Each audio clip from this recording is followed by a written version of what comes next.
It's showtime. I just don't like the guy. The guy's just a douchebag. Yeah, welcome everybody to the PulpMX show presented by Motorsport.com, Decal Works, and Fly Racing. Coming at you. It's Tuesday, October 8th, 2024. Show 601. We had to take a week off after 600 because it was so hot. Thanks for listening. Appreciate it. 702-586-7857. You want to talk about Motocross the Nations, SMX, broadcasting, whatever it is, give us a shout. Thanks for watching and listening. Appreciate that. We have a couple of my good friends in studio. One of them used to race dirt bikes, he says, so we'll maybe ask him a little bit about that. But lots to talk about when it comes to tonight. Motocross the Nations. Congratulations, Team Australia, winning the Chamberlain Trophy for the first time in their histories, in the nation's history, and they earned it, man. They rode great. Jet Lawrence, Hunter Lawrence, Kyle Webster, fantastic job by those guys. Team USA second, and two of the members will be on tonight. Eli Tomac, Cooper Webb will be calling in to tell us about the race from their point of view, from their perspective. Lots to get into with those guys. Wil Hahn as well. Jason Thomas, of course, will also ring the show. And, yeah, man, thank you for listening. Thanks for the supports. Go to PulpMXShow.com. Go to all the logos of the sponsors on there and click on those to get codes to save. Thank you again for watching and listening. Motorsport.com, Fly Racing, Decal Works, X-Brand Goggles, Race Tech, Renthal, Michelin, Acerbis, Firepower, Maxima USA, Pro Filter, OGO Power Sports, Renegade Race Fuels, Atlas Neck Brace, Guts Racing, FMF, Works Connection, WUSA, love the guys at W, MotorcycleIndustryJobs.com, Get Data, Intense Cycles, Wiseco Piston, MTX Braking, Luxon, Ethica, Troll Training, Rocky Ridge Trucks, Factory Chassis Parts, all on board with us tonight, as are you people. Don't forget, we got the X-Brand Goggle Tear-Offs. We have the Race Tech Rant as well. And also, too, the Motorsport.com tweet at Tits segment. So lots to get into tonight on the show. 702-586-7857. Also, we are going to read some promo for Road to Recovery, what they're doing this weekend for our guys at 60 Helmets. And congratulations to Jenny and Chris, our guy Checkers. They got married this weekend. Race Tech has been a big part of a lot of things that we do. And to see Checkers get married just really, really warms the heart. All right, in studio here, a couple of my good friends. First up, you may know this man. He won a truck a while back. He was a minor league baseball player, hopes to go to the majors. Didn't quite happen, but now he's working in the industry of baseball, and he's a friend of the show. The Chris Betts. What's up, Betts? How are you, buddy? Good. This one's been a long time coming. Yeah, thanks for coming in. A little nervous. You look Why? great. I feel great. We look identical, so Yeah, We do. really didn't. We didn't plan this. we- You pull it off better than me, though. it's okay. Yeah, I've been black told. with black shirt. I have like 15 black shirts in my closet. That's pretty much all I got. Odd for a racer to come in logoless, but I like it. Yeah, but I like we're, it. we're open for business. Yeah, we are. Yeah. That voice you hear, of course, friend of the show. The man hung up the boots this weekend. He's doing a fantastic job at SMX and more in the broadcasting business. He's got his own podcast as well, Unplugged with AC. The Adam Cianciarulo. What's up, buddy? What's up, man? It's plugged in. Plugged in? It's plugged in. What did I say? Unplugged? Yeah. Oh, so I think literally the opposite. Well, we started. You're Literally with unplugged, and now it's plugged in. Oh. You're fine. Oh. I Okay. At the start of my podcast Yeah. with Shane Doyle, Yeah. pretty much every time we do it, because it's pretty inconsistent Mhm. up until this point. Yep. I'm always like, dude, is it plugged in or unplugged? I forget. Something with plugs. Yeah, it's something about plugs. First, I just want to say before anything, Okay, I want to say happy yes. birthday to my mother. Okay. Yep. She's- Christy, she's the best. Hell of a she woman. is a saint. She is. Be lost without her. I love you, Mom. Today's the birthday? Today's the birthday. Oh, wow. My birthday was Friday. No way. I was in the UK for my birthday. And my brother's birthday is yesterday. Are you a Libra? Yes. Me too. Oh, my God. Yeah, long time coming this show. Tried to get the Betts Sounds gay. AC combo in studio for a long time. Happy it's come together. Have we never done this before? Well, you've been in studio. Of Short course, 400, but of course. you two, But no. never Yeah. together. No. I feel like people might be disappointed we're semi-normal, Yeah. but we'll see. I don't know. We just you gotta want- let it rip. Want I gotta. want some Trulies, buddy? Yeah, I yeah, gotta- we'll get there. Okay. Yeah. All right. I got a Truly sitting right next to me, and next to a cold brew. Yep. We have the Doritos in here. We made a gas station stop, and we also have some sour candy. Tell me you're not racing Anaheim without telling me. Yeah, we also had a conversation, Steve, when I walked in about the conversation in the press box at Salt Lake Yes. about how I had put on some weight. Yes. That's true? Yes, there was some media talk about Really? Adam's looking a little heavy. Yes, he is. That's crazy. What's wild, it's like being at dinner and going to the bathroom and seeing you have a booger in your nose and you're And looking at all the people you're yeah. at dinner with and you're Well, like, you guys couldn't say anything? It's not like you were like your belly was over your pants. I mean, it kind of was. No, it wasn't. But No, it really just was. from your racing weight, you had put on a few lbs. Now you were retiring. Yeah. Retiring, He's actually. a fat fucker. Phil quit. You retired. There's a difference. Is it? Yeah, absolutely. Betts, you know this theory. Yes. Yeah. Yeah. You're Well, yeah. Yeah, I did get up to 193 pounds at one point. I don't know how this In happened. Supercross? Yeah, I was just in the gym. I was in the gym a lot. Okay, and goddamn. Yeah, and I guess I was slacking on the zone 2 cardio. You know, Yeah. you know how it is on the e-bike. You yeah, gotta stay in those low heart rate zones to burn fat. The But road biking has helped me because I'm consistently in one zone the whole time. right. So This road goes bike- back to my theory, though. Oh. You guys look at motocross athletes just you got to 190 and his eyes lit up like you were playing at 300 pounds. I'm 172 now. Yeah. Good job. 172, baby. Good job. When was the last time you saw a 1 on the scale? Because I was in middle school. Yeah. Dude, I couldn't tell you when the last. Yeah. Should you pull the photo up of you at the lake? Oh, God. That's a good With one. my dad holding. Yeah. Fat and cocky, the definition. That's right. That's right. Love it. Taking your calls over there in the corner, holding things down. The Tits Legendary. Short show. We'll see. We'll see. Hey, by the way, thank you, buddy, for texting me happy birthday out of the group of guys. Yes, That, I reminded you- everyone you to were make first. sure everyone else Yep. also texted you. Classy. Yep. Classy. Always. Working the camera angles over there on the YouTube, building the app probably. The Travis Marks. Hi, Marks. Probably not. Thanks for coming in. You're welcome. The YouTube. What? The YouTube. The YouTube. The Yeah. YouTubes. The YouTubes. Boomer. I'm into it. All right, lots to get into. Adam, I do want to talk to you about the broadcasting, the career, hanging up the boots. How's it going? What's next? All that. But first, let's talk Motocross the Nations. Team USA. Look, I would say they outperformed where we thought they would. Cooper Webb dropped down to the 250. Eli Tomac was a late ad after Sexton's injury, and they got second. And they were in the running. They were winning, I think, early in Moto 3. And Jet did Jet things, and Hunter rode great. Aussie took it home. But props to Team USA, I think, for what they did. They outperformed. They got starts. Webb got better every time. Good job, Team USA. Oh, absolutely. I thought it was thrown together a little last minute with Coop dropping down to the 250. No disrespect, Chris. You can speak to this. No disrespect to boy. my parents at all. I love both my parents very much. I but could not guess where I this think, is going. Yeah, I don't really know either. But I would be okay if Eli Tomac adopted me. Oh, He's that good. yeah. Okay. He's that good. You want to move to Colorado? Yeah, why not? We're gonna have him on, right? Yeah. Yeah. Yeah. No, I thought it was him pulling the start in the last moto. Yeah. That there was something about that gate was stacked. Yeah. Like it just feels like the Oh, yeah. we always say it every Dude. year, but the most stacked gate of all time. Early in Moto 1, so Moto 1 is MX2, MX1, we had Tomac, Geyser, Kenny made something happen unbelievably in the first few turns like he always does. Hurlings, Febra, and they are swapping spots and going at it. And like I'm jaded.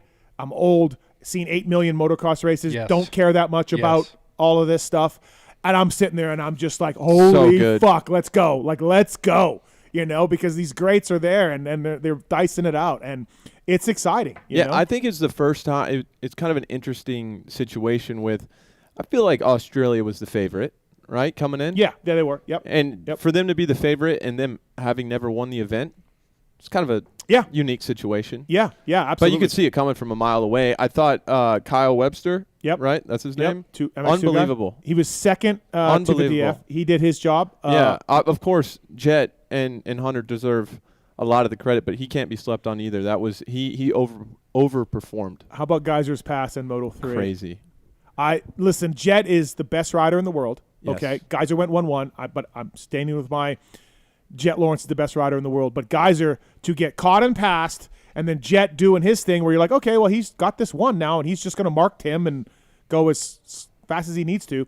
For Geyser to dig deep late in the moto, and just send it and win the moto. Like, props to Tim, guys. And a huge bounce back after, because he was kind of in control of the title. Yeah. Right there until the end. That one has to hurt. To be able to go out on top, for the year, that's going to make a massive difference in his mental health, I would think. And you can probably speak to this a little bit, AC. Webb dropping down, like his first practice, Really? Qualifier, and then, dude, Moto 1 was good. Moto 2 was even better. Like, it's hard to do that. It is. I have only ridden really 2 times since Salt Lake City, both on a 250. A stock one at that, and a good stock bike. Yeah. But when I rode it at Loretta's, and I almost tweeted, like, it was crazy seeing Masterpool did the same thing and had like one day on the bike before Fox. So that's was kind of my reference point of like, could I really hop on this bike for a couple days and go out here and get something close to a top 10? Not at 193. No chance. Yeah. No, more 170. but no chance. It's really difficult. You have to ride the bike completely. I thought it would be a lot easier. You can throw it around more and stuff. And there is things that translate well from riding a 450 to a 250. But where you have to ride the bike in the RPM and just the feel with the RPM, getting the most out of the bike, being in the kind of the peak of the power and knowing what gears you can pull and all that. I think Coop said he had 4 days on the bike. Yep, something like that. And not to mention the starts. Yeah. I mean, the starts are hard enough when you're doing them a million times on the same motorcycle. So to drop down, and I think he was 9th in the last moto. Yeah, something like that. Kind of overall, right? I thought that was that was solid. And what a legend to go and do it. I know. Like, he almost was playing with house money because I think everyone appreciated what he did. Yeah. Like, hey, man, thanks. Yeah. Thanks. And so, in a way, you're whatever you do, you do. Yeah. You know? But he was good. I would love to see him get a win after was it 2016 when they lost it when Coop tipped over? Italy. He's always answered the call, even if he's – the big thing with nations, too, it's a lot different if you are in championship contention all year round and still showing up for – I know it's one race, but to go overseas, to put everything into it, and being in championship contention all year and then going over there and do it, that's next level. And Eli Tomac, like, obviously in Vegas SMX, you know, I heard first John was like, I don't think so, John Tomac. Yeah. And then Coop called him and was like, hey, let's do this, and he changed his mind. Well, and so, it was classy that he said he's going to bow out after AP got him in the last few motos of the year. He's going to let him have that one. But, he pulled through in a big way. I know. And I just love this era of Eli Tomac. Like, I love the fans being so stoked on him. And he just looks more relaxed. And we're catching a second wind. I mean, he says it's his last year coming up, but I don't know. Well, we'll ask him. Yeah. I want to ask him, too, when he gets on the phone, because last year I'd heard MX was optional, and he decided to do MX, and then he got hurt. I wonder if it's the same program this year or if he has committed to MX, for the year. I don't know. We'll see. But no, I think those guys, again, they deserve lots of accolades. They deserve it. They rode great. They overperformed. And you're racing the best rider in the world, Jet Lawrence. And, the MX2 guy gets Hymas's bike, so he's got a great bike out of the bat. He gets second MX2 rider in the first moto. That's all you kind of need. They drop his second moto. He had goggle issues, and he crashed. A lot of goggle issues, dude. A lot of goggle. That place looks really sticky. It was when a light rains. mist. Yeah. A light mist. So tear-offs or roll-offs, you're screwed. It's the absolute worst thing for goggles. Either way you go. Especially for Canada. Yeah, especially for Canada. They were fine, though, I heard. I heard they took it really well. I heard 30 they were minutes fine. before we got here. Yeah. But, AC, that's that light mist, and it gets in between the tear-offs if you have those. And if you have roll-offs, it gets in there. There's nothing you can do. There's not a proper way to work. You just have to go tear-offs. You mean to tell me that we have not figured that out yet? Like, I've never even asked you about like that. Like, rain is getting like in between your tear-offs? Well, they have gaskets now that cover them, but I guess they don't. There's like a glue. It just seems like a simple problem to fix. It's not, though. It's not. It's not. It's across the board. Yeah. Like in conditions like that, it's just kind of luck of the draw. So I mean, Eli had goggle problems in Moto 1. He was catching geyser a little bit, and a rock got in there. The film broke, roll-off film broke, and then he was doing the wiping. And Prado stopped for goggles in the middle of the third moto. They didn't even know he was coming in. That hurt them. Yeah, that's tough. Good. It was just a lot of goggle issues that everybody kind of had to fight through on top of you've got the pressure of your country, right? I'm guessing, Adam, for you. look, you got a national championship. You got a lot of stuff you did in the sport. Not riding MXDN the year you were champion and Cowie didn't go, probably a regret. Well, Monster Cup was cool. You Okay. know, had I done Nations, I don't think I would have. Oh, that Even Monster Cup? had I raced Monster Cup, I would have been a lot less prepared. That was the thing. That was what was difficult, was trying to make that transition. Yep. And that's right when I started dealing with this guy here, this right hand of mine. Yeah, so okay. yeah, I definitely.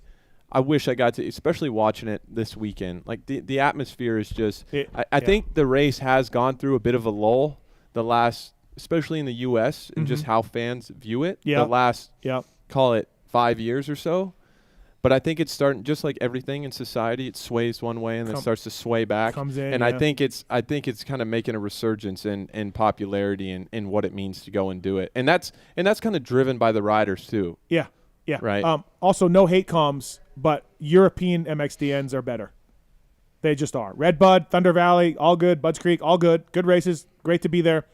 Don't get me wrong. But when you have such a short drive from all these other countries to go to a European, and you have, all the flags. Hates America.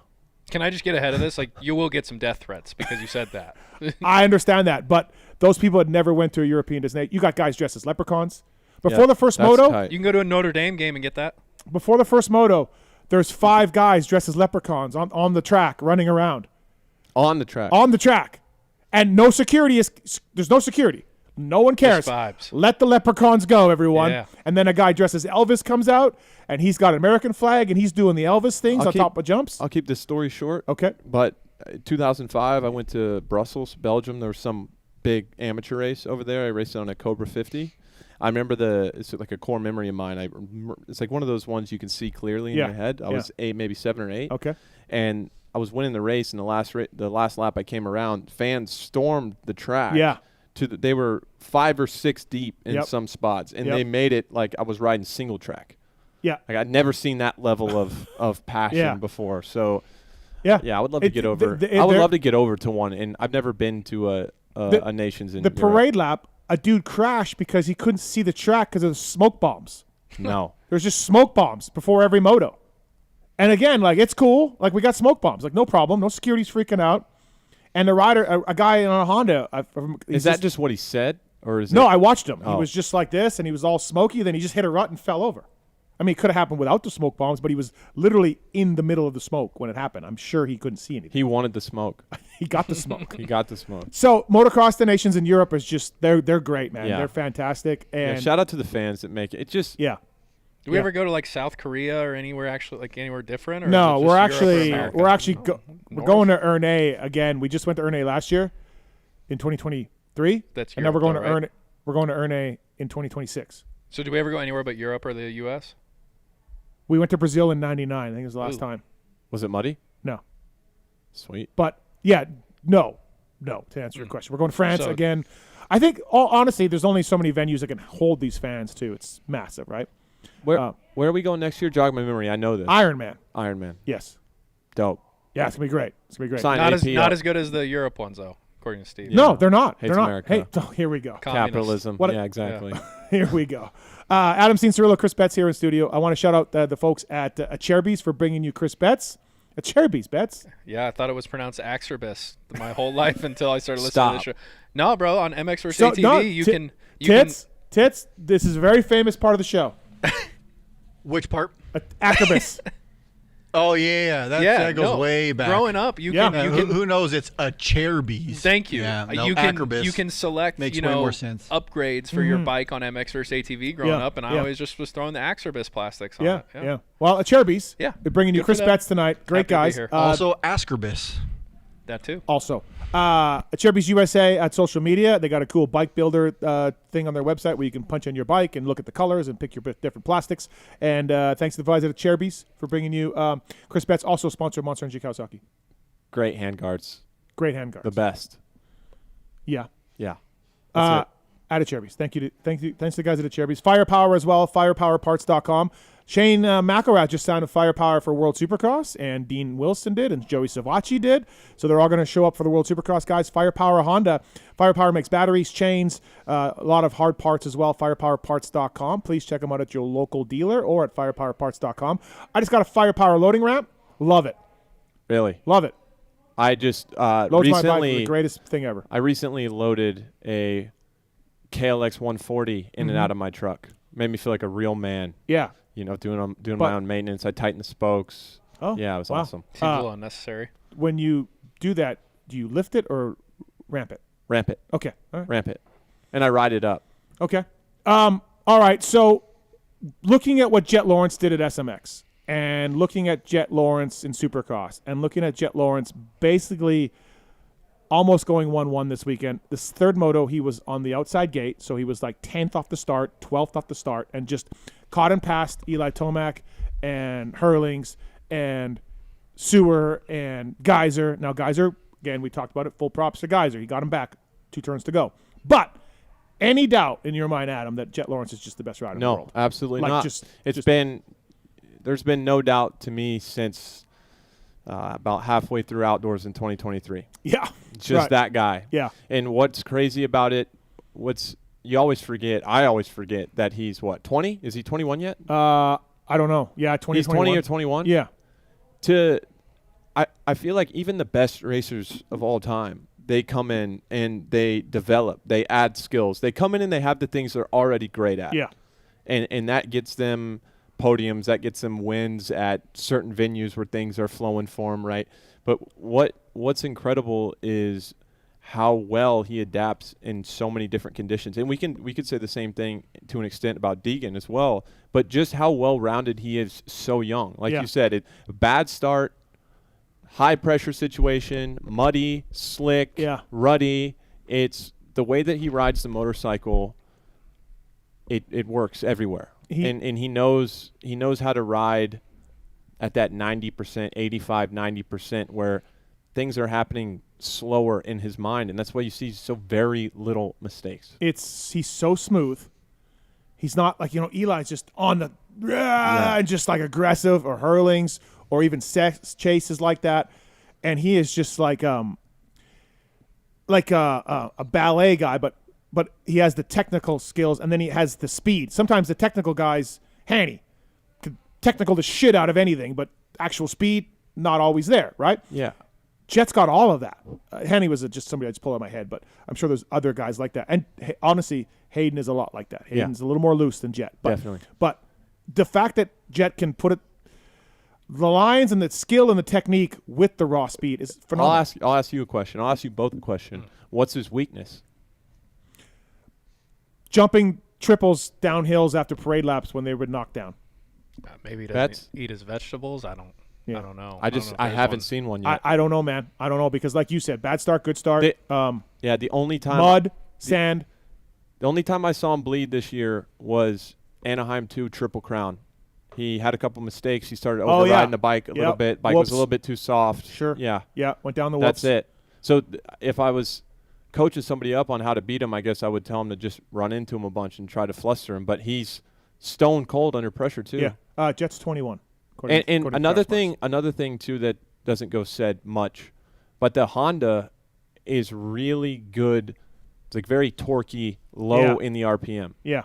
Oh, and yeah. So they ride the whole track in third gear. And you know how your suspension works better in the low RPM, your bike works better in low RPM, everything's up, When I grew up riding, I was told you're on the gas or you're on the brakes.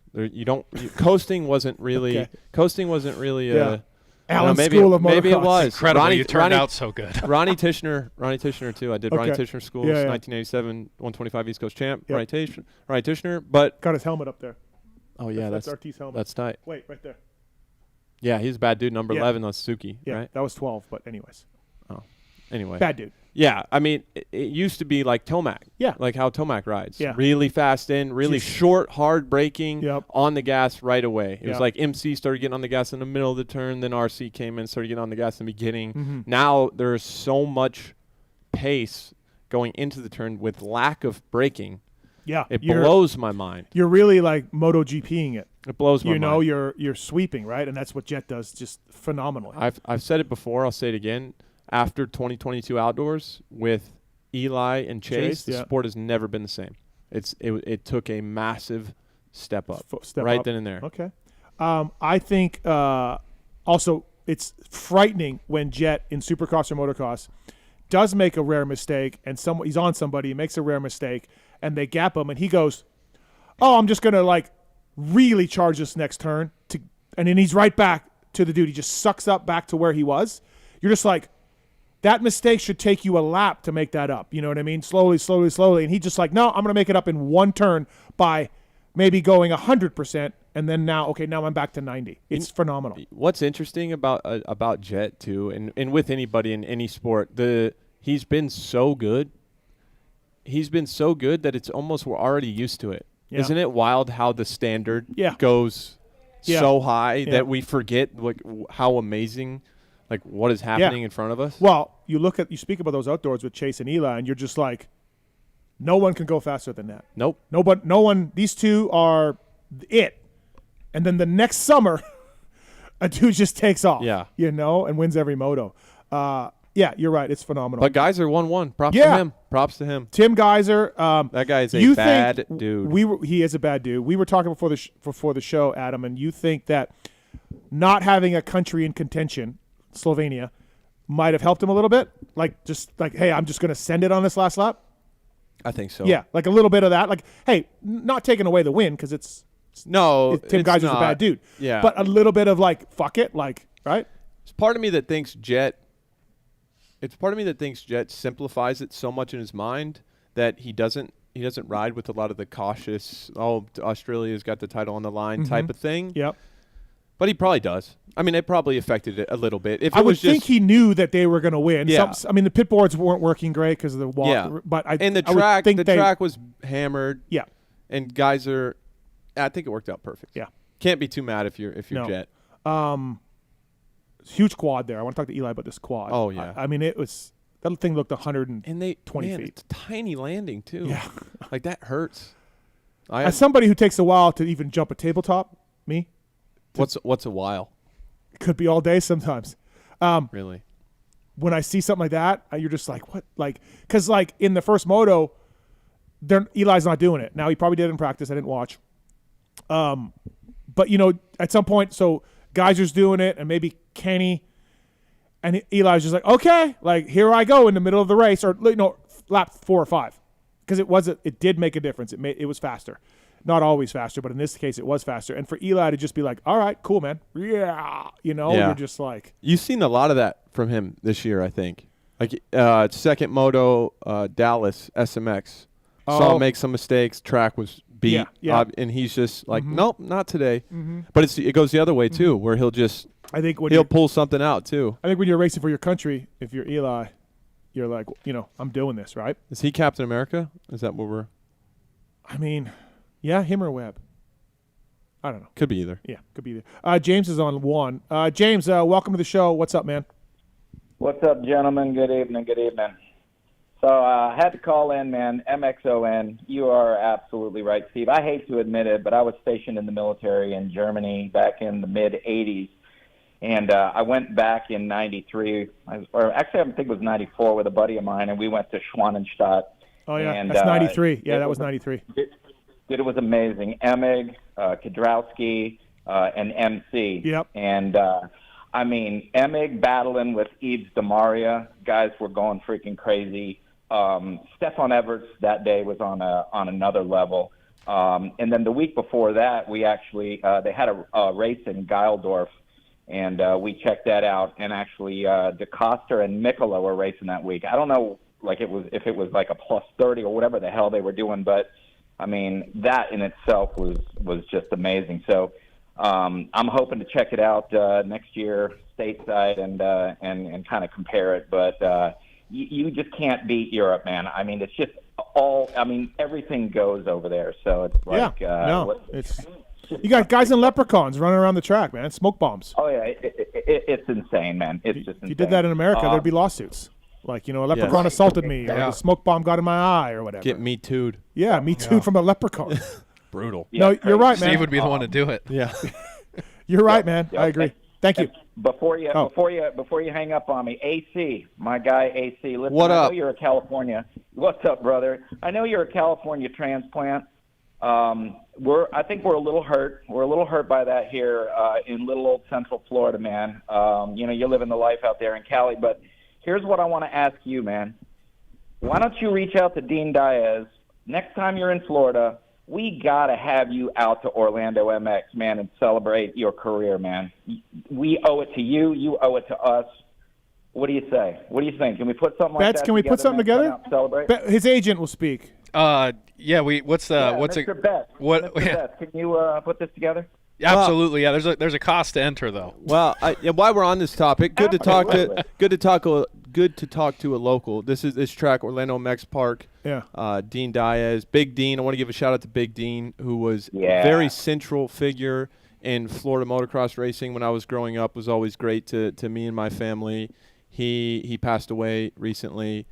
Great dude. His son, Dean Diaz Jr., he's running things now, but just wanted to take a moment to give him a shout out. But I'd love to get out there again, man. That was my I won the Saturday night series there on a PW50 in 2001. So who can forget? The roots run deep. Yeah. James used to come out there. Oh, okay. James used to come out there and jump all sorts of crazy stuff. So imagine that. Yeah, that's cool, man. Stay safe with this storm. Yeah, thank you. Yeah, we're not looking forward to tomorrow, but hey, you guys have a great rest of your show. Thanks for taking the call, and let's put it together, AC. Come on, man. I got you. I don't Betts to celebrate AC's career in Florida roots and all that. People got to pay. Yeah, absolutely. Oh, okay. Yeah. All right. No. Yeah. I've done a couple free riding schools out there. All right. Thanks, man. Appreciate it. If Bet said free, I would be disappointed, man. Oh, there we go. Yeah. Okay. All right. Thanks, buddy. Jen. Thank you. Care. What about PAX Track? That's not your home. That's not. So PAX Track, that was my first race ever. Yeah. As a 3-year-old.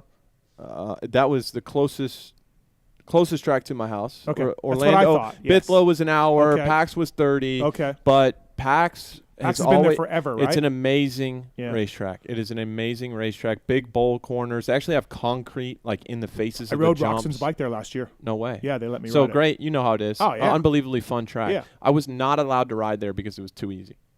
Oh, wow. Big bowl turns and tabletops. And anytime. Yeah, but it makes you feel like a hero. Hell of a child. Exactly. Yeah. But exactly. Too easy. Yeah. Yeah, too easy. So if I got to ride there, I was over the moon about Great it. dirt. Yeah. We would drive 3 hours in the opposite direction before we went there. Okay. All right, moving on. Wow. What? I mean, I know. Explains a lot. The track the track itself is fantastic. I'm doing a shoot there. I'm doing a Carson Brown Eras video. Is that where it's going to go? Oh, yeah. Okay. I heard about this. We got a 250 KX 252 stroke, 125. I love those eras. Yeah. Hammer and Daniel Blair got it going on with those things. Can't wait. I like them because they're something different. There's something unique. And Carson was at the 250 intro at Washougal this past week. Yep. I was up there for Kawasaki, and I probably put like an 80% lap in. I'm a slow guy these days. Yeah. I put an 80% lap in. He probably put 6 seconds on me. So I'm gonna have to find some speed. Yeah, you're gonna figure it out. Well, he's good, really. I mean, you guys should negotiate some sort of handicap because you haven't ridden that much. I like that. It's a 2-stroke thing. Maybe we have him keep it in second. Yeah, just be like, look, I got to stay within 6 seconds, 5 seconds, whatever track you're on PAX Track. So I can 4 seconds. I can cut the track. Yeah, whatever. Just make it work. Why not? PulpMX Show 702-586-7857. So AC, I know you didn't deep dive the MXDN, and I didn't prepare you for this, but love it. Your biggest surprise from the MXDN, just the biggest surprise for you, is there something that comes to mind, out of anything? But by the way, while I give you some time to marinate on that, that's not what you want to look at. This isn't what I want to look at. You're supposed to flip those over and write on it. Gotcha. Lucas Kunin in the first moto, Belgium kid. He's coming to America soon. He was ripping through the pack and crashed out, hurt his shoulder, broke his collarbone. Full disclosure, I really have been unbelievably busy, and I did run through the Motos Nations on the way here. Yep. But we're driving. Yes. Things, it's not perfect. That's talking. Like I said at the top of the show, I thought Kyle Webster getting second in the two that had to put the whole day, like knowing that they had a score to drop after that. Right. Like him putting in that result did a lot mentally for Hunter and Jet. So I think that was great. I'm not sure what happened to Prado. Yeah, second moto was rough. Yeah, that was my sources over there said that when the rain comes, Jorge not good. Not as good. A no. bit of karma. That's interesting. Which I had somebody joked. I said that to somebody. And they were like, "Well, he better get used to it because what we have today is what our Supercross series was like, with the rain and the ruts." And I'm like, "Yep, pretty much. Like, he better get used to it." You know, people might be surprised at this because of how much I love dirt bikes, but I haven't paid much attention to overseas this year, just for whatever reason. Yep. Mine has been elsewhere on Sundays. So, but I think looking at the results here, I really do think that Cooper dropping down and I cannot imagine having ridden the 250 a couple times since. I cannot imagine having 4 days on the bike. And I know it's a star bike and those things are torquey, whatever. That takes some balls to go there and put yourself out there like that. So I thought he got the best out of himself, which was great. Shout out. What's the story on Simon Langenfelder? Yeah. Bad first moto, really good second moto. Really good second moto. Well, I mean, that's the MX. Traditionally, the second moto is MX3 and MX2. And traditionally, because MX3 is a little weaker, the MX2 guys have won that moto outright, or like I think Kenny did. I think Kenny won the moto outright back in the day. Yes, he did. 2010. Was it Lakewood? Yes. Okay. So generally speaking, the MX2 guys can do pretty well in that second moto. Yeah, so they do pretty well. DeWolf's really nasty. good. DeWolf's that nasty. Guy's nasty. Yeah. He won MX2. If he hadn't fallen, so he fell in the second moto. I saw that. And then he also went off the track at some point. I think he might have got third overall. He might have caught Tomac. He was third. One of the rare guys. It takes a certain type of style to have a proper insta banger. A little 20-second reel where you just drops to the floor. He's one of them, right? He is one of them. Yeah. He has such an amazing riding style. Yep. And I talked to him a little bit. We are actually going to try to set up a round of golf because he's coming over here. Okay. Yeah, he's supposed to be riding some Supercross. Yeah, riding Supercross. Right. So that'll be a huge pickup. Is he like? How does that happen? He messages you, or you message him? Yeah, he hit me up and he's like, I'm going to be. I might have maybe I slid up on his story first or something. Okay. I just said, hey, good job or something. I might have been one of the little fire emojis or something. Okay. I really don't even. I don't even remember. Okay. But DMs anyway, are so great, busy. great Yeah, dude. yeah. DMs are big.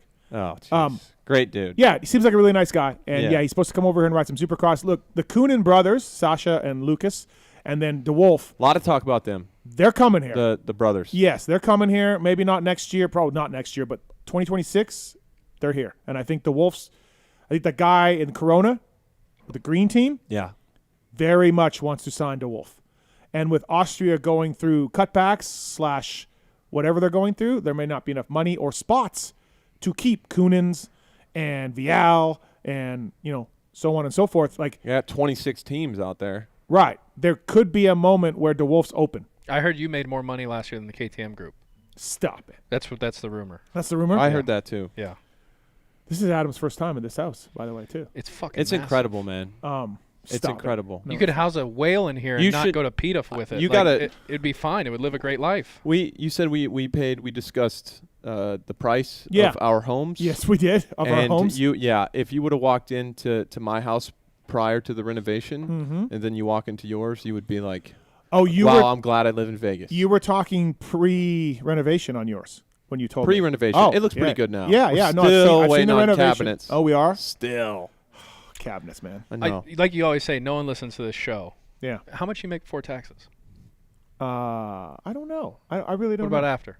I don't know. That's I a lie. I don't. One of the two. Wow. I don't know. Because what do they call that? I threw out a decent number to Adam. He couldn't believe it, and I just wanted to get on air. Threw a decent number of me? Yeah. How do you know? I just took a guess. Oh, yeah. I don't think I've ever told you. Did we call this pocket watching? Yeah. Yes. Is that what it's called? Or pecker checkering if you. Last time Adam was on the show calling in, we got into his finances. Oh yeah. And then you text me after. Gosh, I should have had a conversation with Steve, my agent, before I got on here because maybe I'll text him right now. And what? And just tell everybody what I made because I've been on the whole rider salaries Yes, you public have been. thing, Yeah, and everybody's yeah. like, "Oh, you can't say that." You know, I want to talk early. I want to talk about that later. Okay, yeah, write that down. Yeah, I just did salaries. Can we ask every caller? Can Tits ask every caller before they get on? People just for a W-2, just see how people much get- they make, W2. and then put them in People order get- that way. I don't know why people get so triggered by that. I don't. Do just they get because- triggered? Do they? I mean, it's hard. Instagram is. I think there was a lot of good feedback to that. I don't know. I guess I didn't put what's wrong 9 with layers that? of thought into it. Yeah. But I just think it would be cool. I had a conversation with Prater. He kind of agreed with me. He Well, thought it what's would be wrong? Sorry, go ahead. No, you can agent me here. Well, what I feel like what's what wrong makes with it better? What Nothing. makes it better for the riders to have the salaries public? It's not. It's better for the people on the other end of the table to not have it public. absolutely. Well, of That's course, all it but that's is. what Yeah. I'm saying. That's Right. what I'm trying to The managers. put it in layman's Yeah. terms for everyone. Right. You know, why would public salaries help the sport in general, not just the riders? It would help the sport because there are guys out there who aren't getting their market value simply because it's not known what their market value is. For example, in baseball or any sport with a union, the union is going to fight like hell to make sure that whatever number you're arguing for your athlete is at or above market value. With no union, no salary transparency, with none of those things, It's all about comps, they right? can look you in Yep. the face and gaslight you that that's what you're worth. And you can't argue with them because 'cause you there's don't know. there's no official. Yeah. And I'm tired of hearing about guys that sign this gear deal or this deal or that, and you're like, why? Like they deserve so much more. I mean, deserve is a loose term, right? But you know, we did go through a period there. I feel like after kind of the financial crisis in 2008, where you know a lot of guys come in and they're like, "I'll ride for free," Yeah. and that just doesn't do anything for us. No. If one guy gets fleeced, Yeah. Well, Well, there's also a point where we only have 3 agents in the sport that control 80% of the riders. Right. You know, Yeah. and so they're holding the keys to a lot And of stuff too. this is anytime we talk about changes in the sport, Yeah. I think it's very just human nature to jump to, oh, well, you don't think it's good enough? I think we just are like, oh, you should be grateful. Yeah. Right? Yeah. Which nobody's saying I'm Yeah, not yeah. grateful. Right, It's just right. you can advocate for what you feel is positive change Yeah. and still be very I mean, I am over the moon about Yeah. how what dirt bikes has done for me. Yeah. I just want to try to help it. Now that I think about it, and I was kind of thinking back to my taxes return, I think I'm around 200 bets. Is that not the You guess? did say Is that 200. what I you said said? 200 on the. I didn't it's even. a- I don't it's think I 200. asked. Yeah. No, we pulled up and he made a comment with the house. I was like, no, I think Steve makes more than you think. Oh, yeah. Something like that. Would I make a comment? But so we were talking about your salary last time you were on the phone, and Did I I was say taking I was taking guesses, and then you texted me and I was low, and because we were going through your career and how much you have and how you did retire, you didn't quit. This You is know, how 'cause- much. This is how much money means to me. Yeah. Like the last year, I don't even know. I literally don't know. I know it's between this number and this number, but yeah, well, yeah, that's fine. If I were you, I'd be checking it every single day. You know, but yeah, spoiled. my buddy Thomas, he's got so much money. I'll and, text and, Steve right and now. he lives and dies off the market every day, and I'm like, dude, you can't do that. No. Like you're gonna lose your mind, like because that just fluctuates so much up and down. Like his losses are six digits a day or gains. Yeah, like you can't do that, dude. I haven't experienced that one. All right, we got some phone calls here. First up, We got spicy quick. Gustavo. What's up, Gustavo?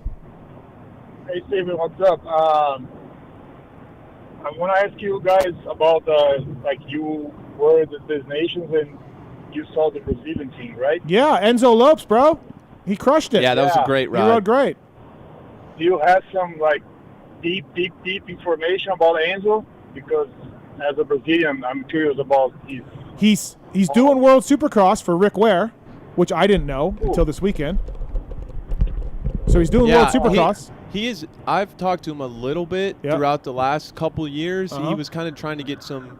I mean, I'm not going to divulge the private convo in too much detail, but he was basically asking me about my arm situation. Right. Yeah, because Like he's if I had he's found, got, if I had found any cures or anything like that. So I Right. imagine he's dealing with some type of arm pump situation. He says But- he gets numbness. He doesn't Yeah, have arm okay, pump, but he it's gets numbness, numbness. right. But he said it's better in moto than Supercross. I guess Okay. just Opposite for me. yeah. He said it's better in motocross than Supercross, but he's going to try World Supercross and see how it goes, Gustavo. So I hope he does it, man. He's a good dude. So he is talented too. That's pretty cool. We're gonna have another rider. I don't know if you're aware. His name is Lucas Dunca. He's gonna race the World Supercross as well. Oh, okay. Hey, what about? Hold on, let me pull this dude up here. This dude. Hold on.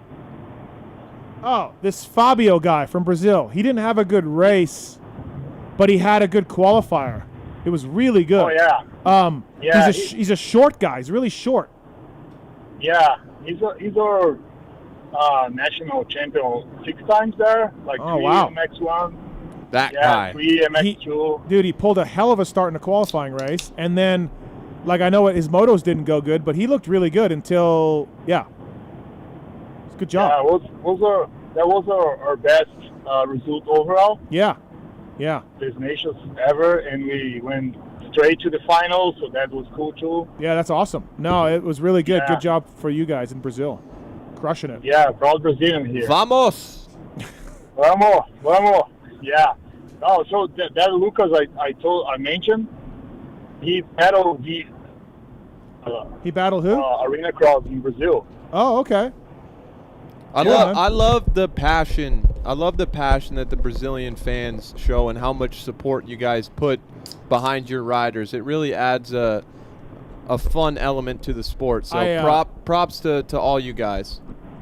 Whenever I do something with Enzo, the Brazilians flood my DMs. They're passionate people. Anytime Enzo is in a post that Supercross or Pro Motocross makes, it's just there's 500 comments of Brazilian flags. I interviewed Enzo after the race. Listen to it, Gustavo, on PulpMX.com, and I just had fans just photos and cheering, and I'm like, so okay. While we're on this topic, I'm sure I've said this at some point before, but when he came over to the U.S. when he was a kid, I mean, he must have been 10. Yep. He bought like all my old motorcycles.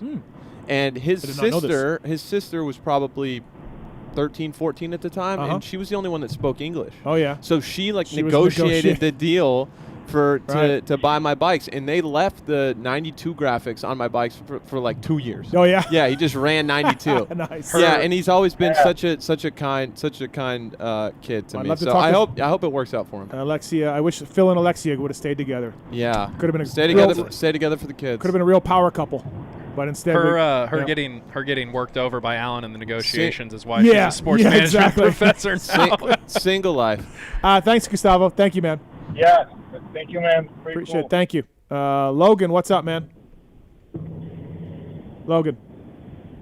Hey, I wanted to ask about Rhino posting about Forkner going to Triumph without with assumed permission or before any official statements, and then he quickly deleted it after the comments got pretty aggressive. Well, it was up for an hour. What was wrong with the comments?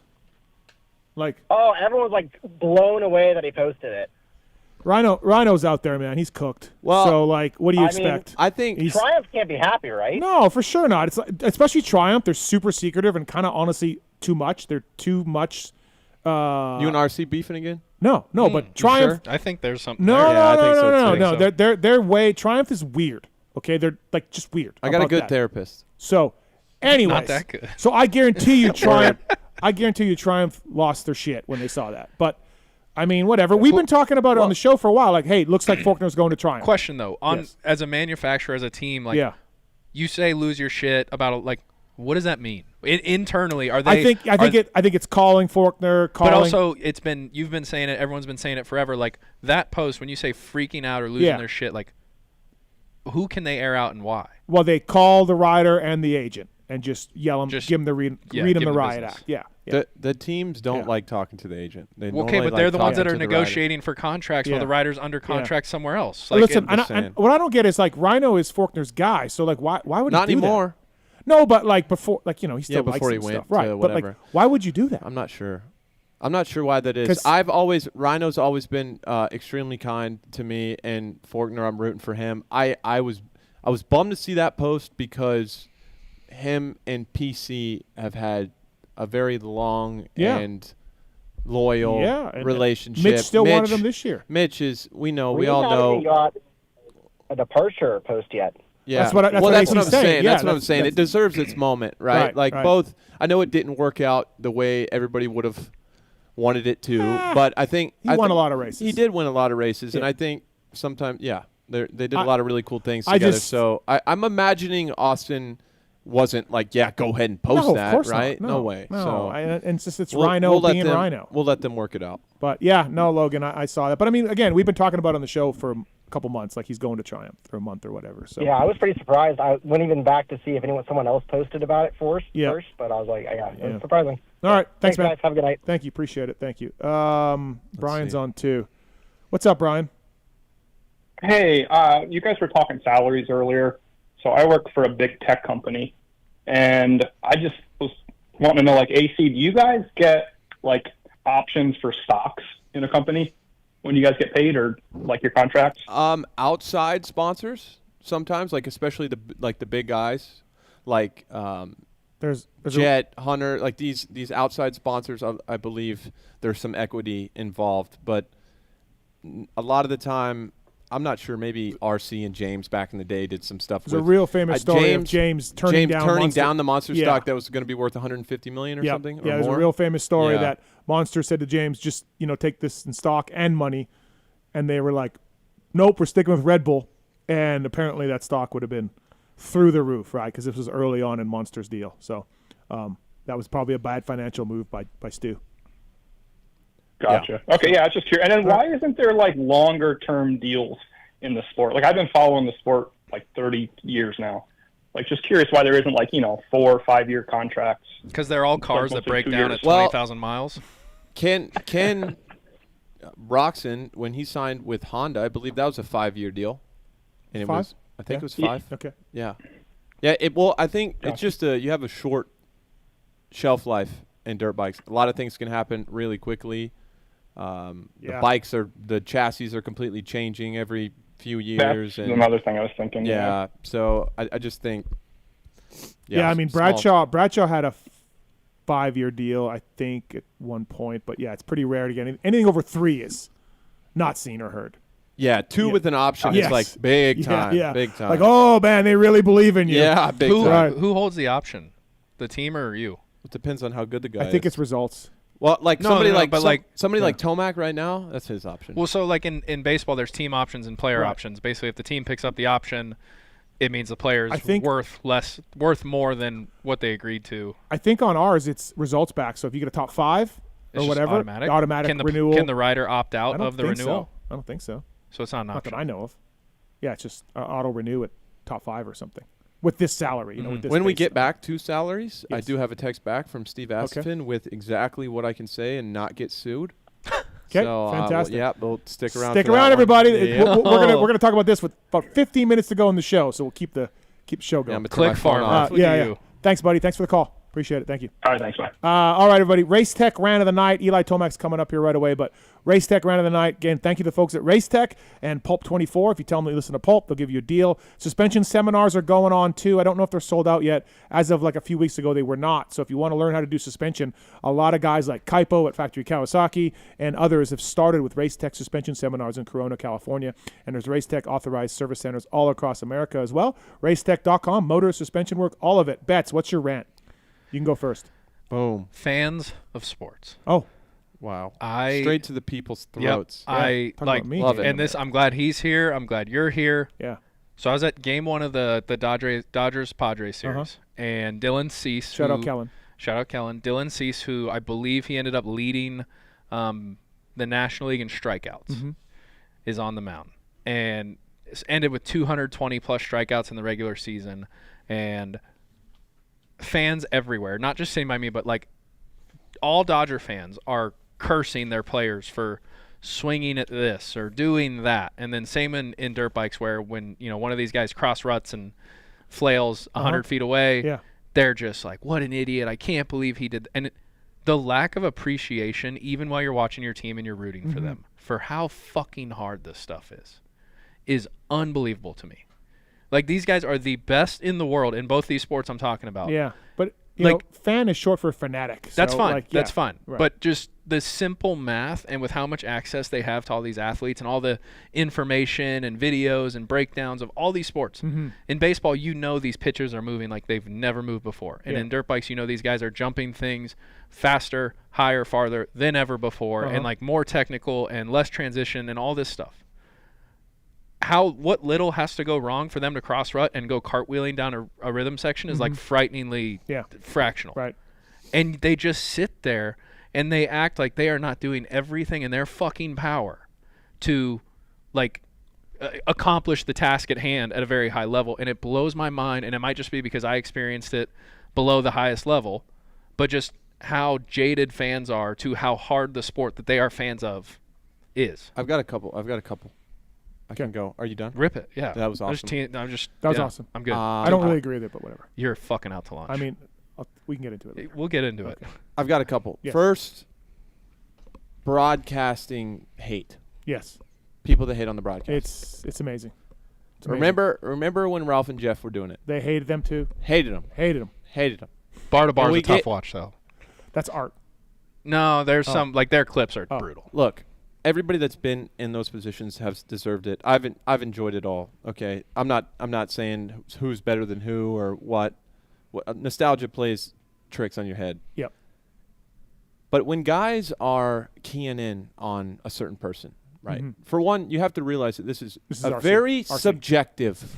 This is a very this is your opinion. Yeah. Like when you say someone is shit, that is not. It's not objective. People talk like it's objective. People these days, man, they talk in absolutes. Yeah. And it drives me crazy. And I do my best to only focus on the things I can control. Yeah. But I am one man. It drives me nuts.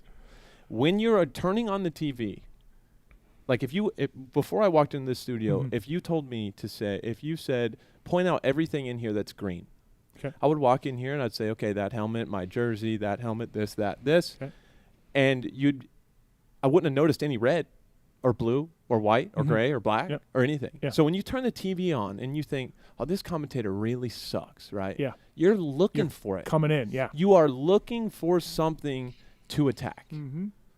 You go, especially since I've been getting more obviously involved with this in my kind of my career path here, but I really love watching different shows, Pat McAfee show or Mike Tirico's great, Joe Buck's great. I thought Tom Brady's been doing a good job too, but I have a whole new respect for all those productions. Yeah. And you go on Instagram or Twitter at any time, and people are just hating. Yeah. So it just comes with the people have been great to me so far, right? Oh, have they? Okay. Yes, they've been great. We had the suit debacle. Yep. With the suit. It wasn't a debacle. Yeah, it wasn't a debacle. Objectively, it was just. It was bad. Wasn't great, though. I know it was bad. It was bad for sure. Right. But they will turn on me. Yeah. No, they will. It will. It's only a matter of time. And you're gonna play this clip back. I don't get caught up into it myself because I read it and I hear it and I always say the same things. I'm like, yeah, no one's perfect. It's a hard job. Yeah. Everyone's going to make mistakes, and they all do. And not saying that you can't talk. Like but everything's bench racing, right? But just when you're ruining the broadcast for yourself, when you're not having a good time watching the races because it's not that deep. No, like I said, bar to bar is a tough watch, which like for me it is now looking back and whatever, knowing what I know about the sport or broadcasting. But in that moment for me, what was that, probably 13, 14 years old was Ralph and Jeff's peak, is like I associated them with my favorite sport on TV. Yeah. And like Bob Costas. I think Bob Costas sounds miserable on the Yankees broadcast right now. Okay. But Bob Costas is playoff baseball. He's a legend. So for me, I associate, no matter whether they're good or bad, that broadcaster with something that I enjoy. Also, there's no, as Adam said, there is no good and bad. Right. Like, it is, so like, we know certain things are good and certain things are bad. But guess what? Barely. There's not many things that are objectively true. Killing puppies. Yes, bad. exactly. You're right. There's all stuff that we know innately. But like your opinion of the broadcast that you think someone is bad is not correct. Right. It is an opinion that is not provable. But provable. But this is what happens, right? There's somebody jumps on. And we know how this works. Yeah. We know the laws of human nature. Read the book, Robert Greene. Like people jump. It makes them feel a little bit better, right? Everybody dog piles on one person. Yeah. Yeah, no, absolutely. Yeah. And it makes you feel like you're right. Yeah. But people are just really just asserting themselves above someone else. And in controversies that I've got so much shit for this. In controversies that I've gotten into on Instagram over things I've said. You? Yes. No. Wow. You'll notice exactly what you said. You'll notice everyone will pile on and call me a piece of shit, and then you'll notice someone comes in with a comment that's positive, and then it's all positive after that because it's just like like people love to pile on. In a way, it's a mob mentality. In a way, you can do that with since we're talking about social, and I just love sociology. Like I love talking. I probably just sound bothered right now. I love studying people and how, man, we are so predictable. And we're awesome, too. Yeah. But we're predictable. I'm going to switch gears here in a second, big time. Well, we have Eli Tomac on the phone. Oh, we do? Yeah. Amazing. So do you want to just switch gears later? I just want to say, before, and I think Eli will agree with me, this is my part 2 of my rant. Okay. Tracks are too ruddy. Got to pack them in more. You did change it. Got to pack. My God. Got to pack the tracks in more. How do we do that? Like, do we get the steamroller that they have in Europe? We go to Philadelphia this year, and we go out there for first practice, and it's like they tilled the turns, and then they kind of back drag over it. Yeah. It's just the material that the BMX racers What about use. the steamroller that you see in Bercy in Geneva? I just think they just need to pack the turns in. But with what? Anything. Okay. Lime. Okay. Anything. It's like, you know. All right. Yeah, anyway. Let's get to Eli. Let's get to Eli. Brought to you by Wiseco Piston, by the way. Factory Honda has been teaming up with these guys. They've been manufacturing pistons right in the USA. Pulp24 is the code to save. 2-stroke, 4-stroke pistons, all of it available at Wiseco. Let's bring in one of the heroes this weekend from Team USA and a legend in the sport. Eli Tomac, what's up, ET? How are you, man? Well, I'll set that to agree with AC on his ready track take. Okay, all right. I love it. But I will say this weekend's track at Madeley Basin was like the best super ready track I've ever ridden. Okay, explain. Yeah, explain. Yeah, it was the most usable track, in my opinion, that I don't know, maybe I've ever ridden, to where there was passing opportunities like everywhere, outside of 1 or 2 turns. Mm-hmm. And so, Eli, you ran the paddle, right? Yeah, I did. I always found it really. We talk about the traction kind of on lean angle a lot with that. We've talked about it a lot on the broadcast. But one of the things I didn't like about the paddle when it was ruddy is I felt like it was really easy to stand the bike up and not keep it leaned over. Do you not get that feeling? I'll say this is I've just gotten used to it, and I make it work for my current setting. A lot of people, they can't make it lean. That's a good point, and I don't know. Some guys just can't get it to like lean over on that edge, but for me, it's been working. You ran it at Dallas, for God's sake, Eli. You ran it at Dallas. That was unbelievable. I heard that, and I'm like, no, and they're like, oh, he did. There's no way. Yeah, looking back, Moto 2 probably wasn't the smartest thing. But it just, for what I had going on in my SMX setup, the tire fit my bike perfectly. Because, like, when I go from a 120/80 to a 120/90, or I go to the paddle, like, that's literally 3 different feelings, in the ride height and stuff. And I would say I'm most sensitive to that. So it was a really hard, I don't know. Maybe I need to get better at that when I do make that change. But I think you're doing all right. Anyway, that's the reasoning. Is like my bike is consistent, and I'd rather have a consistent bike that I can predict than making that change and being like off. Sure. Yeah. Motocross the Nations. Man, great ride, great job. For you though, like, you're a champion, you're an all-timer. Are you okay with the runner-up spot, like with all the things that went on and everything else, or are you do you leave the race being like, shit, fuck my life and all that? Like, what's the attitude like? Because I think it was awesome. Well, yeah, it was a good performance, but we weren't celebrating by any means. Mm-hmm. Okay. So that's my take on it. I was like, well, all 3 of us did like a good job, and we all carried our weight, but we just got beat. You look back and you're like, oh, if I could have stayed in front, of Geyser and Jet in the last moto and all this stuff, and then maybe one of the other guys passed one more guys. You think of all those things, and it really drives you crazy.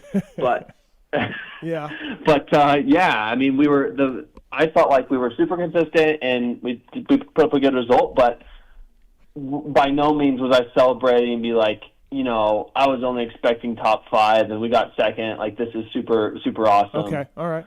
I was just okay with it. How about that last start, Eli? That you ripped that thing. Yeah, I definitely ripped it. And when we line up, the GP way of lining up on the gate is kind of stressful, and yeah, and most of the guys just kind of rack in line, and then I slid over actually like 2 gates because I peeked over the bar and saw that the rut was better, and actually the dirt was better like at the bottom of the hill. Oh, okay. So I had a really, really nice gate, and I'm like, if I need a whole shot this race, and I was able to. So yeah, it was a big one because I looked over and I was like, there was no one there. And then I just closed the door, so it was nice. Yeah, you're right about that. Like, yeah, generally speaking, MXGP, they just go slot, and by the time you get to the end, the card's up already. Like they don't fool around. It's not a lot of time to sit there. And then the guys on the outside, they barely have any time to. And then it was raining, so everyone was burning their tire.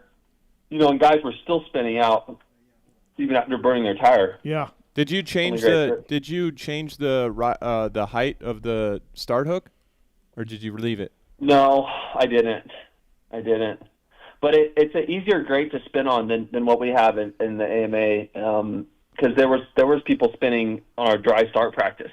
I'm sure when they had the gates down on the bottom, and then of course it gets even worse when they're wet.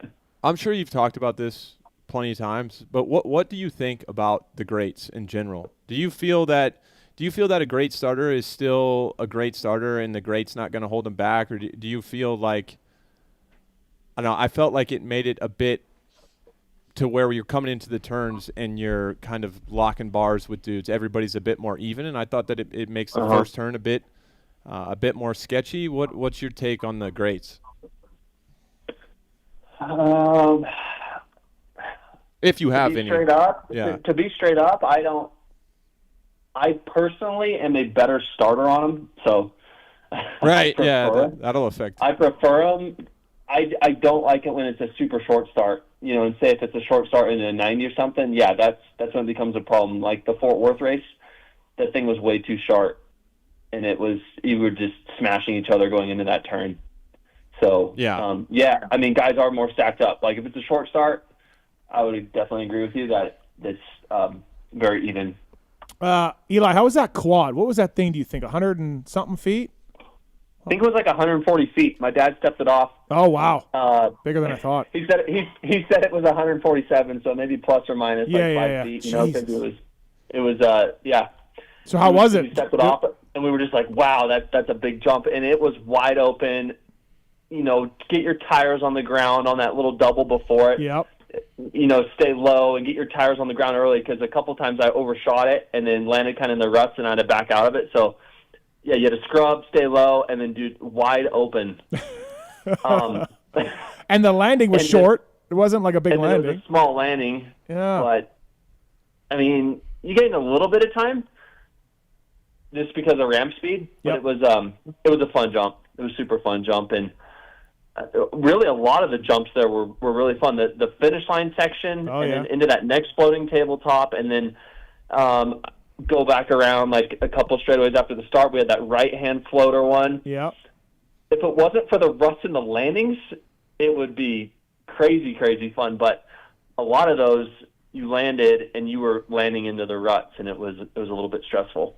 You've been on many Team USAs over the years, and there's this sort of like after the Red Bud thing a few years back when you guys lost, sort of a recommitment to Team USA. Some new people got involved, and more of a team effort, and they got you guys your own spot to change out of and everything else. Do you notice and you notice it in a good way, the recommitment to sort of the USA effort and the people involved from when you first started going in the Cowie days? Yeah, I mean, there was a huge commitment. We had like our own trailer, our own hospitality. Mm-hmm. It was insane. So the backing of it is totally there. Yeah. You know, especially right now. So it was amazing. Like AMA and everyone involved that was there helping. It was sweet. Like we did it till foreign at all. You know, we had our area and we had our space, and it was a really nice setup. And better than it used to be a few times that you went, like in Toichental or whatever. Yeah, better. Yeah, when I think of back to like Toichental and stuff, it's more of, you know, you just go to the team rig and you kind of hang out there. But this one, we were all three together, and it was a perfect team environment. And AP's keeping it loose. Yeah. Oh yeah. Yeah. AP keeping it vibe captain. Yeah, exactly right.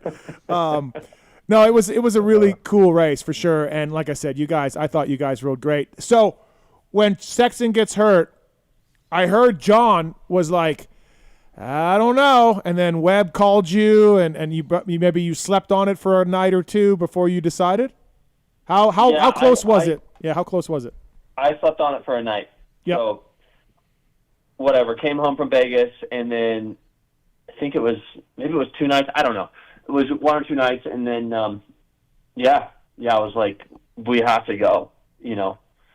And then once again, as you get older, you just realize how cool a race it is, and what it means, and you know, racing all the best guys in the world. Yep. So it's like impossible to pass up. Who did you have, if anybody, Eli, this weekend? Obviously, you're there to race and you're doing your own thing, but did you have any GP riders or anybody come up to you to like talk to you, or, you know, like, did you meet anybody that was interesting or anything like that? To be honest, no. It's kind of like in our race. Yeah. That was it. Right. I'm wondering. And I'm wondering, Eli, do you have, like, from the outside looking in? Obviously, you keep things pretty close to the vest, but from the outside looking in, it seems like you have, like, the last couple years, it seems like you have more fun riding. Is that real? Like, have you just gotten to the point in your career where you feel, I don't know, everything that you do from here on out is just kind of a bonus, or how do you look at things? You look like you're having more fun. I am having more fun, and I'm not sure if it's when I was, you know, I think the weight of a Supercross championship was really whatever, you know, put me under an insane amount of pressure. So that, and then, you know, getting the Supercross championship, all the 450 stuff, and then after that, man, it's just like, you know, that this is a clock, you know, that's going to run out, you know, somewhat soon. So, especially if you want to stay at like the top level and not just cruise around. So, it's appreciation of everything, enjoying riding, enjoying the team, the environment of everything, and just enjoying the ride, and still enjoying racing and trying to always get better, I guess.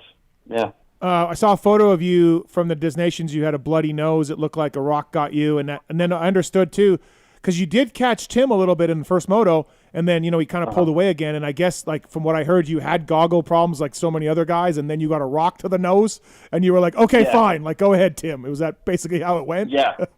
Yeah, so I was good. I think it was, like, right around halfway. Mm-hmm. And then, I got roosted, and then it tore my tear-off film, right? So I was stressing out big time, and I was really, really close to coming in for goggles. And then I looked back, and I saw, like, a couple guys, and I'm just like, dude, I'm going to get worked if I pull in. Like, I just have to stay out. And thankfully, no one, like, totally pelted my goggles, and I got a couple of thumb wipes in that were working. And I got enough thumb wipes in with my gloves that I was able to be okay.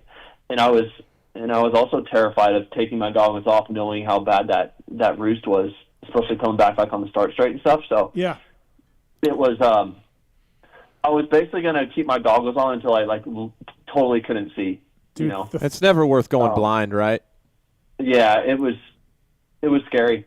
And then, it was a bummer though, because I was making a good push to guys in that moto. Yep.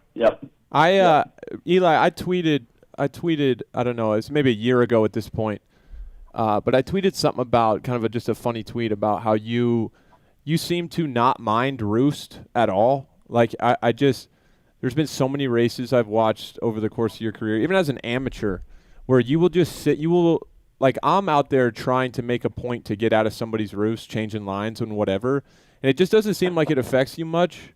Is that, like, what's with that, man? How can you, Well, I don't get it. Like, I really don't get it.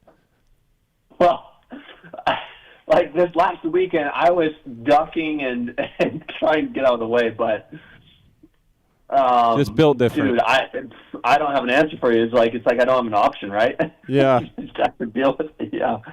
Yeah.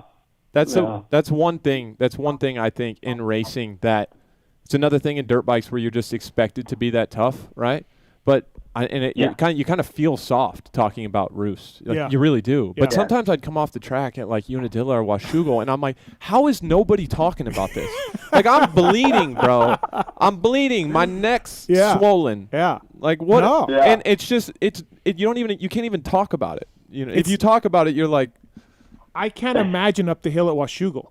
Because I went there. I rode there on a ride day with nobody there, and I got roosted. I'm like, oh my God, this hurts. Make it stop. And I just backed off. Yeah. Because that's what I can do. Yeah. You guys cannot do that.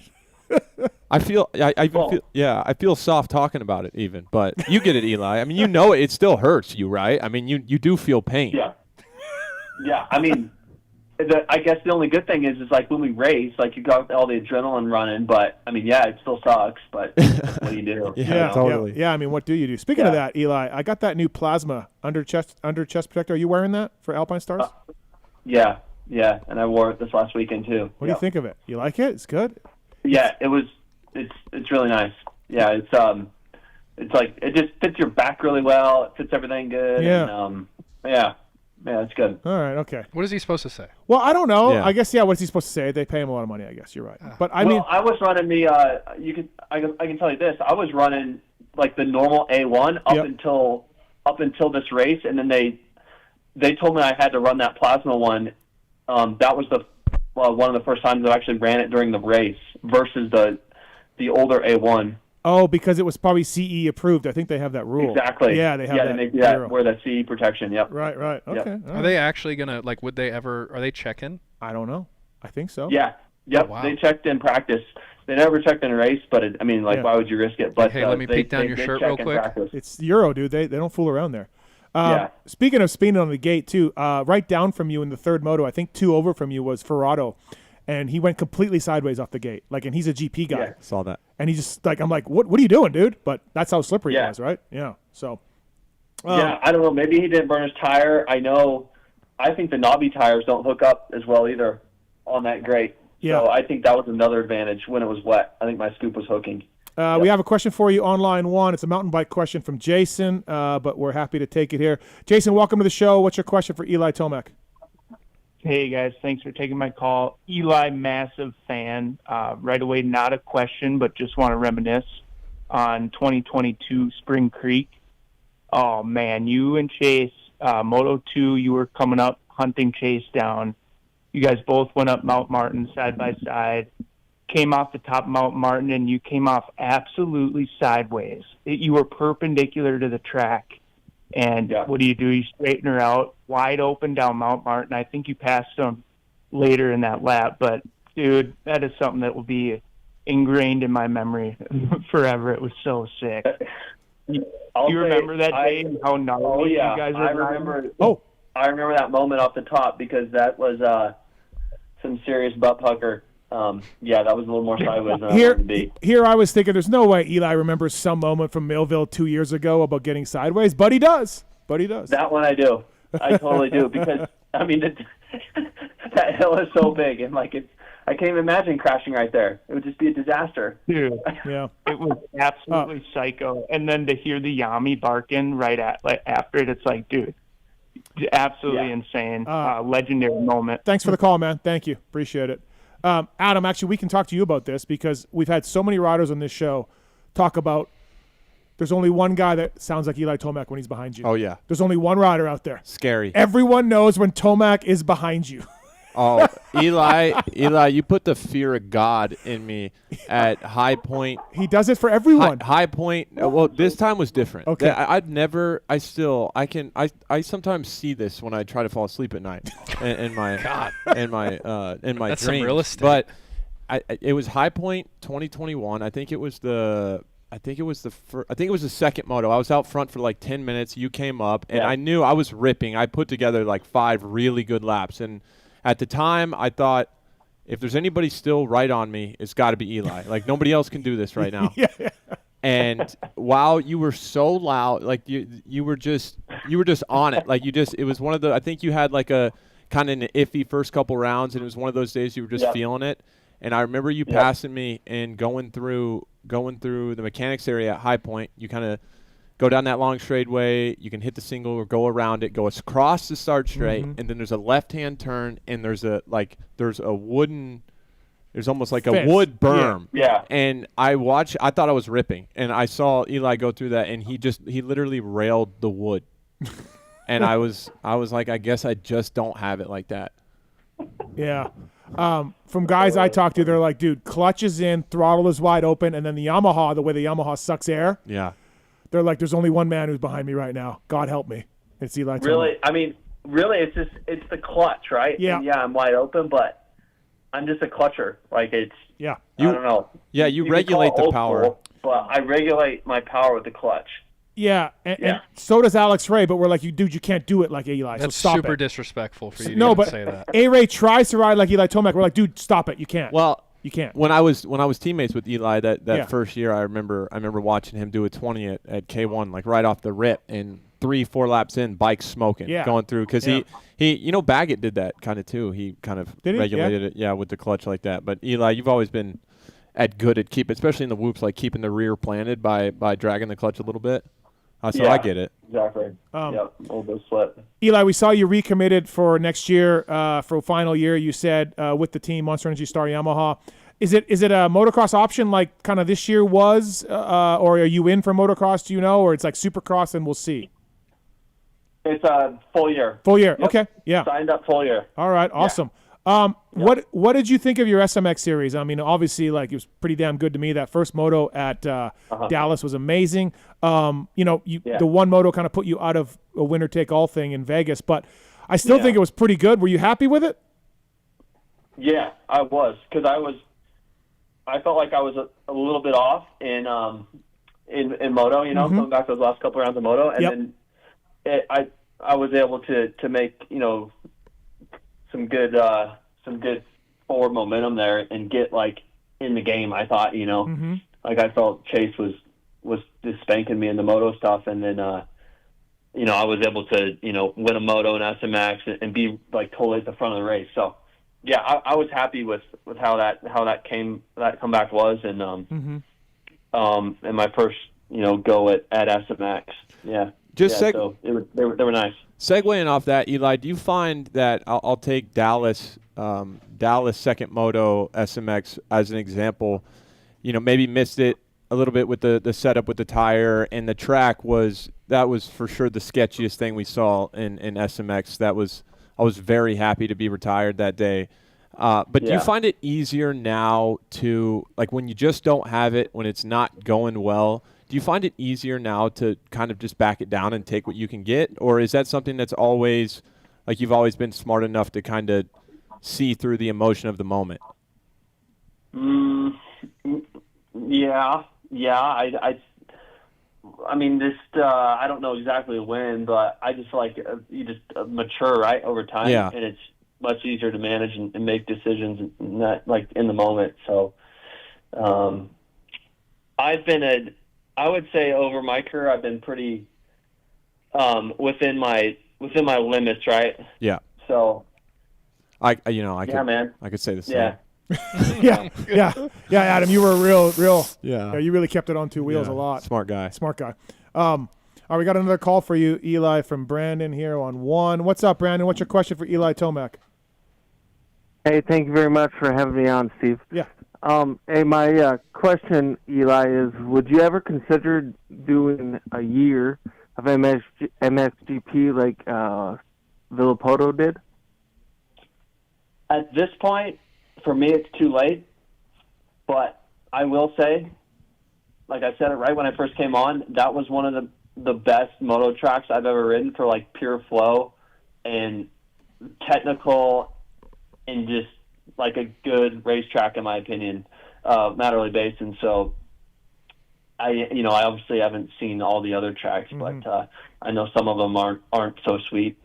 But that one, I had a heck of a good time, and it makes me wonder. But at this point, it's too late. I'm not going to do that. I wouldn't go over for a whole series. So AC had a thought that next year might not be your last year.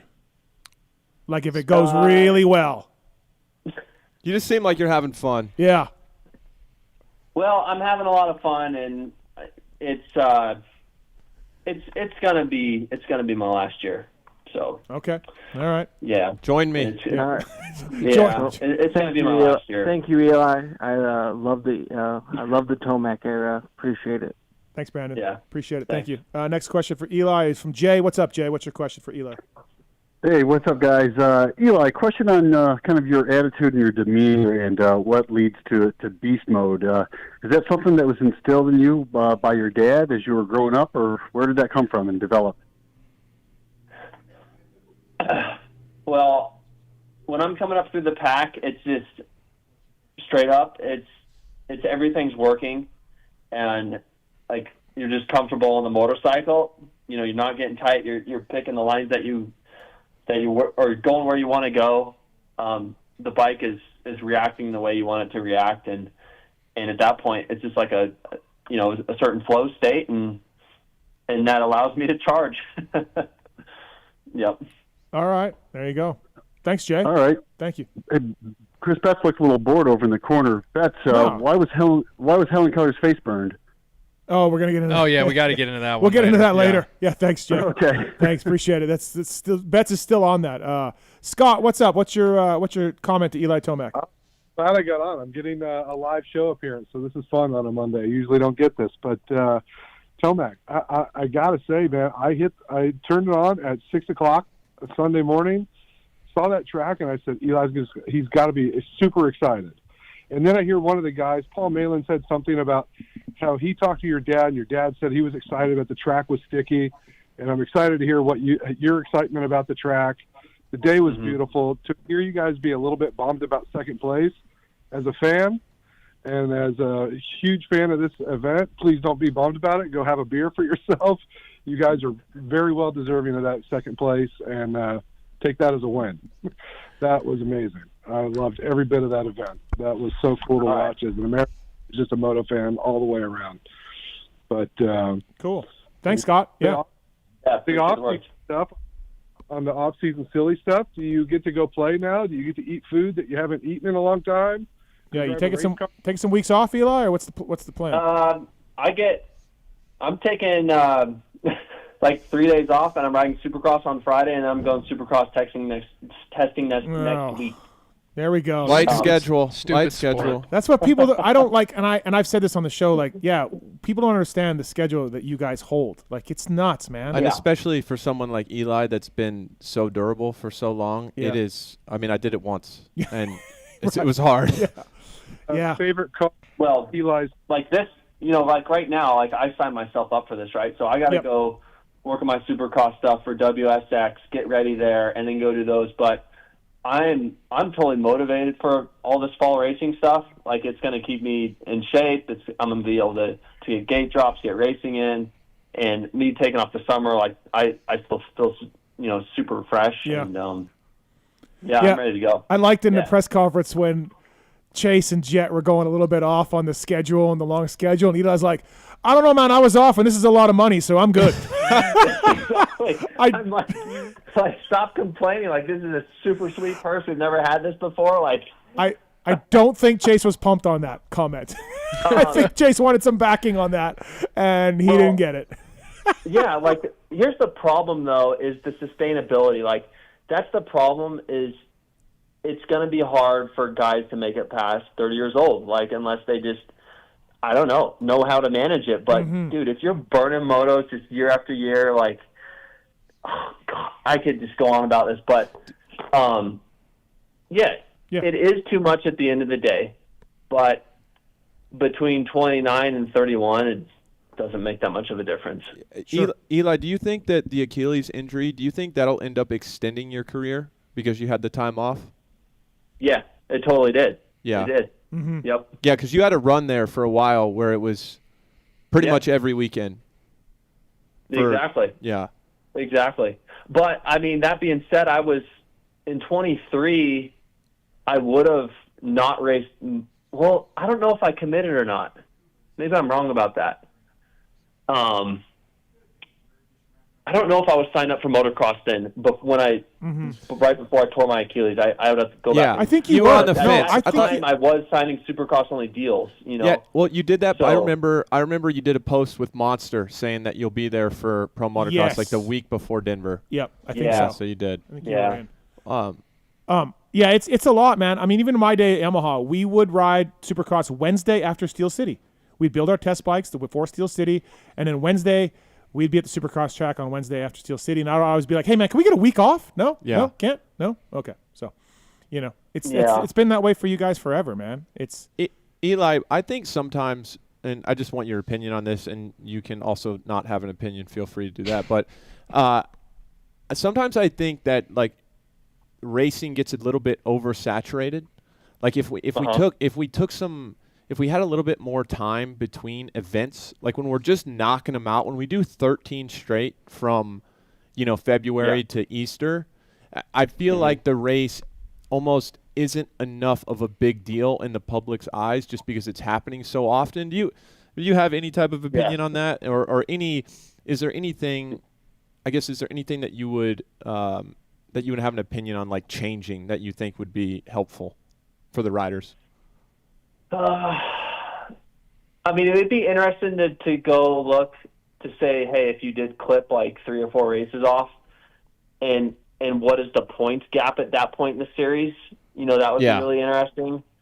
I mean, at round like 13, 14, it gets a bit monotonous, but I don't know. It's like who budgets? That's the other problem. It's like who is going to, not run another race and give that up. So I get that. And then you know what? Honestly, it's different. I know it's different. I understand it. But the Feld guys will push back and be like, "Look, Kenny and Eli are doing World Supercross. The Lawrences are going to Paris." Yeah. They will say that. And I'm like, "Hey," I told them, like, "Look, it's different. It's different. It is not the same." But they will point to that, and I'm like, "Okay." So there is that. And yeah, just to segue from this, I want to give you, Eli, I think even when we were teammates, we talked about it a little bit. I feel like just like at the top of the show, and I'm not trying to get you to complain or bash anything. We all love what we do, of course. But I want to give you the floor to say what you think about track prep and because I just think the last few years, I'm not sure, you've been out there a lot more than I have, but the last few years, it's like endurocross at the end of a supercross race most of the time. Yeah. And I'm personally maybe that's not even my best condition, so maybe I'm a little bit biased, but that personally, I think that we should try to do something to help limit that. What's your take on track prep? I would say I'm most of on the same page there with you. A lot of times when we walk the track in the morning, it's dozer prepped, right? And I don't understand why it's not finished with a skid steer. I mean, maybe it's all about they're trying to keep moisture in it. You have the dirt fluffy, but I've never understood why the tracks aren't skid steer finished to have like smoother transitions, so the tracks aren't as notchy and as rutted. And then same thing with the turns. I mean, if you have a single railing rut in the turn, you're not going to have a lot of passes going on in that turn. No square ups, no block passes. You can't run Exactly. somebody to the top of the turn. Yep, just follow the leader, grab a handful of 450 and that's it. But I think overall it's pretty wild how broken down they get. Some guys excel in those environments, and I'm sure some dudes are going to completely disagree with this. Yeah. But for the most part, I wish that they would start out actually more finished. Like the beginning of the day, I think they start out like too soft, straight up. Yep, me too.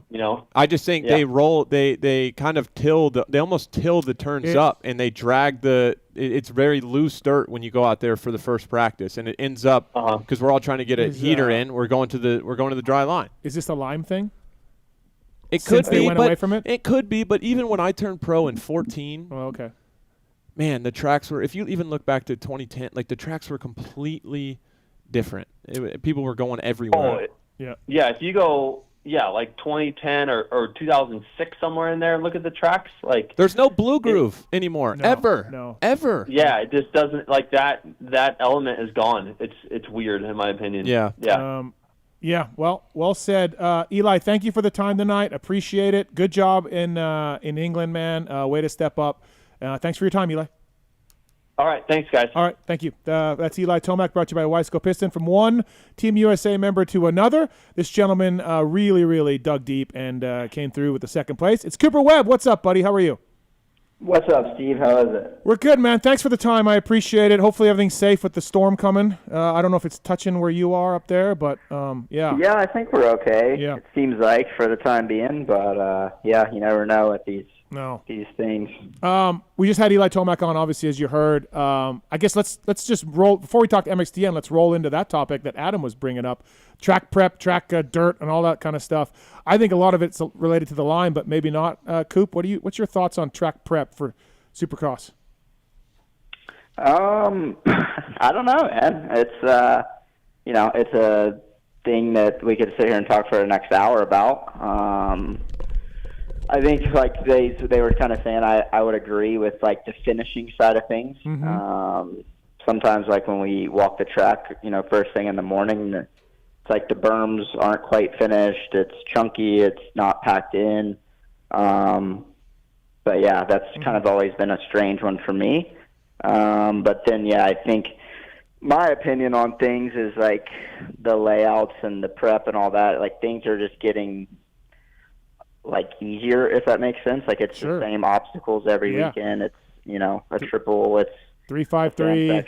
Yeah, the rhythms are pretty much the same, and there's not really anything new or exciting. And even the bowl turns, I feel like there was a lot less bowl turns this year, which to me in Supercross that's all you should have. But as far as track prep and all that, like being able to move around, I mean, I'm a big fan of ruts, clearly. But you're nasty in ruts, dude. I do agree with it. Like for racing purposes, I think, I don't know, I'm a big fan of like every event that we go to should be prepped like for that certain dirt to be the best, if that makes sense. Yep. So like if you go to an East Coast, you want or like an Indy, it's going to be ruddy as crap. Like you want to do everything you can to make it dry as possible. Or if you go to a Phoenix, hey, let it get blue grooved and nasty. Like just let every venue kind of be their own. But I think it's more to me it's the layouts are becoming a lot easier. And then another thing I think like just personally is all the insight we have with as far as lines and racing, by the time we're done with free practice, we already know the fastest line around the track for the rest of the day, which is great, but then takes away from racing, in my opinion. Yeah, thanks, Dartfish. Thanks for that. And why are there free practices? Like I hope we just go to 2 next year. I heard we were. We're back to 9 whoops again. That sucks. Can we put 10 in? I talked to Prater about it. 10. I know. I'd like 10. Right. So we can stop the 3-3-3 stuff, It was great for me. I loved it. I won a lot of races going 3-3-3. No, you did. Yeah. But you did the thing, like you're great at doing where a lot of the times I remember San Diego 2020, I think you passed me with like 3 laps to go, but you do a thing where you kind of skim, kind of like Marvin did. You kind of skim off the first whoop that gets like the tallest one, which that's really difficult to do. I think sometimes people think that jumping whoops is, I don't know, it's like a sissy thing to do because people like to skim the whoops, right? But it's to jump the whoops the way Coop jumps the whoops is gnarly. Yeah. Yeah, it takes skill, no doubt. I think some of it's lime, and I do think the creativity, like you said, Coop, like sometimes you're just like, hey, that's the same lane we had 3 weeks ago. You know what I mean? You're just like, come on. I don't know, man. I'm not a track guy. And I think even going on that tangent, like to me, I hate sand and Supercross, but I also hate it for the reason of what you just said of like, there literally is one line in the sand, and if you get too close to the rider in front of you, you just get blasted. So, that's one of the things that I know sand has been like a big thing lately, and that's my, like, I just think that's stupid in Supercross. Like, I get it every once in a while, but. Sure. What did Prater say about the whoops in your pod, Adam? He said that they had data that suggested that most guys that crashed was right around that 9 or 10 spot. Yeah. Like with 9 whoops, you can pretty much, if you have really good body position, you can pretty much just get through Ride the it end. out. Like, yeah, most of the time. It's like my old mechanic Carlos used to say, by the time you get in trouble, you're out of them. Yeah.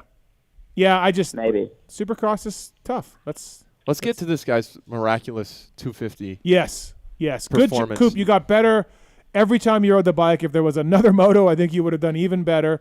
I heard you were pretty pissed after qualifying on Saturday. I heard some from Team USA guys. You were not stoked. You're riding it, still not riding it like you should. And you got better every time out, man. So, like, congratulations. Way to take it for the team. And I think you stepped up. Are you happy? You didn't win the event, your class, or the overall, but man, I don't know. I think it's all good.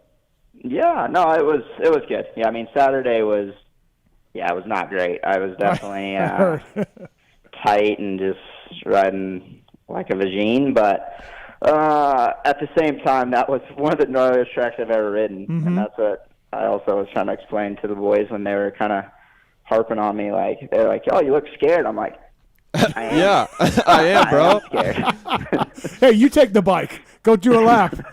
But no, I mean, overall, it was a great experience. I think from the beginning, like, in all reality, like, I shouldn't have even been there.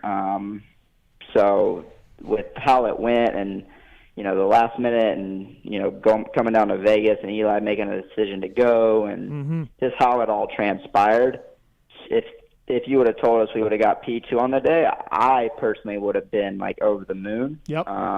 I thought a podium would have been unbelievable. But going into the last moto with like life of a win possible, to get second was a little bit of I shouldn't even say a bummer, because it was still an amazing day for everyone, but it was just like, damn, you start thinking of just like those 3 points. You're like, frick, if each one of us if I would have gotten 2 spots better, or whatever the case is. Yeah. So, but with that being said, I felt like, first moto, I definitely didn't do very good. I had bad start and goggle issues, and, so the second moto I really had to step up and knew I had to that was our goal, was to put a single digit on the board. And it wasn't going to be easy because I was going to be outside both times, but that was my choice. I felt like I was the weak link, so I wanted to let those guys try to put the lowest score. And like I told them, I said I need to step up at least one moto, and I felt like I did that in the second one. I made some good passes and was able to, like I said, put a single score up. So, but yeah, overall it was really awesome. Just the event, like, there's nothing like it. Everyone always says that, but there truly isn't. The pressure, the fans, the track, like, racing every badass motocross rider, from 18-year-olds to 32-year-olds, like, everyone's there. Yeah. So it's just a crazy event. You work as a team. Like, it truly was like a super sick weekend. And yeah, I think, like I said, to walk away with a P2, I think we surprised and shut up a lot of people. Maybe even you, Steve. I don't know. Love it. No, yeah, I put you guys, I'm like, hey, they can get on the podium, with a few breaks. Hates America. And you guys didn't get breaks. You just rode your asses to second. You know what I mean? Like it. Yeah. No, I'm not. Yeah. I mean, that's what I'm still like. Eli was insane. Like, yep. I'm still mind blown. Like, I mean, you know how good he can be and how good he is, but for him to show up and do what he did, like not racing all summer, not racing the last really 2 summers, and like it was really impressive, I thought. And especially the last moto, like we were talking about just like the gate choice and this and that, and like he was stressed, and like I had to tell him, like, hey dude, like it don't matter, like, whatever happens, like you can go outside, put AP inside, like do whatever you want to do. And then like for him to go and pull freaking 6-start whole shot like that, like I don't know, that was just like a badass thing to do. And it's even cooler because that's not really Eli's specialty. No, exactly. He pulled it out with his back against the wall. Yep. Which literally is next amazing. to Prado, like. Yep. No. How many guys have even outstarted that guy? Like it was insane. Prado got the whole shot from the outside in Moto 1. Like what the, like the dude's just phenomenal. I'm with you guys. It's even better that, hey Eli, we need this. Let's do it. And he does it. Yeah. Coop, I rode I've only ridden a couple times since Salt Lake, and both have been on a 250. At my first day at Fox Raceway, I think I stalled it 4 or 5 times. What was the hardest part? And did it take you by surprise? Did you think it was going to be easier than it was, or did it? What took you by surprise the most? What was hardest to get used to? I think the shifting, like you said, stalling it. Like you just shift the thing a lot. Yeah. But it was hard to say because it's one of those things. Like when I got on it right away, the Star bike clearly is fast, so like power really wasn't an issue. It was more just learning to rev it out again. Like, yep. At least the Yamaha, it makes better power actually on the higher side of the revs. Like it keeps going.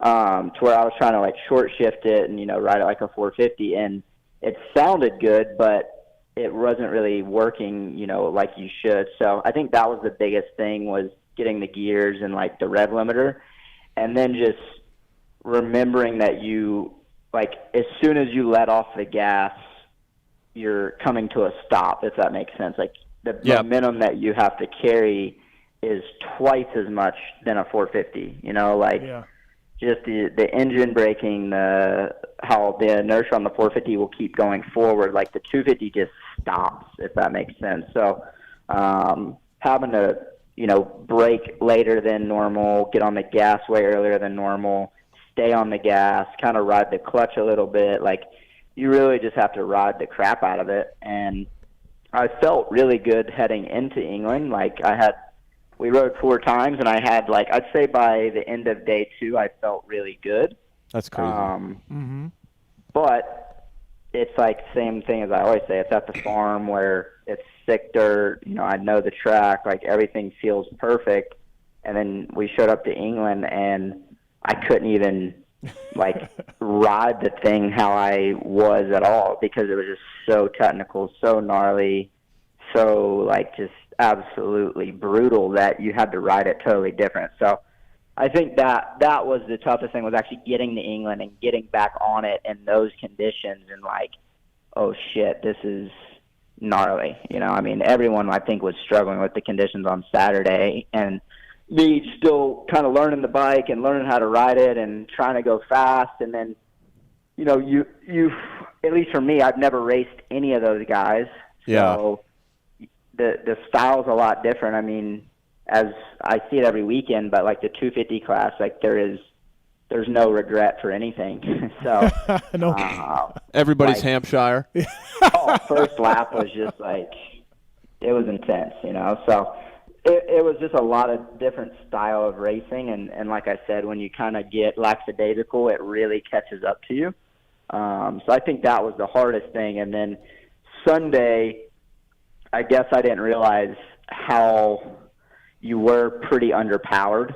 Like I would try to make some passes that I felt like were gonna be a pretty easy pass, and then like that 450 just hit, and you're like, damn, like you really had to charge on the outside, or like really almost push your limits to make a pass. So just stuff like that. But I mean, overall, it was super fun to ride. Like, I felt like I learned a lot and kind of got like a little bit of like confidence back of like, man, you know, you can ride the crap out of a dirt bike and I can still scrub, you know, underneath and do these things. And that sometimes the 450 like is just too gnarly to be able to throw around like that, if that kind of makes sense. Talking about your second moto and all the things that you learned and all the things you had to adjust to, do you feel like your second moto was like a perfect way to ride the bike, or were you still making some mistakes in the second moto where you're like, don't stop it, I gotta, you know, swing wider there or keep momentum up more? Or do you feel like your second moto was like, hey, now I'm good, or this is the way you should ride? Yeah, I think second moto was a much better moto, and I actually like got better every lap. And I think that was the thing, right? Like, I told those guys straight up, I'm like, man, that first one, like I said, I was about 11th or 12th, and then I had some goggle issues that, like, we all did, you know, like I was a dumbass and I ran tear-offs in the first one and ran out and just strictly didn't have vision. So I was kind of, you know, at a point where you're just trusting yourself to jump the jumps and the lines that you knew, and I was just kind of staying in there, to where the second one, in my mind, I was like, okay, the 17 is hopefully our throwaway, so like I need to make it happen this time. And so yeah, I felt like I rode it a lot harder. I was taking a lot more chances. I think that was the biggest thing, was like on a track like that, it was hard to tell yourself to just like send it, because there was consequences, obviously. So for me, I think it was just like I started taking a bit more risk, and it was working. You know, like I could carry more momentum that way, and you know, if I rip my foot off the peg in a turn or something, like, who cares? So that's kind of how I approached the second moto, and then I feel like, you know, I started getting better, and I rode behind like some of the other 250 guys. Like, I actually passed Biao, and like I passed Adamo and some of those guys. So like just riding around other 250s, I kind of learned as I went, and that was, it was just, I thought it was a good ride. Like I truly felt like I came through well, and I had a good start from the outside, which was awesome. But I felt like if I could have had how I rode that second moto, if I would have had the inside gate, I think we could have put ourselves in even a better spot. But looking back, I mean, that was the decision we made, and I think it was still the right one. 702-586-PULP. You got a question for Cooper Webb here on the PulpMX Show. Brought to you by the folks at OGIO Power Sports. Pulp15 is a code to save with OGIO, whether it's backpacks, gear bags, laptop bags, whatever it is. OGIO Power Sports will have you covered. And, if you're going back to school, you got a lot of stuff there for OGIO. OGIO Power Sports. Check them out. Pulp15 is the code to save. Coop, what was the base setup you started with? Did you start from scratch, or did you pick somebody else's? No, Deegs. Yeah? Yeah, Deegs, bro. Really? No, I mean, that was another thing, right? Like, had I been able to, you know, have 2 months to get ready, I think we could have been in a much better spot, like setup-wise, for at least myself. But that was another thing. Like, we were racing against time, so I literally just said, hey, give me the bike that's winning races, and I'll figure it out, you know? Yeah. So, which was actually, you know, like I said, it was kind of just Hayden's setup. And then when we got to England, we made some changes. Like, we made a pretty big shock change after the first day. That was a lot better. But yeah, I mean, it would have been, I think it was still a good setup, but it'd be really cool to, like, have an actual test and, you know, set it up how maybe I would have liked certain things. Like, Hayden's bike setup was good, but as you know, like, every rider's a little bit different. So, right. But with that being said, that was the easiest thing for me. Like, hey, he gets good starts. You know, he obviously clearly is a great rider. But won the national championship, so yeah. Yeah, exactly. Like, just give me that. And so yeah, that was the setup. How was the after party? Did we hit it, or did we keep it? No, keep it light. I'm old man now. Yeah. We took it back to London. We had a flight out. Just full boring dad now, man. Alpine Stars does a good job after the race for everybody. You know, they have hospitality. Yeah, there. That's what we did a nice dinner, and my favorite thing is kind of talking to all the Euros. So like that was cool. After the race, I got to speak to Jeffrey for a while, talk to Stewart for a while, ran into Tony. Like I like just talking to those guys and learning from them. And that was one thing. Like when I did the Nations in 2015 and 2016, that Gareth Swanepoel, who's my trainer now, but was also back then, he's like, hey, one thing you need to remember is, like, the Euros don't really like the U.S. He's like, they do, but they don't. So, like, when you guys come over here for Nations, you're a little bit, you travel in bunches and, like... Yeah. So, I don't know how to explain it, but, like, they kind of... Their goal is to obviously beat the U.S. He's like, so my advice for you is to go talk to these guys. That way they don't race you super, super hard. And I did that my first year at the Nations, and so I got to meet like 10 or 12 of the guys at the time. And then so going back 8 years later or whatever it was cool to kind of connect with everybody again and see everybody and talk to them. And like you said, Alpine Stars, they do an unreal job with the food and the hangout and everything like that. So yeah, that was a cool thing afterwards, is hanging out with everybody and still enjoying a podium. Like I said, I think the last time I went there, it was a heartbreak, and I left there like in shambles, to where I told myself this time, like, once you're on the podium, like, it's still a huge deal, to get second place. So enjoy it and don't be so miserable this time. Well, I mean, the last time, yeah. Well, no, the last time you... Was that Erne or Majora? Which one was last? Majora. Erne second, third was Majora, but that was the one I had to tip over. Yeah, Majora was a tough one for you for sure. That was just a weird spot to crash. Yeah. The Euro riders, in my opinion, though, they like everyone I've talked to, and I'm buddies with a bunch of them. They watch all the Supercrosses, most of the motocrosses. I mean, they are deep fans. These guys, Yeah. So I think in general, Coop, tell me if I'm wrong, but I think in knowing some people across the pond, I think the general consensus about Americans is just that we think America is all there is, right? Like it's just, for sure. Yeah, they just think we're a bit stupid and corny. Yeah, and that was maybe what I meant. Like, obviously, like you said, Steve, I think there is a tremendous amount of respect between the two. And like you said, we watch GPs a lot more now than I think maybe ever before, and vice versa. Like, obviously with the TV packs and stuff, I think they have a lot more access. But I still think at the end of the day, the Euros show up to Nations wanting to beat the Americans and the U.S. riders and vice versa. That's no secret there. So I guess that's more what I meant was like, they're going to race the Americans hard, in my opinion, and vice versa. We don't want to, especially if not in my case this year, but if I'm a, champion of the series and I go to Nations, like, I want to show that, hey, I'm the best in the class, or whatever the case is. Yeah, I think the Wolf and Koonin were very motivated to be the best MX2 dudes. You know what I mean? Like, they were very much into it. And also, when the Motocross of Nations happens, and I'm old enough to remember this, and America doesn't send a team, it's not the same. It's not the same. You're not old enough. You're just old. What? You're just old. Yeah, I'm just old. Right.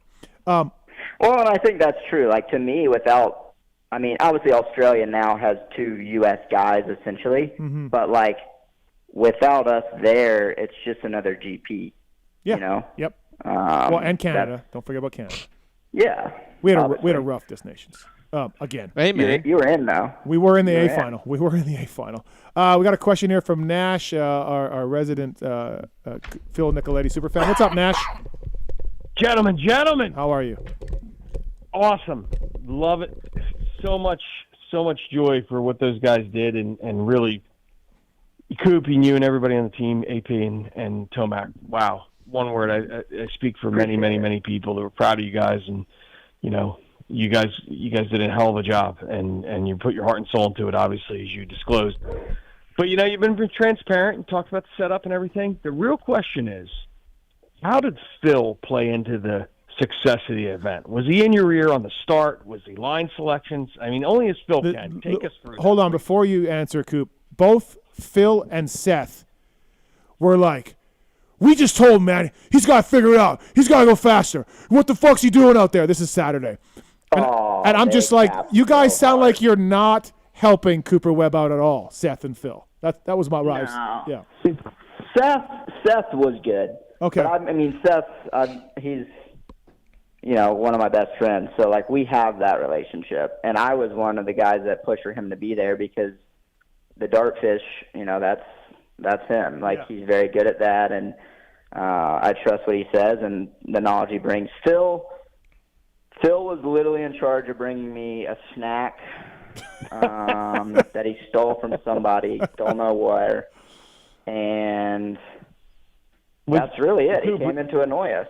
Yeah, was he bringing it down with negativity?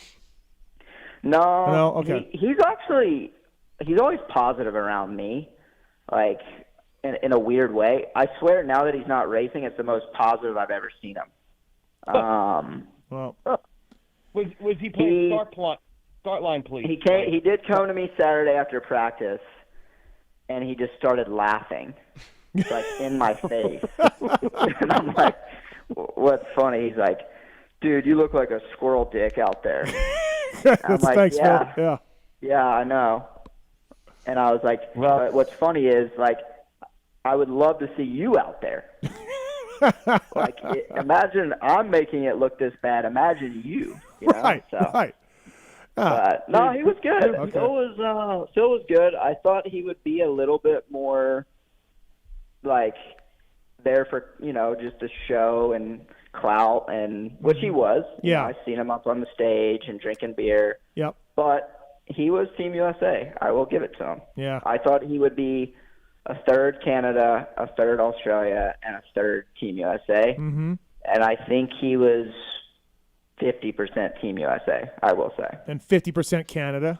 I'd say 45% Canada. Sure, 5% Aussie. Yeah, that probably makes about right. Yeah, we had him on our live show Saturday night, and he was swearing. We were told to keep the swearing down, and we didn't pass it on. We didn't tell Phil that, and then he swore like a drunken sailor up there, and I'm like, oh boy. Yeah. Because it's like an MXGP I don't think show. he spent one day sober. Yeah. If that tells you anything. Yeah, that was probably true. I know, and he told me, he was like, dude, I was talking to Tomac. I was talking to, and I'm just like, oh my God, I can't even imagine how that went. Like, Yeah. No, he was. He was. Okay. He was trying to get the boys fired up, but, like, I told him, I'm like, dude, you can't. You're like the typical American that comes over here on race day for Team USA, trying to be a hero. Like, let us do our thing, bro. Yeah.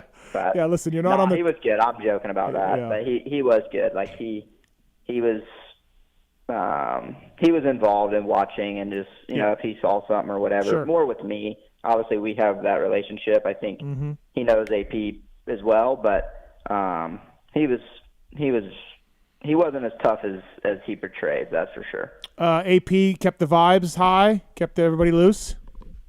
Yeah. No, honestly, vibes were good. Yeah. Like I'm teammates with Eli, so like we've gotten to know each other, just from being teammates now. But I was pleasantly surprised. I thought we all really got along well. I did like having like our cubicle that we had this year. Mm-hmm. We all rode to the track together. We rode from the track together. We all had breakfast, lunch, and dinner together. Like, nice. It was actually a really good vibe. Obviously, me and AP are boys and have been, but it was cool. I think we were all in pretty good moods. Like none of us were taking it too serious. Even Eli, like I was stoked on how he was, and we were all able to just kind of, tell stories and joke around. And then when it was time to get serious, like we got serious. Yep. But yeah, I think me and Eli are the same way as far as like, when it's race day with media or fans, we're pretty head down to where the Cowboy was signing every fan's hat that was there. So I do think it was a good vibe though. All three of us got along really well. I thought even within the Yamaha and the KTM crew and stuff, like I got to reunite with Carlos, and that was super fun. And he was helping me, we would help them, and man, that's another great thing about the event, right? Is like everyone puts the egos aside, and it's like how do we get this done? And no matter what color bike you're on or who's paying you, like everyone has a common goal. So yeah, I thought it was a great week, and I think we all bonded really well, and that's all you can ask for, And let's not forget, you gave up a vacation, which I'm sure made your wife super stoked. You gave up a nice vacation to go and battle in the ruts and the mud. Did. Yep, I did. Yeah. But it was worth it. No, like I said, it was a really good trip. The weather, considering, was still really good. Like race day was rainy and misty, but I was kind of expecting a full mudder. So, I was stoked. Like I said, it's been a long 8 years of not racing the event, and I think about it all the time, So for me, just to experience it again and be a part of it, and just the absolute pressure of that event, like me personally, I love it. But and it's not for everyone. And going into that last moto, like you could feel it for those two boys, like it was real. So yeah. Need the dog. Like I said, need the dog. You got the dog. Yeah, he does. Nash, thanks for the call. Thank you, Nash. Hey, great job, guys. Cheers. Thanks.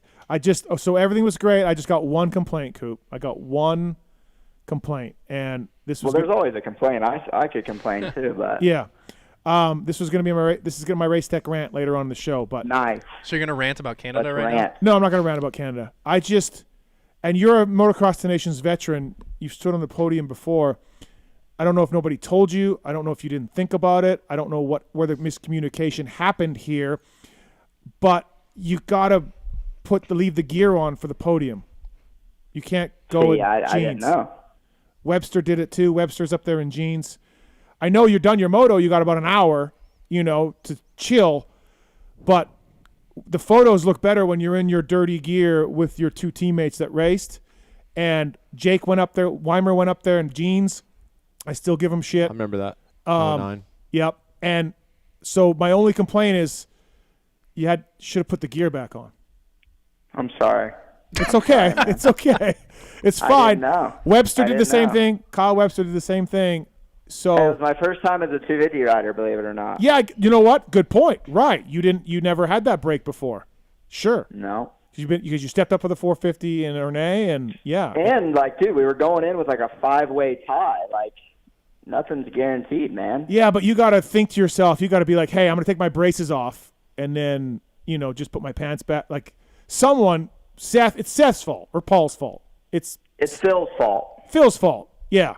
Yeah. Phil and Seth's fault. Phil and Seth's fault. Someone needs to be like, hey, Coop, for the podium, why don't you put your gear back on, or keep the gear on, or however that works. I feel like you're nitpicking. Well, to be fair, I'm glad I even made it to the podium because I was in the trenches waving my towel every lap. Okay. And I had to climb 3 fences just to get to the podium because they weren't going to let me down there. Oh, okay. And I'm like, no, I'm on the You're right. If I would have had my gear, I would have probably slid right in. See? Yep. But they thought I was trying to sneak up there, so you got a point. What was the shoe game like? Were you wearing slides or something? No, full Brooks dad spec. Love it. Comfort. Yes. Comfort.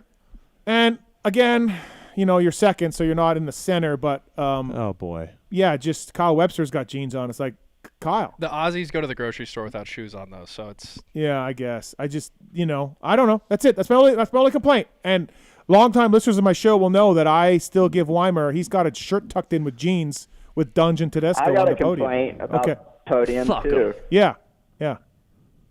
We get a team second place trophy. I think it'd be cool to take home our own little trophies. You mean they're charging people $45 to watch this fucking race? They can't buy a trophy? For anybody, for everybody? Yeah. Oh my God. At least a plaque would be nice. Yeah, really. We get medals, which is cool, but maybe a Polaroid to take home. We got a medal. It's not the vet you got designations for fuck's sake. The fact that that's the same award is. At least there's bonus money. Yeah. There's lots of prize money. Yeah. No, listen, man, good job, great work. I think that I tweeted this. I said it when you agreed to it. You could have said no, and no one would have said anything, and everyone would have understood.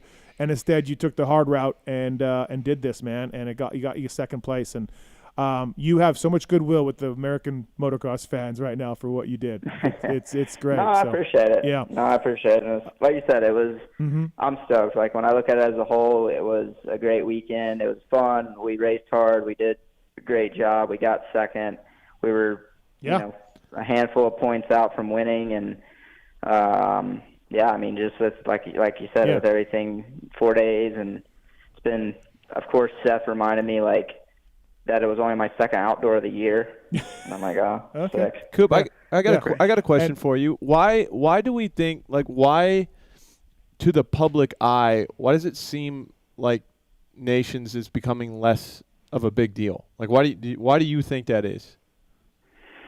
I think it's bullshit, is what I think. Not the event. Sorry. No. I get it. Don't take it for what it is, but I think, unfortunately, money. There's a lot of little stuff that I would change about it. Like I do think, like I said, I got my travel covered, which is great, but that's what I got for this event. And the weekend before, for getting fifth place in a series, I got $150,000. So, I mean, that's. At the end of the day, it's money, right? Like that's, I think, why it's not important. I think there's a lot of risk. Like if we were to go there and say I got seriously injured, then my whole next year is seriously upset because of the timeline of it being October. But I think it's also like if you've never done it and you've never been there, and especially in Europe, like the nations in the U.S. are great, but like Europe is a whole nother level. I just don't think people, and maybe the newer riders or the younger riders, truly understand how incredible the experience is. Like I've had, I've been racing for however long now, and all three nations are probably 1, 2, 3 on my list of like races that meant the most, or that I think about, or like the feeling. Like there's just nothing like the sight lap, for example. You can't see the track because there's fucking smoke everywhere. Like you can't see a line on the track from the fans. I battled Muse for 3 laps, and I could not hear my dirt bike for 3 laps. Yeah.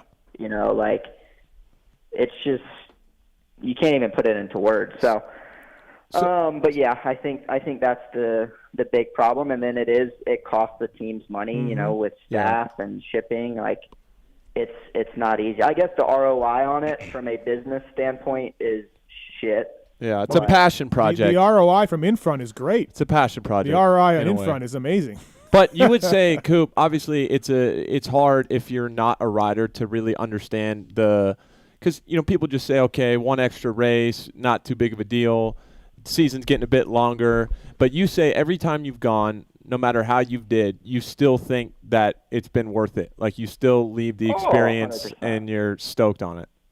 Yeah, and that's what I mean. Like, and I think it's one of those things that, in 2015 and 2016, I did it and I loved it and everything was great, but I didn't respect it or understand how important it was for until a few years after, of not getting selected or not going or not being a part of it. And then you go like, man, that is a pretty special experience. And then I do think even back then, it was truly the best 3 riders in America, which I'm grateful as heck to be on the team this year, but I wasn't top 3 best riders in America, so I think that was the other special thing, was the 2 times I did it. Like, we sent our top of the list guys, and so yeah, like you said, I mean, it's like the Olympics, right? Like those athletes don't get paid any more, any less to go do the Olympics, but it's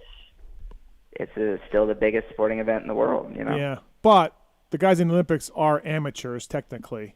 You guys are professionals, and there should be. Infront is making a lot of money from this race. Having said that, thank you, Infront, for letting me do 2 live shows. But being fair criticism here, they should pay back some. They are making a lot of money on that race every single year, and they're relying on the flag and patriotism to make these dudes feel guilty. when they can afford to pay something. Yeah. You know, No, I really don't feel that way. disagree. Like, I'm sure there's a bunch of politics that I don't know of, you know, so I don't want to talk too much on it, but I agree. I mean, it's at least a purse or something to some degree, a show-up fee or, you know, something or help with travel or whatever the case is. I mean, that's what's hard, right? Because I heard you talking about when I got on the show, you were talking with Eli about the extra races. It's like, man, you know, speaking of these one-off races or Paris or Oz or whatever they are, you know, the difference there is we're getting treated like superheroes. You know, we're getting flown, lay down beds. We're getting paid a heck of a lot of money. When we get there, we're in a suite. We're getting tour guided all over the town, whatever we want, you know, 5-star meal. Like, that's what makes that different than race 27 on the schedule. And then secondly, of like, yes, getting back to the point of us going to England, like to race for MXON, you know, I'm going to go back to Paris in a month, and like the difference between the two, as far as like the experiences, is crazy. You know, as far as like getting paid for it for the one night of racing or whatever it is, like it's just totally different. I mean, and those promoters are great people and great promoters, and I don't think they're getting paid as much as I would think a MXON is, you know, from a crowd standpoint or anything like that. So, like you said, I think there's a lot of politics. I'm sure little things behind it or whatever the case is. But with my point of that, like the original question of the younger guys or the guys that maybe haven't been there or really understand it, you're not going to get them there by giving them like a pep rally. You know, you're going to have to figure something out to get these guys there for sure. Yeah, no, it was well said. I agree with that. And the Feld guys are, you know, like we said, the Feld guys are like, well, they're going to Paris and World Supercross. I'm like, it's not the same, man. I guess it just comes down to how much patriotism matters. And if you have the experience of the race and knowing how fulfilling and meaningful that experience is, how much is patriotism worth potentially a big sidestep in your career, get hurt. I mean, Grant Harlan went last year for Guam. Yeah. Zero chance of doing anything, maybe making the A-main. He hits a down rider, no fault of his own. Pelvis. He's in the hospital for weeks in Paris. Fucks up his Supercross season. You know, he doesn't start feeling good until halfway through the Supercross season for really nothing, you know? Yeah. And you're like, okay, so that's why even like with Deegs, I didn't like how Deegs didn't tell the truth, that he just didn't want to go. But having said that, I'll never criticize the guy for not going. I get it, man, for all the reasons we just laid out. Yeah, you've always been pretty reasonable with that. Yeah, you don't want to go. It's taken away from testing. It's taken away. It's no money. It's taken away from your recovery time. I have no problem with people not going. Yeah, I think you can protect yourself, make the decision that's in your best interest, and still love your country. Yes. I can say that. Yes. The extremist thinking is that it's one or the other. Yeah, no. And that's just not like true. Coop raises his hand and be like, ride to the DF? I'm in. Which is great, too. Great. Like, yes. I, as a motocross fan myself, I mean, it's meaningful. And Coop will benefit from this for goodwill from the fans down the road, which is also awesome. And you'll thank yourself for it in 10 years. No, for sure. And I think, I look at it, like I said, I think if you were to go down a line of past champions or guys that have won championships and also done nations, and you go from the 80s, 90s, early 2000s, you ask them top three, you know, and I would say 90% of them would say nations is top of that list or top three on their list of achievements. And that's what I'm saying is I think, like I said, now that I'm a dad and getting older and, you know, those are the things like I can't wait to look back on. And like even this weekend, I literally raced the Wolf, Coonan, you know, Adamo, Jeffrey Hurlings, Tim Geiser, Jet Lawrence, Hunter Lawrence,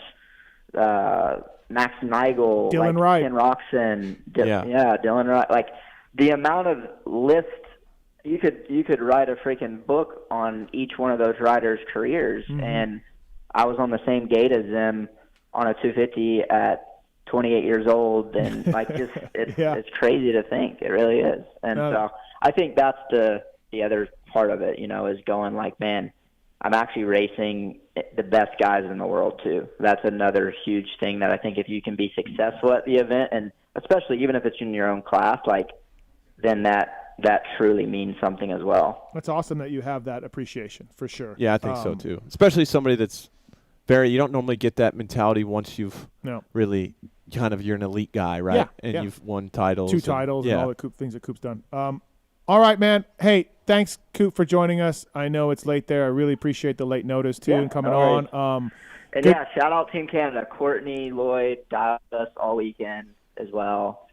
Oh, nice. So, I didn't know this. job. Oh, okay. So, well, look at that. Shout out Courtney Lloyd, then, for helping out Team USA, too. Thanks. Good job. Thank you for this. I'll see you in Paris. Yep. See you there, mate. All right. Thanks, Coop. See you, AC. Nice work. All right, see you. That's Cooper Webb, everybody. Brought to you by OGO Power Sports. All right, commercial break here on the show. Wil Hahn's coming up. Jason Thomas coming up. We're going to finish your Race Tech rant. We're going to get into salaries. I got some baseball talk. Oh, boy. I got baseball talk Betts for you. has been over here just raring to go. He doesn't.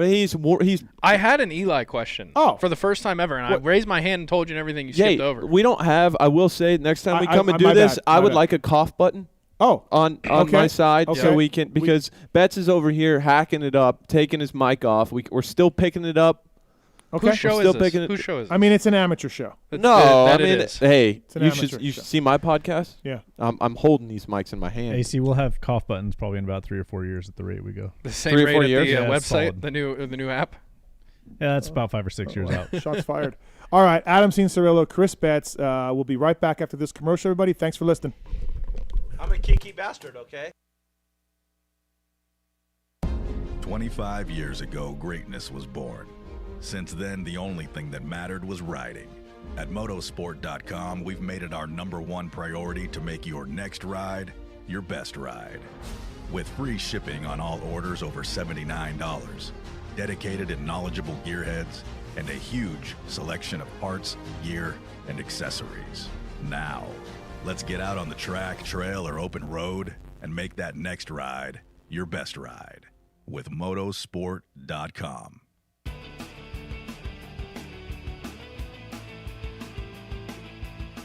You likely know Racetech as the suspension and engine tuner of choice for the world's fastest privateers. But what you may not know is behind the scenes, Racetech is the trusted source for many OEMs and factory teams throughout the motorcycle industry. For nearly 40 years, Racetech has been producing high-performance suspension and engine components and services right here in the USA. Racetech doesn't just specialize in motocross. In fact, they have many off-road, hill climb, flat track, road racing, and supermoto championships on the mantle as well. Not a racer but want to smooth out the ride on the street or add some performance to your Harley? Racetech offers a full line of suspension solutions including industry-leading, built-to-order G3S custom shocks.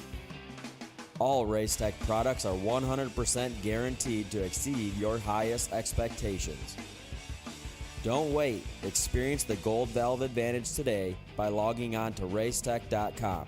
Don't forget to mention PulpMX when ordering for a discount.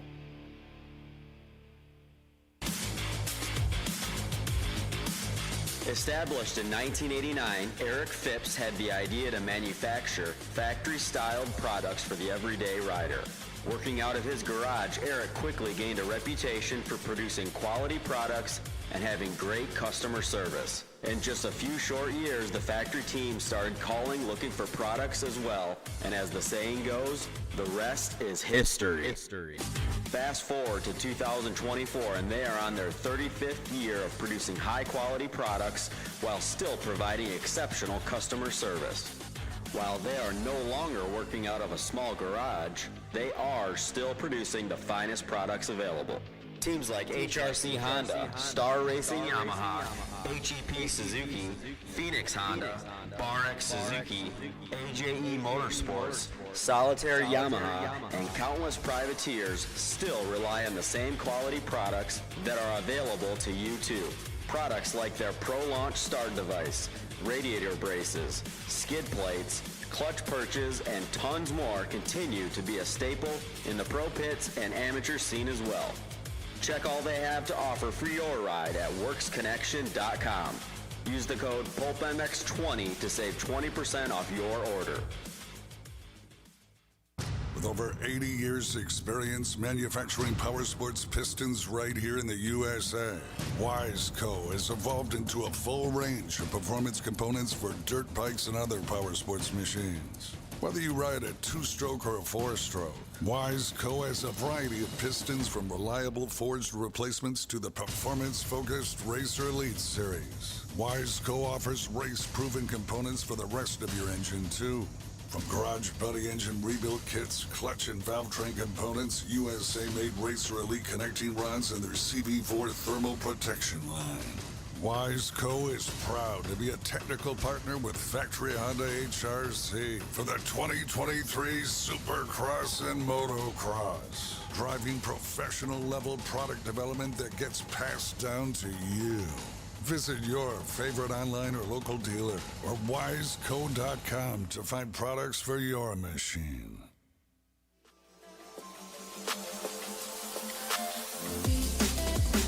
Rocky Ridge Trucks, your ultimate off-road vehicle capable of getting down and dirty. Rocky Ridge has a rich history and has been building custom vehicles since 1983. Proudly partnering with the finest OEMs including Chevrolet, GMC, Ford, Jeep, Nissan, and Ram, we bring you the ultimate turnkey custom truck on the market. Each vehicle is easily financed through your local dealership and, best of all, retains the factory warranty. Say goodbye to the hassles of DIY customization. No more waiting for parts, compromising ride quality, or risking voiding your warranty. Drive the vehicle you've always dreamed of today. Join the Built for the Bold family at RockyRidgeTrucks.com.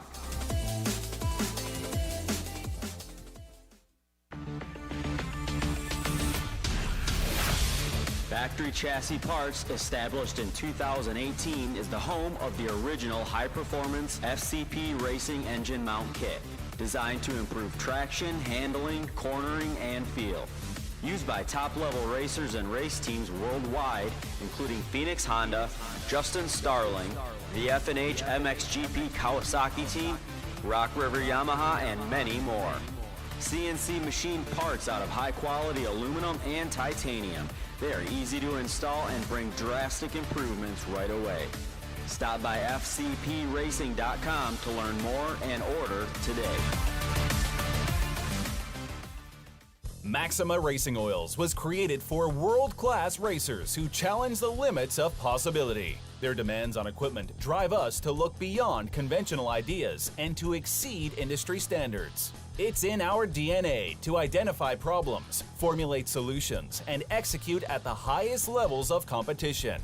Case in point, the championship-winning Factory Kawasaki race team, longtime Maxima partners who extensively use Maxima throughout the bike. Maxima's USA-made products exceed JSO requirements and can be used in all motorcycle brands: Kawasaki, Honda, Yamaha, Suzuki, KTM, Husqvarna, and more. Maxima Racing Oils. Experience the difference. Visit MaximaUSA.com for more information.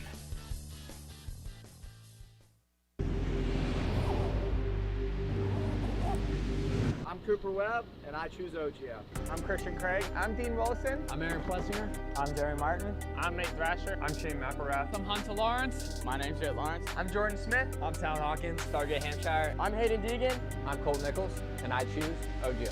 And I choose OGO. And I choose OGO. I'm Tom Biala. I choose OGO. And I choose OGO. And I choose OGO. I'm Jiren Ferrangis, and I choose OGO.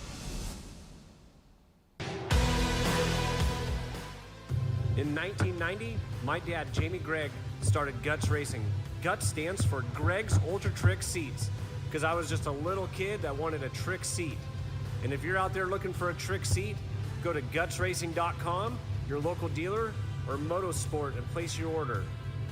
Support the people that support PulpMX. You can use Pulp 2024 for 20% off at gutsracing.com.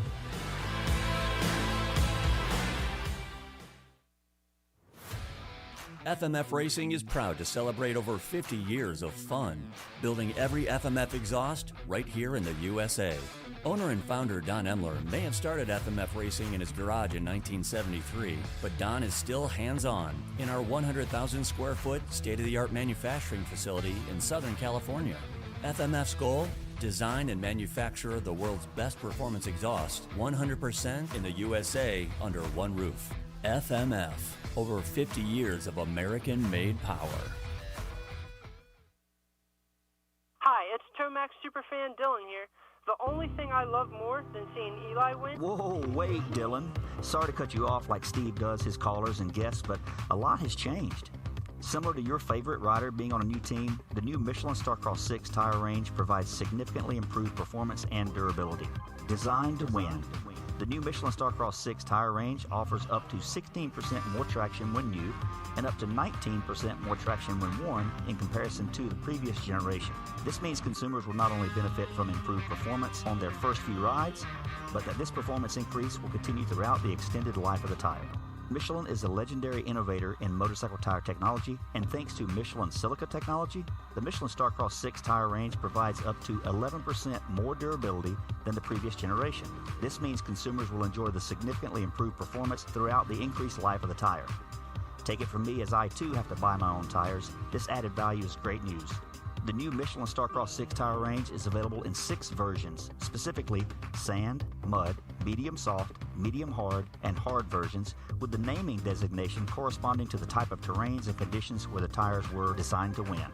Another innovation is the Michelin adaptive design, with specific positioning of the tread blocks in 3 zones: central, intermediate, and lateral zones, with the single goal to offer exceptional grip for the front tire and exceptional grip, traction, and longevity for the rear. To learn more about the new Michelin Starcross 6 tire line and all the quality products that Michelin offers for motorcycle segments that Steve cares nothing about, visit michelinman.com/motorcycle. And then visit your local dealer or online retailer to choose Michelin product to maximize your riding experiences. Also, too, make sure to follow at Michelin Motorcycle on Instagram and Facebook. Attention riders! Welcome aboard the all-new Atlas Vision. We hope you enjoy the added mobility, quicker flight time, and additional views. Please follow along as we outline the safety features of this revolutionary device. The first thing you will notice is the added headroom. The fore and aft positions no longer come with annoying restrictions, so feel free to move about the cabin. Quicker flight times can be achieved by unmatched comforts and unencumbered movements. Yes, we're built for speed and comfort. And now available to all customers is a 360 panoramic view. Go ahead and look around the cabin. These new angles are available at no additional charge. Located on the underside of the frame is the gold standard of impact absorption, D3O. In the event we accidentally take a trip to Indonesia, we suggest that you remain with your neck in the underextended position and allow this proven material to do its job by reducing the forces over 50% better than ever before.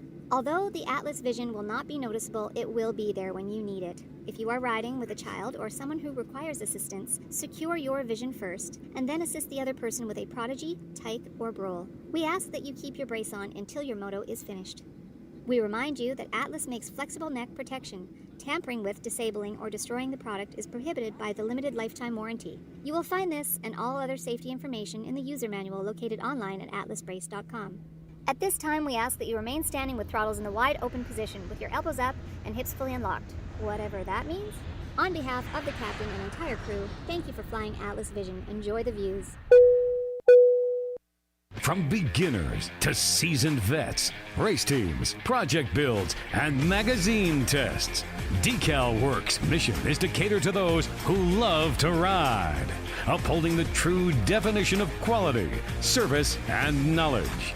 Visit decalmx.com and use promo code PulpMX23 to get 20% off your custom graphics. Decal Works, #1 for many reasons. 25 years ago, greatness was born. Since then, the only thing that mattered was riding. At motorsport.com, we've made it our #1 priority to make your next ride your best ride. With free shipping on all orders over $79, dedicated and knowledgeable gearheads, and a huge selection of parts, gear, and accessories. Now, let's get out on the track, trail, or open road and make that next ride your best ride with motorsport.com. Maxima Racing Oils was created for world-class racers who challenge the limits of possibility. Their demands on equipment drive us to look beyond conventional ideas and to exceed industry standards. It's in our DNA to identify problems, formulate solutions, and execute at the highest levels of competition. Case in point, the championship-winning factory Kawasaki race team, longtime Maxima partners who extensively use Maxima throughout the bike. Maxima's USA-made products exceed JSO requirements and can be used in all motorcycle brands: Kawasaki, Honda, Yamaha, Suzuki, KTM, Husqvarna, and more. Maxima Racing Oils. Experience the difference. Visit MaximaUSA.com for more information.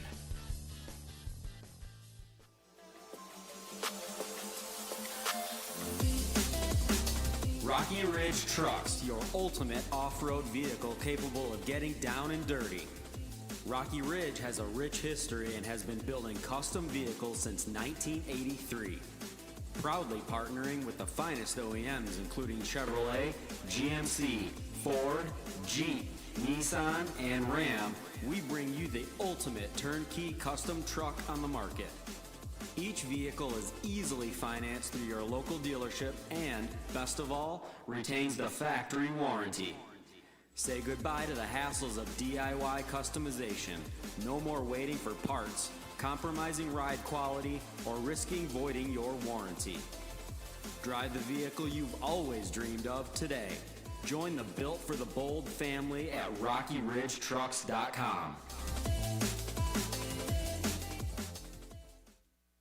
Hi, it's Tomac superfan Dylan here. The only thing I love more than seeing Eli win... Whoa, wait, Dylan.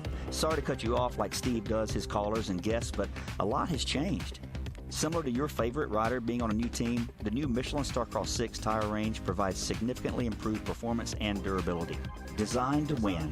The new Michelin Starcross 6 tire range offers up to 16% more traction when new and up to 19% more traction when worn in comparison to the previous generation. This means consumers will not only benefit from improved performance on their first few rides, but that this performance increase will continue throughout the extended life of the tire.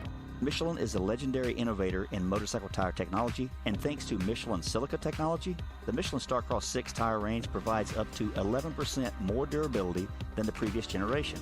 This means consumers will enjoy the significantly improved performance throughout the increased life of the tire. Take it from me, as I too have to buy my own tires, this added value is great news. The new Michelin Starcross 6 tire range is available in 6 versions, specifically sand, mud, medium soft, medium hard, and hard versions, with the naming designation corresponding to the type of terrains and conditions where the tires were designed to win. Another innovation is the Michelin adaptive design, with specific positioning of the tread blocks in 3 zones: central, intermediate, and lateral zones, with the single goal to offer exceptional grip for the front tire and exceptional grip, traction, and longevity for the rear. To learn more about the new Michelin Starcross 6 tire line and all the quality products that Michelin offers for motorcycle segments that Steve cares nothing about, visit michelinman.com/motorcycle. And then visit your local dealer or online retailer to choose Michelin product to maximize your riding experiences. Also, too, make sure to follow at Michelin Motorcycle on Instagram and Facebook.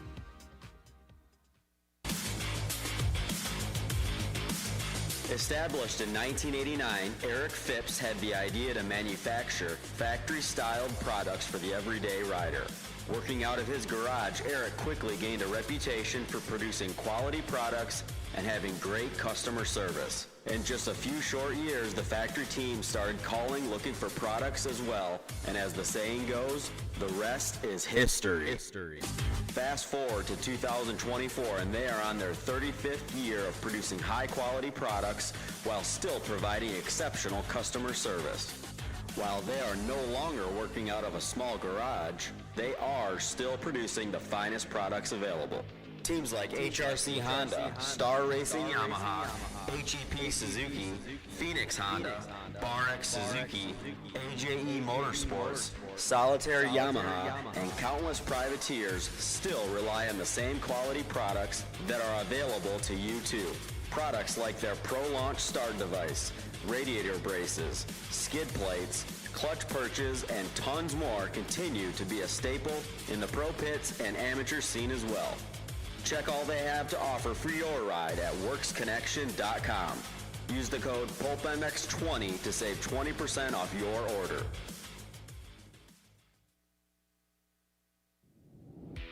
The power of fun. Celebrating over 50 years of ear-to-ear wheelies. Half a century. It's pretty cool to see how far we've come.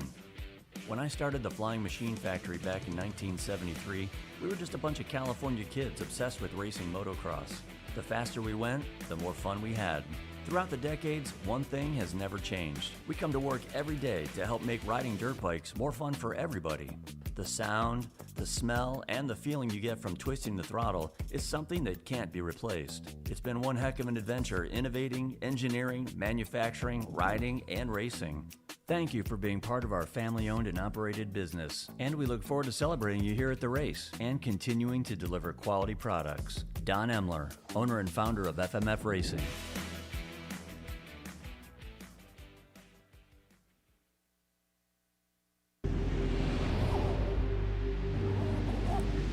I'm Cooper Webb, and I choose OGO.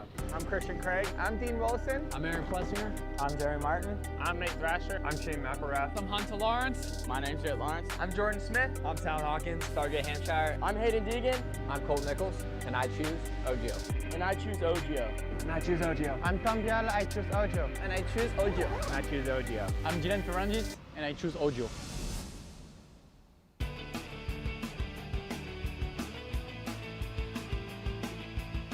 You likely know Racetech as the suspension and engine tuner of choice for the world's fastest privateers. But what you may not know is behind the scenes, Racetech is the trusted source for many OEMs and factory teams throughout the motorcycle industry.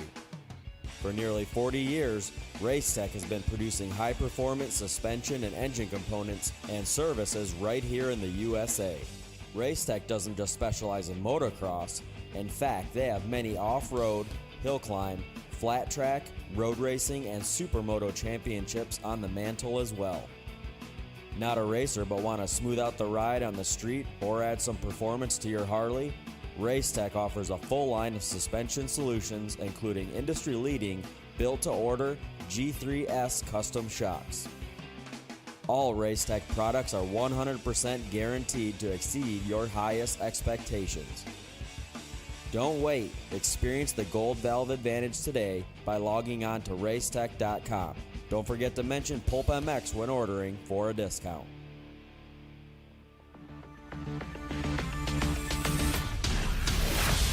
Factory Chassis Parts, established in 2018, is the home of the original high-performance FCP racing engine mount kit, designed to improve traction, handling, cornering, and feel.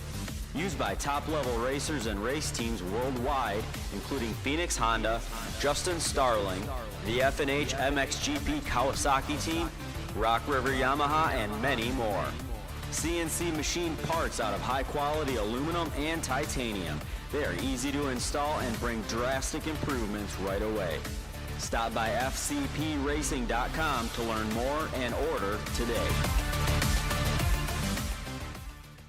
With over 80 years' experience manufacturing powersports pistons right here in the USA, Wiseco has evolved into a full range of performance components for dirt bikes and other powersports machines. Whether you ride a two-stroke or a four-stroke, Wiseco has a variety of pistons from reliable forged replacements to the performance-focused Racer Elite series. Wiseco offers race-proven components for the rest of your engine, too. From garage buddy engine rebuild kits, clutch and valve train components, USA-made Racer Elite connecting rods, and their CB4 thermal protection line. Wiseco is proud to be a technical partner with Factory Honda HRC for the 2023 Supercross and Motocross, driving professional-level product development that gets passed down to you.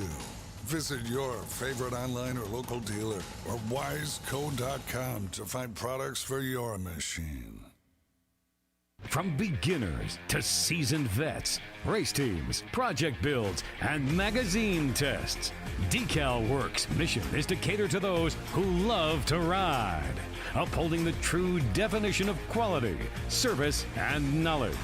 Visit decalmx.com and use promo code PulpMX23 to get 20% off your custom graphics. Decal Works, #1 for many reasons. In 1990, my dad, Jamie Gregg, started Guts Racing. Guts stands for Gregg's Ultra Trick Seats, because I was just a little kid that wanted a trick seat. And if you're out there looking for a trick seat, go to gutsracing.com, your local dealer, or Motosport and place your order. Support the people that support PulpMX. You can use Pulp 2024 for 20% off at gutsracing.com.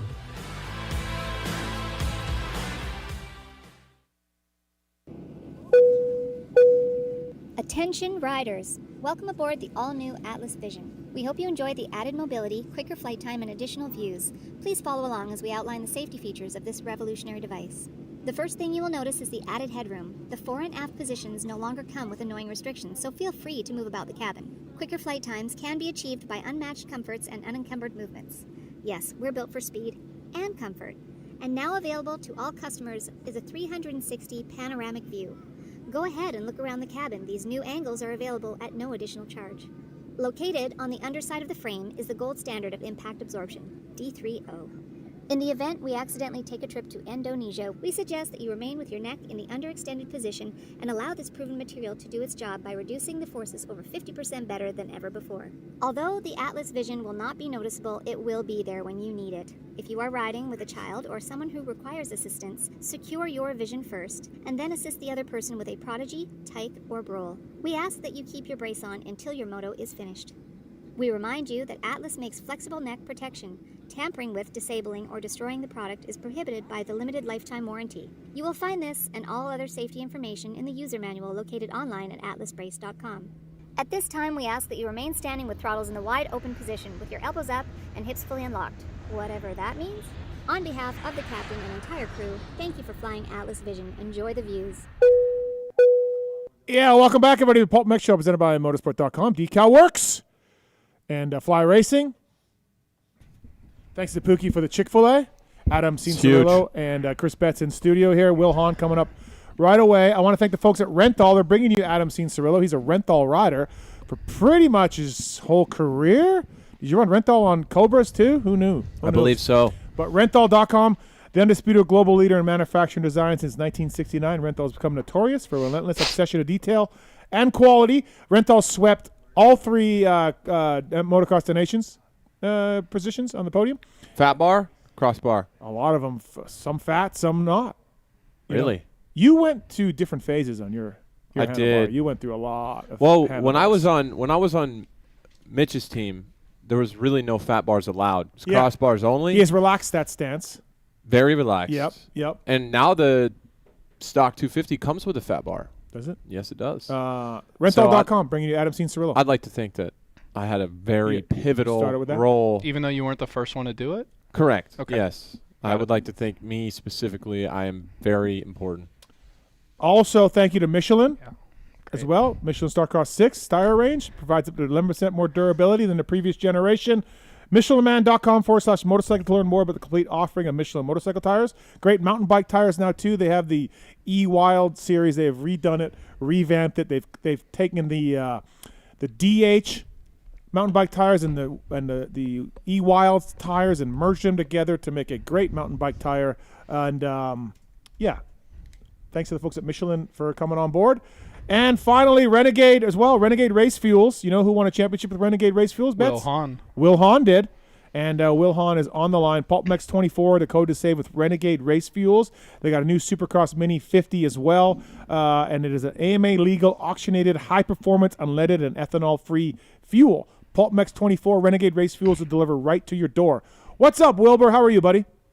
I don't know, but that was one hell of an introduction. Oh, thank you. I appreciate it. Thank you. I feel good about that. I feel like I'm opening ceremonies vibe right now. Oh, yeah. Okay, good. Right on. Post-marathon, Will. Yeah, good job, Will. On the marathon, I think I was told this was a really good time.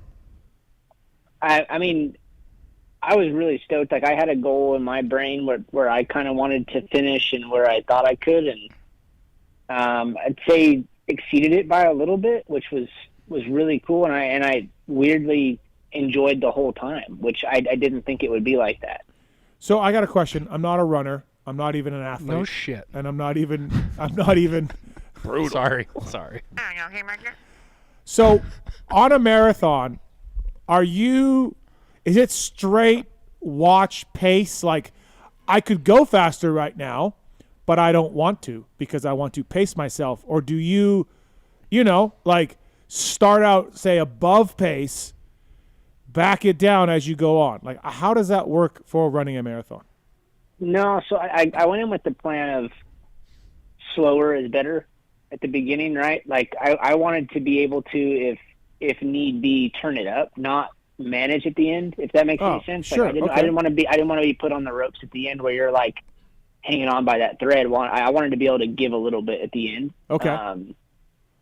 But I also I don't have a ton of experience with it either. So, like, planning that isn't really a plan, right? It's just like you're trying to read your body and feel where you're at, like mentally and kind of physically, right? Because it's a long time, and it's not like, I don't want to discount it, right? But it's not like a Leadville. Like, Leadville is a different level of endurance, right? Like, I was having a discussion with a couple of guys today, and it's like, and John being one of them, and that one's just the next level of, like, food.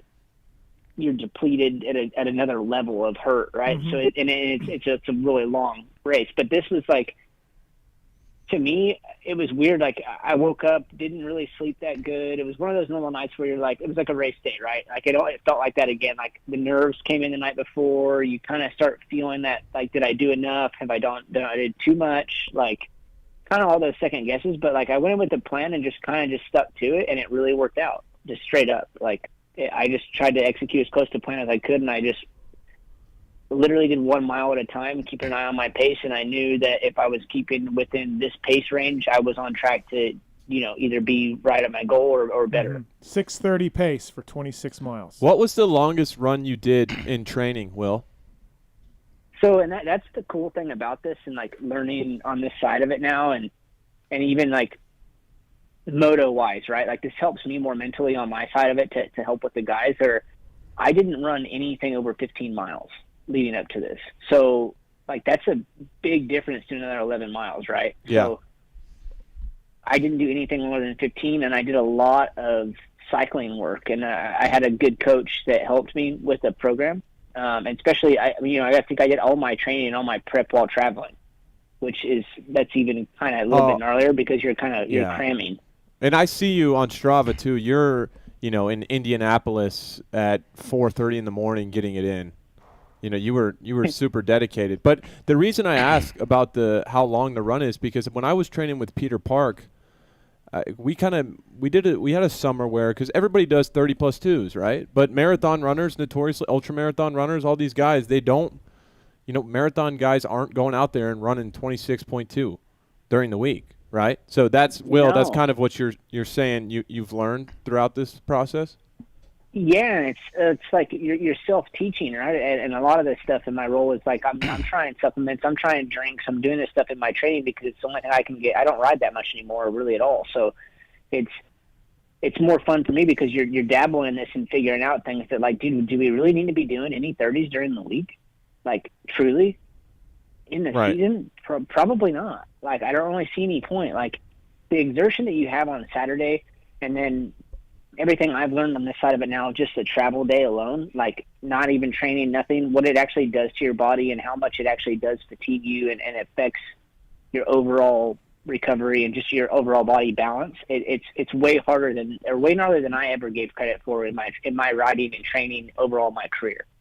So, like, yeah, there is a point of, like, we genuinely in our sport, I think, if anything, we all do too much. Yes, I could not agree more. And I think in training in general, and Will, you know this more on the cycling side, the running side, it is amazing how much they have it down to a science. And yes, the best guys in the world on dirt bikes more or less wing it. I feel like, you got all these guys, all these different degrees, and all these different numbers you're paying attention to, and right. Obviously, guys finds what works for them. But yeah.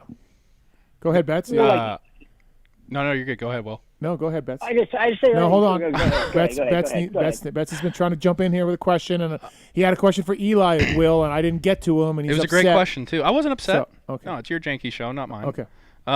Is this about the beer that you owe Wilbur? Or? No, No, he paid that debt. I paid that debt.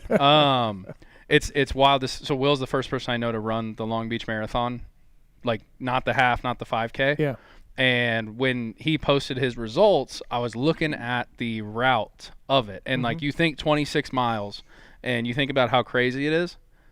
Knowing where all these landmarks are that they ran by. Context. I was Betts is a Long Beach guy. For context. Yep. 5'6", me and Snoop, neighbors. Yep. LBC. Yep. But it was way more, the magnitude was way higher than just knowing how long it was. Seeing that these guys went from downtown, which for me is – might as well be Arizona. I don't go to downtown, and ran all the way down towards where we hang out. It was unreal. But then also Long Beach Marathon is the worst day of the year because you can't go do fucking anything you want to. So we'll hurt this. Yeah. Good job, Will. It's all good. I wasn't leaving the house anyway. All right. Hey, listen, Will, MXDN. Good job with the marathon. Thoughts on MXDN? Dude, just how gnarly the level is in general right now. Like that's all I can really say about it. Like it's exciting and it's cool. Like the racing was so, as a fan, like awesome. It's just awesome to watch, right? Like it was just awesome, good racing, clean, a gnarly racetrack. Like to me, like it seemed like, when Unadilla was like that, like those kind of ruts and like that kind of setup, dude, it was fucking scary.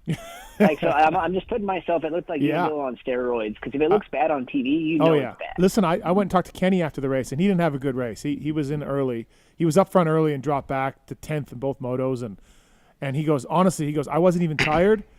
Aerobically, I wasn't even tired.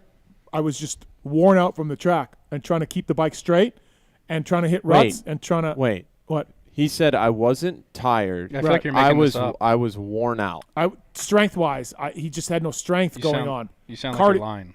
It's in the Pulpcast. That does nothing for me. I don't know. Well, you can just this click is play. Kind of, what are you fucking the dick? Like, am I just supposed to believe whatever you write? He said cardio. No, it's Kenny's words. Yeah, Betts, sir. you got a thesaurus on you? No, I don't. Usually, I hang out with people I don't need to. Okay. You wanted banter. Anyway. All right. Anyways, moving on. Kenny. But I think I know what he's talking about, though. Because okay. Like, I mean, like. Also, wait, stop. Webb. You've stopped him like 3 times. Yeah, dude. it's fine. Sorry, Will. Webb backed me up on the Destination Zero comment. Does he hate America? No. What do you mean? No, he does not hate America. Well, why do I hate America? I said there's nothing like Motocross the Nations that are in Europe. Like they're different level, and these two across the table said I hate America.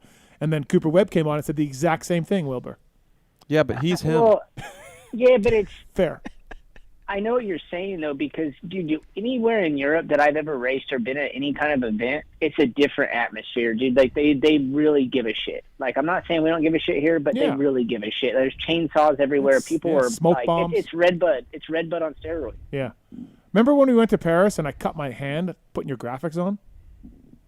Yeah, it was a bad day. There was AIDS all over my bike. Like, it was aggressive. Yeah, there was blood everywhere. There was a point where I was like, I think I might need to go to the hospital. Steve takes prep. He's fine. I might need to go to the hospital. Anyways, Wil Hahn here on the show, brought to you by Renegade Race Fuels. Troll training.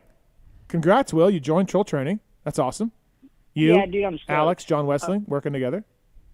Really, really stoked. It's a good pairing. Like, we seem like we all really come from a very similar cut of cloth. Like, it's Midwest kids. Like, we kind of feel like I think we had to kind of almost beat to a different drum and kind of crawl our way up a little bit, which is awesome. We all kind of have the same work ethic, and it's exciting to work together. I mean, to me, like, to join someone like that and just grow it as a pair and hopefully build it up. I mean, it's ready to go now, and when you go on and you can select any of the coaches you want between me, Alex, and John and Bjorn. So it's, I don't know. I'm really stoked. I'm really stoked to be on this side of it and help a broader audience as well. Trolltraining.com. So if Betts signs up, and Betts will not be signing he up. Looks like he could use some troll training. We did get Betts cycling at one point. We did. But we could never get him. His knees kind of went out. It's the hips. We got tight. Well, he's yeah. he's a catcher, Yeah, right? yeah, so it's just- yeah. So it was not Will. He was knees out big time. I was actually trying to create Yeah. more resistance, so I got a better workout. Oh, okay. I did not Smart. want to be aerodynamic. Yeah, smart. I So- wore loose shirts. If Betts goes on trolltraining.com, he can pick Wil Hahn for a personal coach? That's it, dude. That simple. Wow. love that. I have a half marathon coming up, and I haven't really ran much. You saw Will. You follow me on Strava. What? You Oh, can yeah, run? I love. Not the really. I didn't think you could run. I mean, my knees hurt. Yeah. You haven't even But- got your ankle fixed. Yeah, my ankle's broken. But Yeah. anyway, I've been running, and I Oh, this signed should up go for well. Yeah, I think I do think I need to get on the troll training grind. I'm ready, dude. Yeah, I think I got it. So it's pretty cool for troll training because now you can pick Troll or John Wessling, who works with Jason Anderson, and And the there's others. nothing like the experience of it too. It's like all these. I know Will. I know Amart really well. I know Mhm. John from being around. He's been working with Jason, and Yeah. I've just known him. He's been around for a while, and over the course of all those years of experience, you try so many different little things. You Yeah. figure out what works for you, what doesn't work for you, and I think it's really Will. I think at a certain point, it's just about common sense, right? And I think it's got to be pretty fulfilling to be able to help a lot of other people, reach their goals.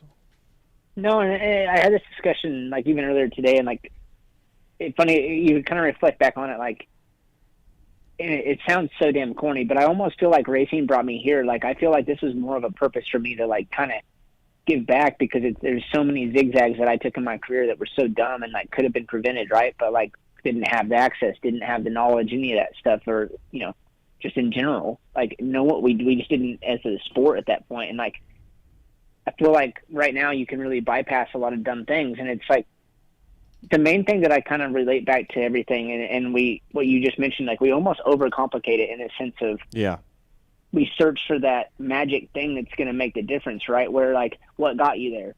You look back, it's the basics, like the basics of everything, the basic workouts, the basics fundamentals, and the basic structure of everything. If you kind of keep it basic and consistent, that's where you get results. But it's like we're so like, because you got one bad result, you're so focused in the now, and like you're under this magnifying glass at all times, and you lose track of the fact of like, hey, nothing happens overnight. If there was a magic pill, I'd take it and I'd still race. Yep. It was like all this stuff, like it all goes into character, and like a lot of it's cards you're dealt, like being healthy. Racing is the number one thing where you gain the most fitness, the most knowledge, the sharpness, your brain, everything. So like without racing, like even Kenny going backwards there, that's a little bit of race speed comfort, like to me. Like that's all that is. It's not that he's not fit. Like, come on, dude, Kenny's fit as fuck. Like, No, he you wasn't can't tell me saying. that's not fit. Yeah, he wasn't saying he wasn't No, fit. but Okay, no, okay. I'm not Yeah, saying yeah. that. But that's I'm just saying like it's more like that racecraft that you build, and like Yeah. without being there, you can't build it. Yeah, and I think, Will, to that point, I think I'm not sure if you ever had this happen during your career. I know I did, where you talk about riders are very, I've seen guys go out there and have a great weekend, right? 1-1, whatever. Then they show up to the track on Monday and they do 25% more volume than they did the previous Monday. Yeah. Right? It's 'Cause they're very. like, I wanna win again. Yes, Right, exactly. It's really hard to fight that side of yourself, right? But Will, I always felt that like good things take time, and it is all about just showing up in consistency. But sometimes I would be on a certain program and things wouldn't be happening well for me at the time, and then I would start to get some questions from the team or from this or from that, and it kind of can send you into a bit of a spiral. Then you're searching for something. So, Will, spiral for you? I mean, searching? Huh. Yeah, I don't know. It's odd. Well, we all do. We're all like we're literally all in our heads, right? Like You guys are. my- You are. yeah. My first win in Supercross. I the just next talk week, about it. I matched everything. Like I climbed 1,000 feet on Monday, and I did this workout. I did everything to a T, dude. Like because I was like, I don't want to. Like this was obviously this worked. I ate everything the same. Tried to like I mimicked the week, right? And then I did it again, and I was like, holy shit, I gotta stick to this because I'm like, wow, this all works. Mm-hmm. And then in theory, you just realize, no, you're just believing in yourself. That's the number one thing that you're actually doing. It's not the fact of what you did on Monday or Tuesday or Wednesday or what you ate so much. It's more the brain going, I can do it. Tell you what, I was around Chad a lot back in the day when I worked at Yamaha, and he was not the fastest guy during the week. Timmy, Villeman, Yogi would be better. You know, he's like sort of like not happening, not happening. And then he gets out there on a Saturday and he qualifies P8. But when the lights came on, that fucking guy made it happen. Yeah, and I saw that week after week after week, and I see that with a lot of the greats where I don't care what I did during the week, and I don't care how my last week went. I know I'm the fucking guy. Yeah. And watch this. Yeah, you know? and what Will said about when you look back at your career, you can – man, like if I had the knowledge I had now, I would do it so much differently. It seems it's so easy right now to say, man, I was really overcomplicating that, or I was really doing this. But in the moment, everybody's got a different set of cards they're dealing with in their mind, and so much of it is that. And you can look back and nitpick every little thing, right, Will? But all you can do now is just use that experience and do your best with it. There's lots of stories in your end of the game of baseball of guys, superstars being like, I don't need to watch video. I don't need the scouting report. I'm just I can hit. I know I can hit. And everybody laughs at like Manny Ramirez, like just a nutball. Yeah. But didn't care. Well, I think Adam and I have talked about this a lot. There's a book called The Inner Game of Tennis, and it's all about like the brain not understanding negatives, and it doesn't understand don't, and like what you guys are saying of like you win or something doesn't go your way and you bury yourself in training the next week or in the off season for stick and ball sport, and like you're focusing on fixing the B and C things instead of making the A thing show up more. Yeah. And like you're addressing things that really, by addressing them, you're making them happen more often, and you're giving them more worth and more weight. More credence. Yeah. Right. But again, like Adam said, like if we fucking knew that while we were doing it, we would have done it differently. But I don't think anyone in the moment, if you're in the right headspace, can actually think like that. Yeah. No, good point. And it's hard. Like, it's hard to be great. Like, that's why there's not a lot of guys that win titles over and over again, win races over and over again. It's not easy to do. And that's why there's only a select few that get there. Nope. I'm grateful I didn't get there. All the fame and money and women. Who wants that? Who wants that? Stupid. 100%. It's stupid. Well, it goes back to like, and what you just said, it reflects on like you want it so badly, right? So you're almost willing to do whatever. And I look back on like, I definitely overtrained, like way overtrained what I should have been doing, and maybe in the wrong areas at some point. But I also got confidence from that, right? Because I didn't have all of it. I didn't have the technique, and maybe I didn't have the prettiest riding, and I crashed a lot. So it was like, to me, like I felt like the harder I worked, the better I would be, because I just didn't have it all. If whatever you want to call that, like as far as technique and everything. So like I got confidence out of that, but then looking back on it, dude, like I looked back on like a 2012, 2011 year. I would land on Sunday from an outdoor, and I would do 2.5 hour road bike ride straight off the airplane. Jesus. And I'm like, what was I doing? You know what I mean? Like, but at the point, like I felt like I had to bury myself to understand, like I need to suffer. And it's weird that you look back on that now, and I'm like, dude, like, holy crap, like I was so overtraining myself. But at the same time, I say I got confidence out of that. But now looking back on it, even now, I'm going, like, I'm pulling back on some of these guys. But that's what AC was reflecting on. It's like it almost goes to like you're giving this knowledge back now at a point where like it's okay, dude. Like you can pull back a little bit here. So you're not going to recommend that on troll training? Go bury yourself in a 2.5 hour bike ride? I will say, yeah, go ahead, Will. I just even say like Nick actually helped me a lot with this, but it was at the twilight of my career, right? It was the last year or so. Like Nick really, really helped me with the fact of like, dude, it's okay to do a moto and work on technique and like not even pitboard you the whole time, right? Mm-hmm. Yeah. Where like he was kind of good at like pulling that pressure off of me and realizing that we can still accomplish goals out here without, burying you, because dude, it sucks. Like there's plenty of, I would say injuries even in my career that were preventable by me going, take the stopwatch off. Let me just do a moto where I'm working on something, but I'm still going to get the lap count in. My heart rate's still going to be 185. Mm-hmm. Like, it's still going to be hard. Yep. And I did take that pressure off yourself, right? And actually maybe get a goal out of the day instead of just like, I did 20 56s, but on a dry-ass track that really doesn't really matter. Like, does it really at the end of the day? Like, I think that's where the basics are so lost right now, because we have this competition of who can be fitter and who can come back from injury the quickest, where in reality, like, it just keeps you hurt. Yes. I think you guys too. Sorry, Will. I think you guys listen to too many people too. And you can't help it because you're trying to get better and you're trying to learn, and you want to do what better. AC was just saying, like once you reach that top, right, you get a lot of opinions, and there's a lot of pressure involved that comes with that, and a lot of money too. Yep. Where you're like, well, now I'm getting paid a lot, and there's a lot of expectation on me. Well, I better fucking listen. I know. I just feel like you don't want to be the closed-minded guy. I know, but I feel like the best guys are just headstrong and like, dude, thanks for the advice, but fucking. I will beat say it, this. You know? I will say this. I can look back and I can firmly say, and you guys could all told me this while it was happening. Mm-hmm. I wasn't enough of an asshole.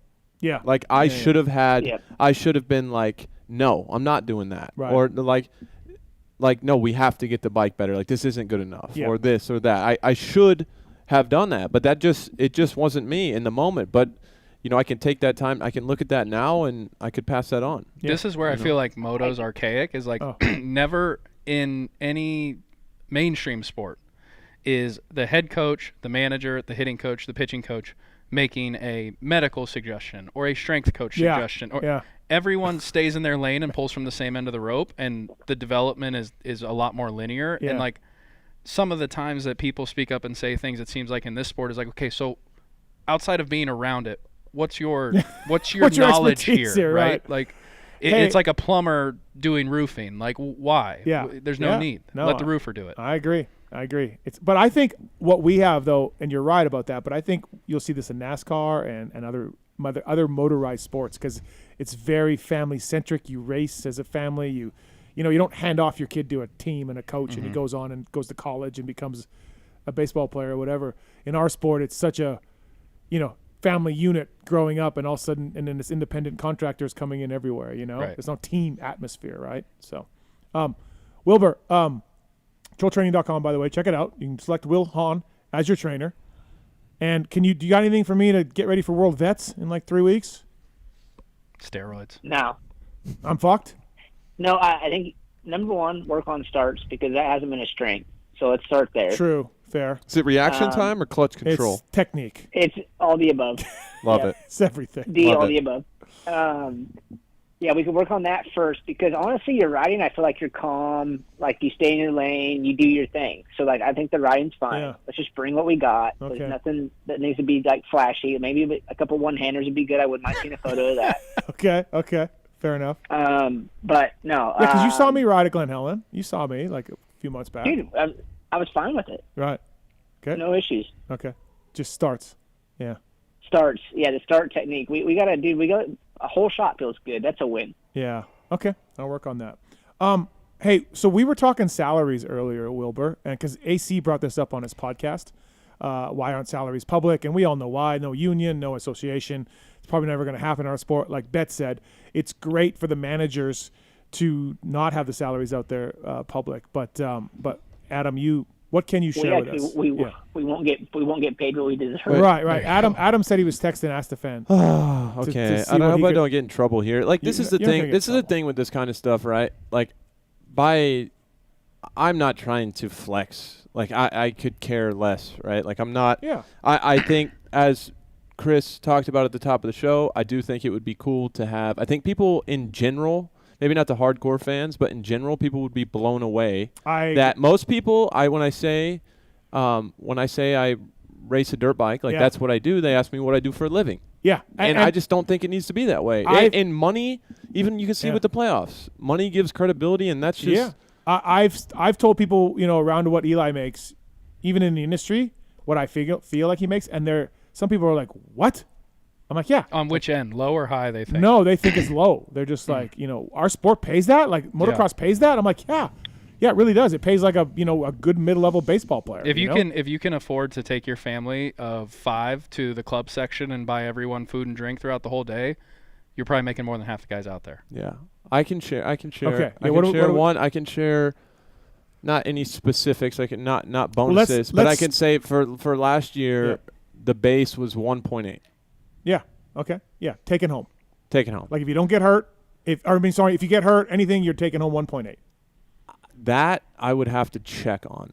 That's True, not. That's right, that is. There is an injury clause. That's something. Yes. That's something that I think is really something that should be discussed more. Is the injury clause? Yeah. In one sense, Agreed. for the companies, I understand. You're not out there, not doing it right, but But you get hurt risking your life for the company. Oh, you get Phil going on this. So Phil will start swearing about it. So Like, I just think that is right. You've seen so many, and even I've so seen 1.8. That's why I was, when we were discussing salaries when you called in, I had you about 1.2. I had you at like, I think 700 for Cowie and 5 for Fox in my mind, and that's why I was like kind of low. Yeah. So I mean, I think Anyways. with how my health ended up being towards the end there, I definitely think that I got that's a really good deal for what I was doing out there at the time. Yeah. Is that the deal was. It was a really awesome. really good for deal, you. and like I said, I cannot reiterate it enough how grateful I am for everything. I will try to push the envelope here and there with the sport, do what I think is best, right? Because I care. Yeah. But doesn't mean I'm not so in love with this damn thing. Will, what'd you make from Star your first year there? 75. Oh, it's more than I thought. That's the same amount I made in the year I won. So, I agree with AC what he said at the beginning. Like, I wasn't enough of an asshole either. Like, I look back on it now, and I've seen how some of the other guys can handle themselves that demand kind of greatness out of everybody around them. Yes. And there's something to be said about that, because initially you want to be like, well, this guy's a fucking asshole. But no, he's here to do a job. And he knows how he has to do it. Will, right? So it's like... Yeah. Will, most of the time, too, those guys have somebody in their corner, too, that they really, really, really trust. And I think that's important. Yep. Like, I think that's really important. And let's not forget when we're talking money here. Go ahead, Will. There's so many times in my career that I was just like, well, dude, just be the guy that just gets along. Yes, be the professional. I know. Don't bitch too much. Yep. Like, just you're getting paid all right. Like, everything's okay. Like, just do it, right? And it's like, well, I mean, LaRocco taught me a lot about that. Like, when you're comfy, like, things fucking click, dude. Like, and it was like he searched for all of us to get us like at a point of where we felt like that was the bike I've always wanted. Yeah. And like, I kind of got spoiled there, and then after that, I kind of felt like that was maybe normal, and then I like struggled to ever find any comfort again, because I'm just like, well, dude, like, I'm searching. You talked about fat bars at the beginning, and I'm like, dude, ride that air fork we had in 15 at Cali. Yeah. Like, dude. Well, like, it was so miserable, and I'm like, but there's nothing you can do about it. Well, also, a couple things. Chris Betts here signed $1 million contract for baseball. Long time ago. Yes. But that's over $1 million. Let's just talk about that a little bit. 1.2? 4. 1.4 million for Chris Betts. 8.5. Second of all, Adam and Will, you both, and I like the guys at Cowie, but you both rode for one of the more inflexible teams in the pits. Cowie. Inflexible? Inflexible? Unflexible? Yeah. I'm not going to hurt you. I can't say I will not say a bad word about Cowie, because they have been unbelievable. They're just in a box with their bikes and sort of what they believe, and there's some really smart people there. They're in general across the board, though. Look, and this is what people don't understand. Across the board, you have really smart. I mean, Cowie has engineers, really smart educated people behind the scenes that really know their stuff, right? And pretty much every team in the pits, there is Roger, Ian, across every single team, there is a little power struggle between the rider and what the engineers, what everybody else thinks best. And when Will's talking about being a little bit more of an asshole, it's just putting your foot down, right? But my point would be KTM, who owns WP, went and let Sexton and Vial put KYB inserts into their forks. They didn't let him. Well, they demanded that. Okay. Honda 2 years ago went out and put a fucking Kickstarter on Kenny's bike, to try it. Yeah. Then they also went out and bought some aftermarket clamps, triple clamps, when those guys were complaining, and ran those for a few races. Like, Cowie's not doing that. And you guys can not say anything, that's fine. But there's a couple of examples of factory teams that are like, well, fuck, okay, here we go. Because what happens is you start losing the rider.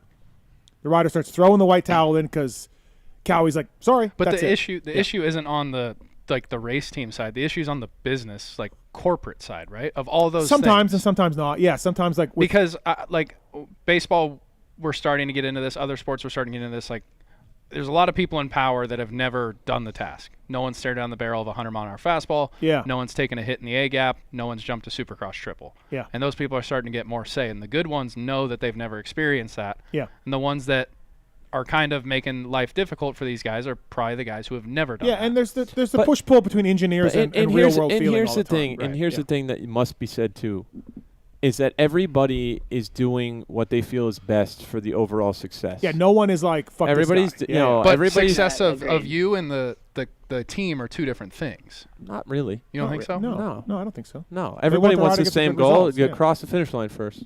So you say that, but when a rider comes to you and says, I want this because I think it's going to help me get you the better results, and they fight you on let's it. let Will talk, because Will's got some knowledge in this department. All right, go ahead, Will. Well, so, I mean, I would say that Chris kind of nailed it on the head. For my complaints there, I mean, I don't want to say anything negative about Cali either. Like, yeah, they overpaid me. I didn't perform. I didn't do anything there. What did you pay from Cali? What did you get paid from Cali? Because AC just. Oh wow, you're putting everybody on. Well, the spot. you told us. I said what I made. I kind of forced my own hand with the Prater podcast. We're gonna force Will's hand.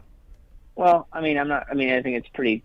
At this point, I think I've been retired long enough that no one gives a shit anymore. But I mean, I made $300,000, and I couldn't have been more stoked at the time. Right. And then you got your gear money, of course, and everything else. Yeah, like I made great money for what was going on and where I was at in my career, and like even where I came from, right? Like at Geico that year, I was on a 2D contract still, so I didn't really get a whole lot of money. I just reiterated back, like, dude, I signed for Bobby. Bobby was my highest paying contract till I went to Geico in 2011. Like I went $75,000. I went to MBK, made 50, slashed that in half a bit, basically with getting fucked.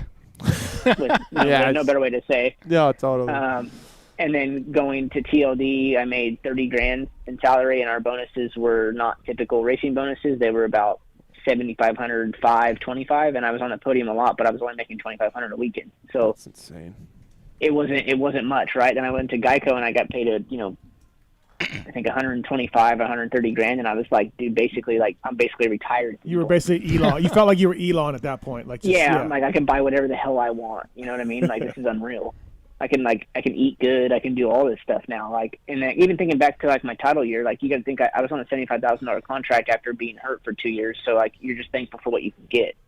And, I paid my trainer $30,000. So then I'm making $45,000 if I make it work in California at that point, and I went and won the title. Yeah, that's crazy. That was such a cool title too. How that happened to the last race like that. There's a lot of instances out there where riders are paying their trainers pretty much half their salary. Yeah, listen. Some of these trainers get bonuses, win bonuses. Oh yeah, and I'm like, what? You getting paid to help me win? Market's like high. The wrong person's paying that. The market was set high. The expectations are you're giving me the program to win, and I got to pay you a win bonus. Every trainer should think Eldon Baker, dude.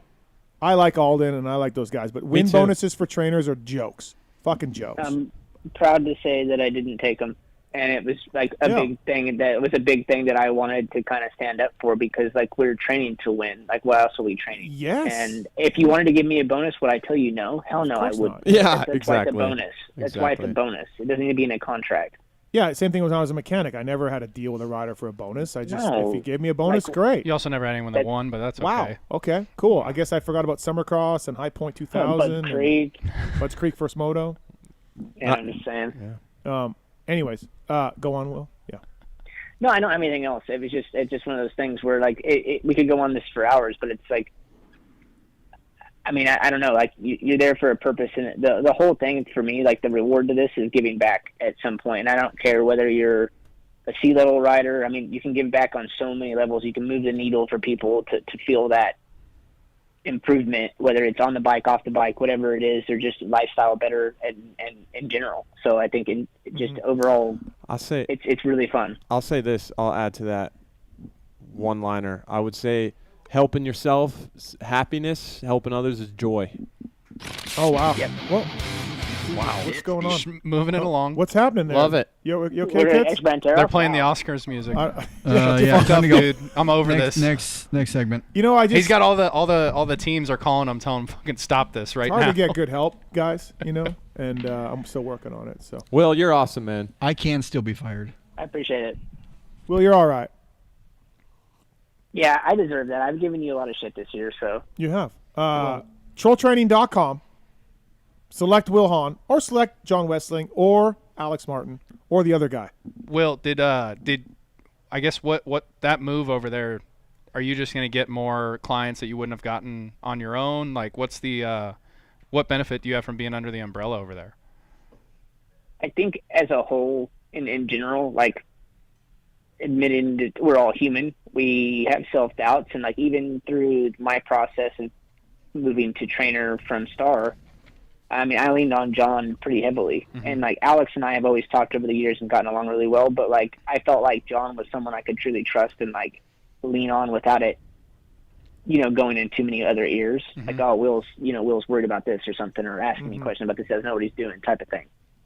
And always kind of had that trust involved. And like I was at Geico when John was there too. So and John's got a lot of knowledge. Alex has done a lot in his career, and he's got a lot of knowledge. I mean, the guy he's obsessed with this, like we all are, right? So, and that's what you want. And I thought to be around it, like what I told them straight up when I sat down with Alex at Vegas is like, I truly don't want to compete against you. I'd rather work with you.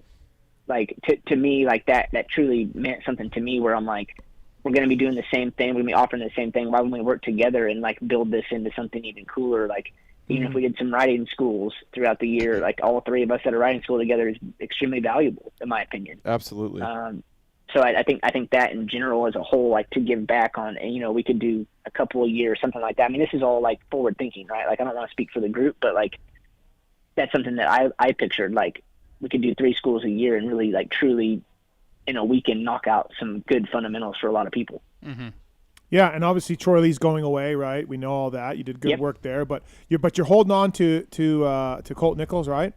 And some amateur kids, right? As sort of personal clients of yours. Yeah, and Ryder's still involved. Ryder and D, that's awesome. Yeah, so Colt, and then obviously Landon Gordon and Revan Gordon. Also been helping Liam Olaf for a couple years now, so that's been cool. Is Revan his real name? Yes. Oh boy. Oh, I just thought they called him that. I just thought it was like a nickname, like Snoopy or something. Snoopy? Yeah. That's a real name, Revan? That's dope. All right. I'm just going to move on. Yeah. That's dope. You're so upset right now. It's I got I a lot don't know of why questions. this bothers you. It doesn't bother me. I'm fine. You can call him Rev if you want. Thank you. Whatever. You can call him whatever you want, really. Yeah. Okay. Wait, what's the brother's name? Landon. So they just went with, here's Landon, here's our child, and then the next one that pops out, let's go Revan? It was opposite, but it's whatever. Oh, so the older one's Revan? Yes. So then they learned from their mistake and went, let's do a Landon? Dude, you are. What do you think Starbucks writes on the cup? You're a brutal dick. What do you think Starbucks writes on the cup? What do you mean? Revan? Yeah. You think they know that? You think they know anything about that? You think they know about that life? They think the whole life this kid is going to have to tell people. Name Revan. I think it's Revan. edgy. I think it's edgy and cool, Steve. Okay. Well, cool, man. I mean, my name's not any better. I say Will, and they put it with 2 L's, or they spell it wrong every time. So it's like it doesn't really matter. Like same complication. People don't even need to know your name. They can just call you. I the mean, first thing that comes to mind is probably Steve. They probably get it right. Like Pete. There you go. Weren't you Pete? Very common name. Yes, Jake called me. Jake called you Pete? Yeah. What? Yeah, I don't know. All right, Wilbur. We're gonna go. We're gonna run. But you're the man. You're the man. Congrats on the marathon. Cool shit. Good. Yeah, good times, bro. We're gonna get you in studio. We're gonna get you in studio though soon. Yeah, let's do it. And we got Adam here. Yeah, I'm free. Oh, I'm down with that. Right. We can road trip out, all that. There we go. Thanks, Wilbur. Thank you, buddy. You guys have a good night. Take care. All right. Later, Will. See ya. That's Wil Hahn, trolltraining.com. Please check it out. Great guy. Oh, great guy. Do they get any better than Wil Hahn? No, Will's just very genuine. Yeah, they do. I really appreciate anybody that's genuine. Even if I don't particularly like them, if they're genuine, it's like... See? I could be a dick, but I'm genuine. Yeah, I mean, I am to an extent. No, I guess there's just a respect that comes from being genuine. That's me. I'm genuine. You know what you're going to get. I am who I am. Yeah, I mean, I guess even in dick mode. I guess that could be used as a bit of an excuse too. Like I am who I am. Like when you talk about someone in like a friend of yours, and you're like, Betts is Betts. You know how Betts is. Yeah. Like is that what you guys say about me? Yeah. All right. Speaking of genuine, it's your broadcast partner from Fly Racing, Jason Thomas. Let's go. What's up, JT? What's up? Hey, I want to. I'll throw another one at you, Steve. If you really wanted to break it down further, you could have like landing and revving. It's short for landing and revving. Sick. I don't get it. Yeah, Exactly. I don't You don't get it. JT, you What do you sound mean? sick as fuck. I'm just congested. Yeah. Sorry. I'm not sick AF, but I'm all right. So Just jumped out. okay. Yeah. So JT, what do you think AC made base salary his last year here racing? Like just base. Well, the base with everything, not just Cowie. Yeah, base of everything. I don't know. Am I? This is okay to guess? Yeah, that? he told Like us. we're cool? Yeah, I he told told him. us. I'm probably gonna regret it. What do you think? Because I was low.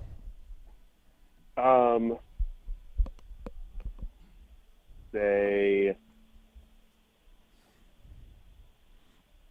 2. Oh, I'm so glad he guessed high. yeah, you're high. Yeah, 1.8. Thank Okay. you. I It's like wasn't super off. It's like No. when somebody asks you, when you tell somebody to guess how much you weigh. Oh, yeah, you just yeah. hope they just come in low. Yeah.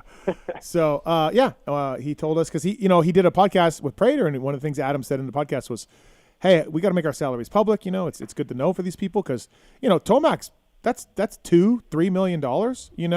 And At least. And like, let's get More. that out there. More. Let's get Yeah. that. Let's get that out there. Let's get people knowing that, and it helps build up our sport a little bit, right? So, Yeah. I don't know. JT and I have talked about it a little bit. Yeah. But I just think people are interested in. I mean, you see it like I talked about. You see with the playoffs, it just money gives people credibility. And And nobody likes a pocket watcher, right? Like that's not the premise of it. Like. Dude, I don't if know. you I'm want- not trying to tell people. I'm not trying to be like, oh, look at me, man. no, yeah, I get it. You know? I think it's part of being a fan, If too. you though. want to really have some fun, try to find the motocross payout. Like Google it, search it, go to the different sites, everything else. Go. You can't find it, dude. It is deep, deep, deep, deep undercover. You know why? They're not stoked on it. It ain't that good. JT, how was Nations, man? Okay, moving on. It was a good time. I was just there for a long time. I was there for 2 weeks. So between Spain and England, I was ready to come home. But yeah, I mean, overall, amazing. Weather was fairly cooperative. I don't know how it could have been much better, to be honest.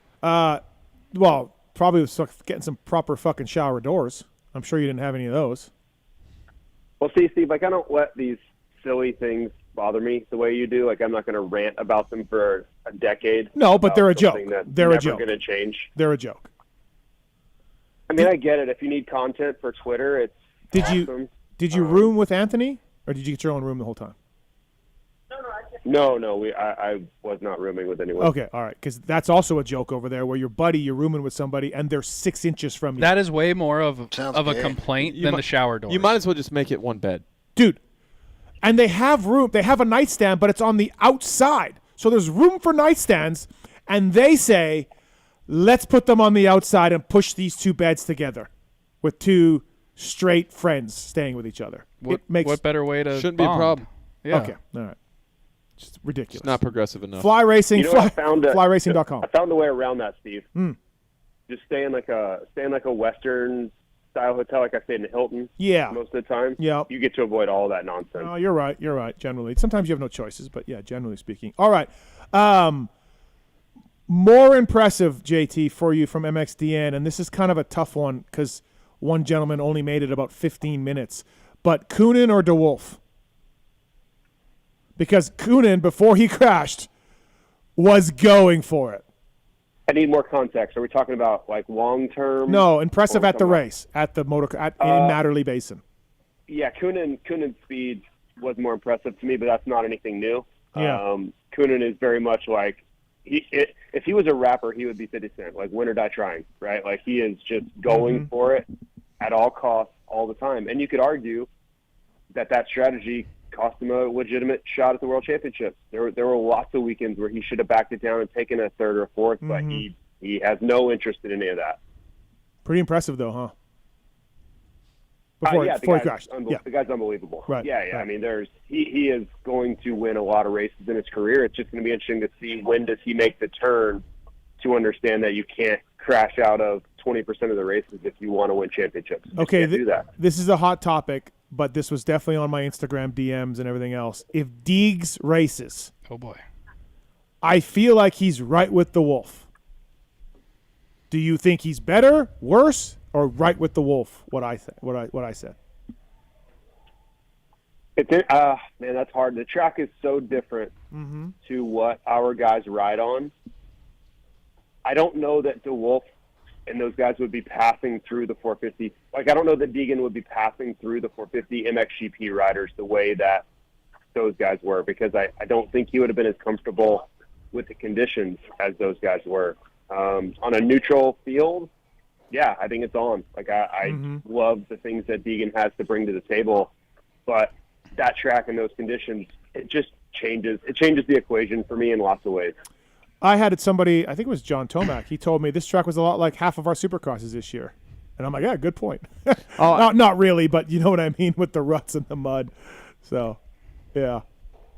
Yeah, that's why when we had Eli on earlier, I wanted, because we've always just seen eye to eye on the track prep, it being just a bit too soft. Right. You know, so I wanted to kind of tee him up and see how much he would say. Hey, got into it. JT, what's the difference like over there doing the broadcast compared to here? Completely, here we go. Completely different. What? Just broadcast questions. Well, I mean, it's just us TV guys. Yeah, I get it. I was on TV once too. Yeah, it is totally different. Just a different way of going about things, right? Like, I think in the U.S. we have so many structured segments and things that we're inserting into the show. We're involving so many different companies and aspects where their show is just, hey, we're going to show the dirt bike race and talk about it. Like, there isn't really much else going on, right? So we don't do rehearsals. We don't do any of that stuff because there's nothing to really transition in and out of. Like, we do an intro, they show the map, and it's racing. Talk to Lisa really quick, and then they drop the gate and we talk about the dirt bikes until they go off the screen, and then we sign off. Like, it's a lot more straightforward, for better or for worse. But yeah, it's way, way, way different. Like, Adam, you know how in depth we are and how prepared we are in rehearsals and all those things. Like, there's literally none of that, like 0% of any of that. How do you feel how does that affect you? Like, do you feel that do you still prep? Like, did you still prep before Nations, or did you kind of just go in blind? And is that better for you or worse? I mean, I just like you go in doing your own prep, right? Like, we do our own homework and research and know all the things we need to know, so you can kind of speak to any situation in the moment intelligently. I think that's a big key to it. But, like, we're not on camera at all, right? So you don't have to really worry about being warmed up. You don't have to make eye contact and hold it with the camera. Like, all those things that to me are the most difficult, to have that camera presence, and it is such an easier job than what we do in the U.S. in my opinion. Just because literally it's like doing re-raceables with Steve and Rarick and Weege. Like, that's literally what it is. You're watching a dirt bike race. You talk about what's happening on the screen. You try to provide insight so the viewer can kind of understand the racer's mindset of what's happening. And what else is there to it than that, right? So it's so much more simple than what we would typically do in the U.S. And then there's Paul Malin just grinding away, calling Blue gosh, Crew, that guy, B finals, everything. It never stops, man. No. It never stops for that guy. He is, and he knows it, right? Like, at the end of the day, he's done. Like, he is so worked, because I think he talks for like 8 hours. Yeah. Pretty much nonstop. Like, we get a few minute breaks, but yep. Yeah, that guy's a workhorse, man. It's unreal.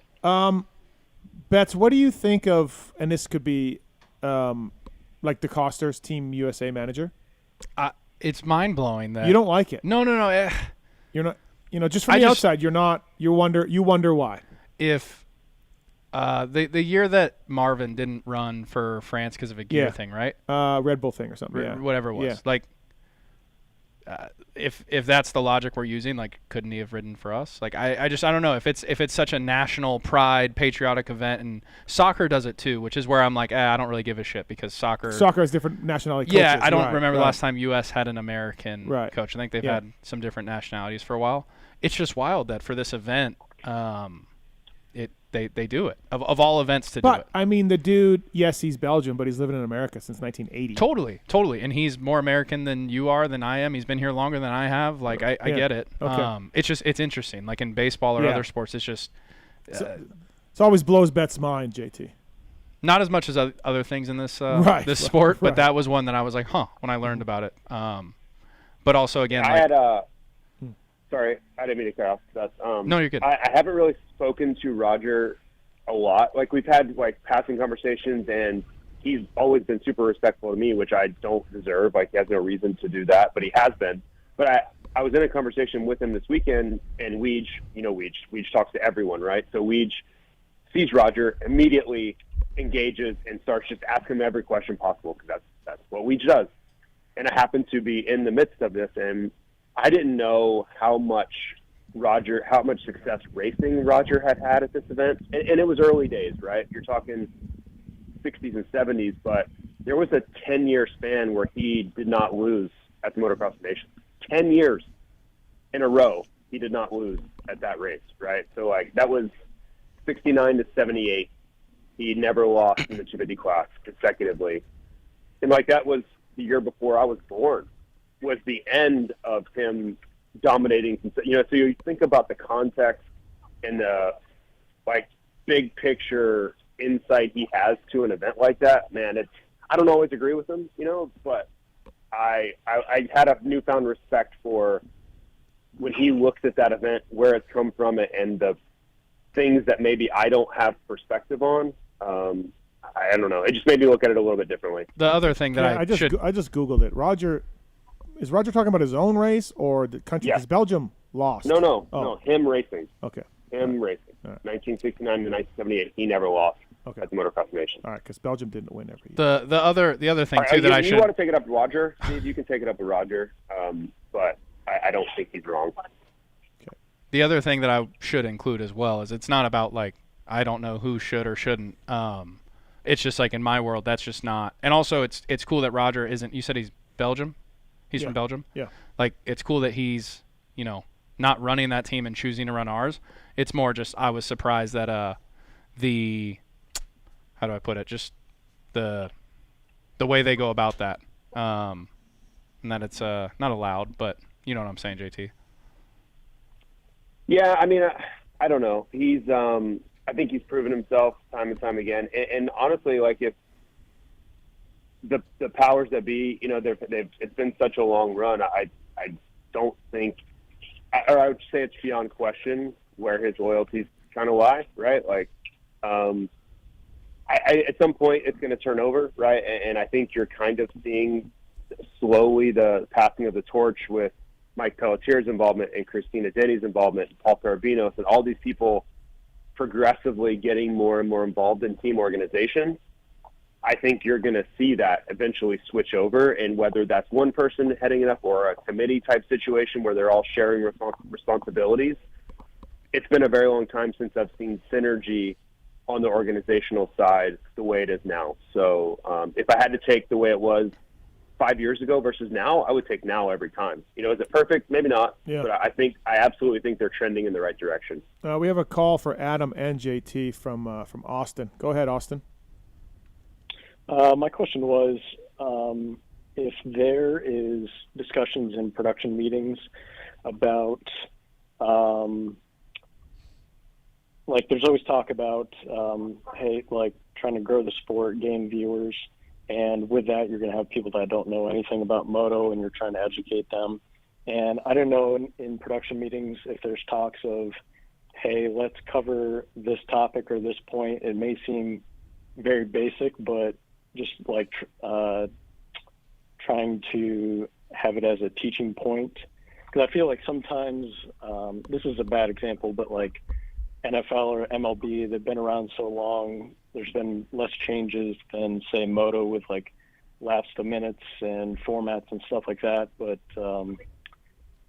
and back to Adam's point, when you go into watching a broadcast and the people that complain about broadcasters or anything like that, they already have their minds made up. I feel like there's some times where there's things that are very basic, but they're covered every weekend that you I feel like hardcore moto fans almost get upset that you're telling them something they already know about, like, hey, we're going to race 2 30-minute motos today and stuff like that. So, yeah, my question was if there's like kind of like teaching points that are discussed in production meetings that you guys try to cover. JT, I'll let you take that one. Yeah, I think it's a balance, right? And I think you have to try to walk a very fine line between not alienating the core fan, right? Like not kind of dumbing it down or diluting it so much that, you know, they feel like you're talking to a 5-year-old about the topic. But also, you know, we do need to realize that there are first-time viewers. And especially when we get like the network NBC broadcast, there, like without a doubt, there are going to be lots of first-time viewers. And if they turn it on and they don't understand a word you're saying because it's so inside, right? Like it's so deep in the lingo and they can't understand anything that's happening. Yeah. I don't know that you're going to keep them. But I don't know. It's a really difficult thing. Yes, we do talk about it. How do we navigate this landscape of making sure that the core fan that loves it and that all they've ever done is race dirt bikes like all of us is entertained and they're getting the proper kind of like little nuanced stuff that we can share, guys like Adam and Ricky and James and all these guys, Justin Brayton, everybody that's involved that knows this stuff inside and out, share that. Like we want to make sure we share that, but also we have to cover the basics for, I don't know, you know where I'm going with this. It's got to be a little bit of both. And I don't think anybody's ever going to get it perfect. And some people are not going to like it on both sides of that equation. But I don't know that there's a better way to go about it than That's what Adam was saying earlier. Like people are going to go in not liking the broadcast or not liking this person, and their mind's just made up. And they're either going to be like, we already know that. Stop talking about it. Or the complaints that I hear sometimes are just unbelievable. Yeah, like the things that people reach for, and I think it comes down to, in talking about this point, you know, as JT said, there are some things in production meetings that are kind of a focal point of like, hey, we really want to make this point. We really want to get this like point Hari home. Coolest. We really want to get Hari Coolest's story out. Jesus, stop. At Dallas, that was enough. It was enough. It was enough. I'm with you. Oh, thank you. Wow, You're my 2 guy. on 1. Yeah. JT's with me. No, it's 2 on 2. Anyway, at Dallas, right, when we're on USA Network, it's like, okay, we're on at 6 o'clock. Like, make sure that the dialogue changes a little bit, and you have to find a balance. But I think this comes back to, and I can feel this a little bit inside, is being a hardcore fan. It's kind of like a niche industry, like skateboarding or surfing or something, where us hardcore fans, we kind of like to gatekeep the sport a little bit. So I think just something about catering to someone that doesn't really know just makes us a little bit upset. I think we just need to be aware of that in our minds. Because I think when you choose to love motocross, you've told the mainstream, fuck off. I'm not into you. I'm into motocross, and you guys are out. Yeah, and I'm special, and I'm unique, and my sport is my little sport. It's yours. Yeah, and that's what makes it so intimate and passionate. And I think so. Thanks, Austin. Thanks for the call, man. Thank you. Thank you. Appreciate it. We also have Jeremy's on 1. Jeremy, what's up, man? Hey, guys. What's going on? What's happening, Jeremy? Oh, man. First-time caller, long-time listener. Thank you. Just want to say I love what you guys do for the sport. AC, my wife wants to know if you're drinking a pumpkin spice latte or a regular latte. A pumpkin spice latte? No, Yes, Pookie was kind enough to get me my Starbucks go-to. I've been doing lately. I will preface this. Lately, I've just been doing double black espressos. Yeah, I've just got a new machine. It's gnarly. Yeah, I'm gnarly. Yep. But that being said, this is a vanilla sweet cream cold brew. But one of us at this room did have a pumpkin spice something or another. Yeah, and we won't name names. We won't name any names. That's fine. I'm cool with it. Spooky season. Okay. Very nice. It's spooky. Hey, real quick. Any chance I can get your hat signed? Your hat? The hat he's wearing? AC's hat. Yes, sir. No. Wow. It's off his head. He's not going to do that. I'm sorry, but I actually believe monster hats are kind of like an exclusive thing. Are they? Yeah. But no, I really like this hat, man. But I appreciate your willingness to ask. No, man, I had a guy appreciate ask me what for you've my done Team for the USA sport, jacket man. this weekend. What's that, JT? I was not. I had a guy ask me for my Team USA jacket, like if I would take it off and give it to him. Oh. I'm like, not on your life. That's crazy. Thanks, Jeremy. Thanks, everybody. Thanks for listening. All right, brother. Y'all have a good night, guys. Thank you, man. Appreciate it. JT, we did a live show on Saturday. No USA paraphernalia, no nothing, and then. Well, he probably didn't want to get harassed by you. And then Sunday, he's full USA'd out, and I'm like, oh, did we feel better today? Do we feel better? You know, I respect it. A little ashamed of the team a little bit. You know. That would me not having one yet, Steve. That was Friday night, and I did not have a jacket until Saturday. So you got your days wrong. But hey, wait, are you upset about? Is this like a tiff? Yeah, it's definitely a race tech rant. It's definitely a race tech rant. Like, he went it. Wait, so JT. Hold on. You think I felt better after Saturday about qualifying tied for ninth? No, I don't know what happened. I don't know exactly what happened. Whether you got some intel that the team was going to come through, or like. So you're accusing him of being a fair weather fan. Well, that's sort of after ninth. The after joke. Ninth, I decided to break out the jacket. Yeah, that's not the one. The joke was a Fairweather fan, but the overall rant is yes. I don't. JT, were you on the broadcast? The facts blow up in your face. Because it would have gone the other way. Right? No. It's just a joke. No. Fuck you. You're fired.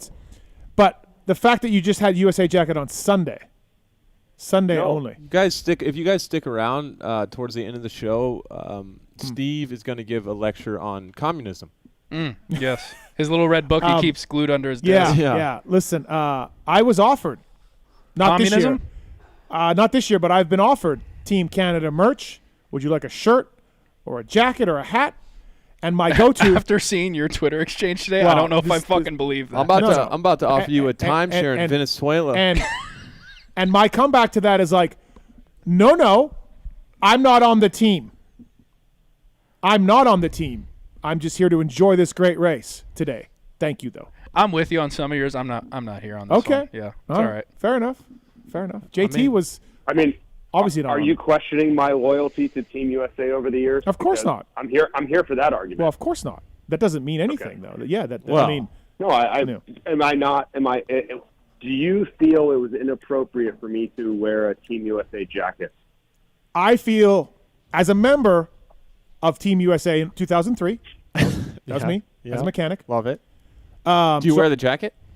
In 2003, yes. Team jacket, shirt, hat, all in, because I'm on the team. No boycott? No boycott. Berluti, though. Berluti never worked for a Team USA guy, but he worked for every other country between Berner, Tortelli, Pichon, and he would never wear another team's shirt, the France or Australia. He would always wear USA stuff? No, he wouldn't wear it. Just wear a Suzuki shirt. Oh, got it. And he said one time it almost got in a fist fight because they're like, you have to wear this shirt. You're kidding me. And Berluti's like, I am not putting that shirt on. That's dope. Yeah. I respect that too. 100%. I respect that too. Anyways, yeah, I'm not on the team. So I don't, I wouldn't wear a Team Honda shirt around. I'm not on the team.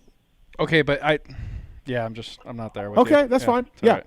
I understand. I respect everyone's opinion on this issue. That's just where sometimes I don't think you do. No, but in this instance I do. Okay. But we were bugging JT. We're like, oh, look at the jacket.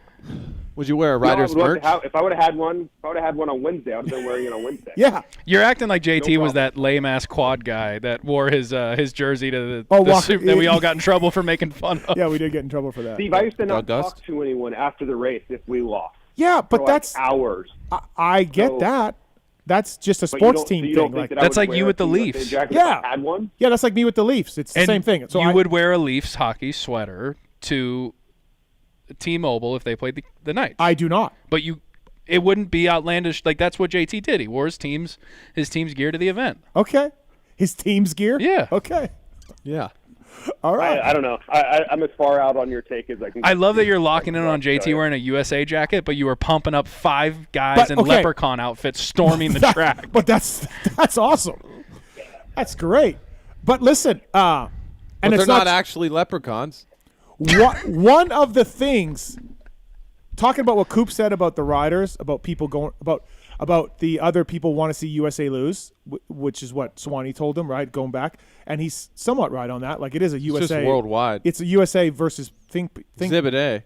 One of the things that they say the European teams, the European us is like, who are all these people wearing USA stuff? Like, there's 100 of them.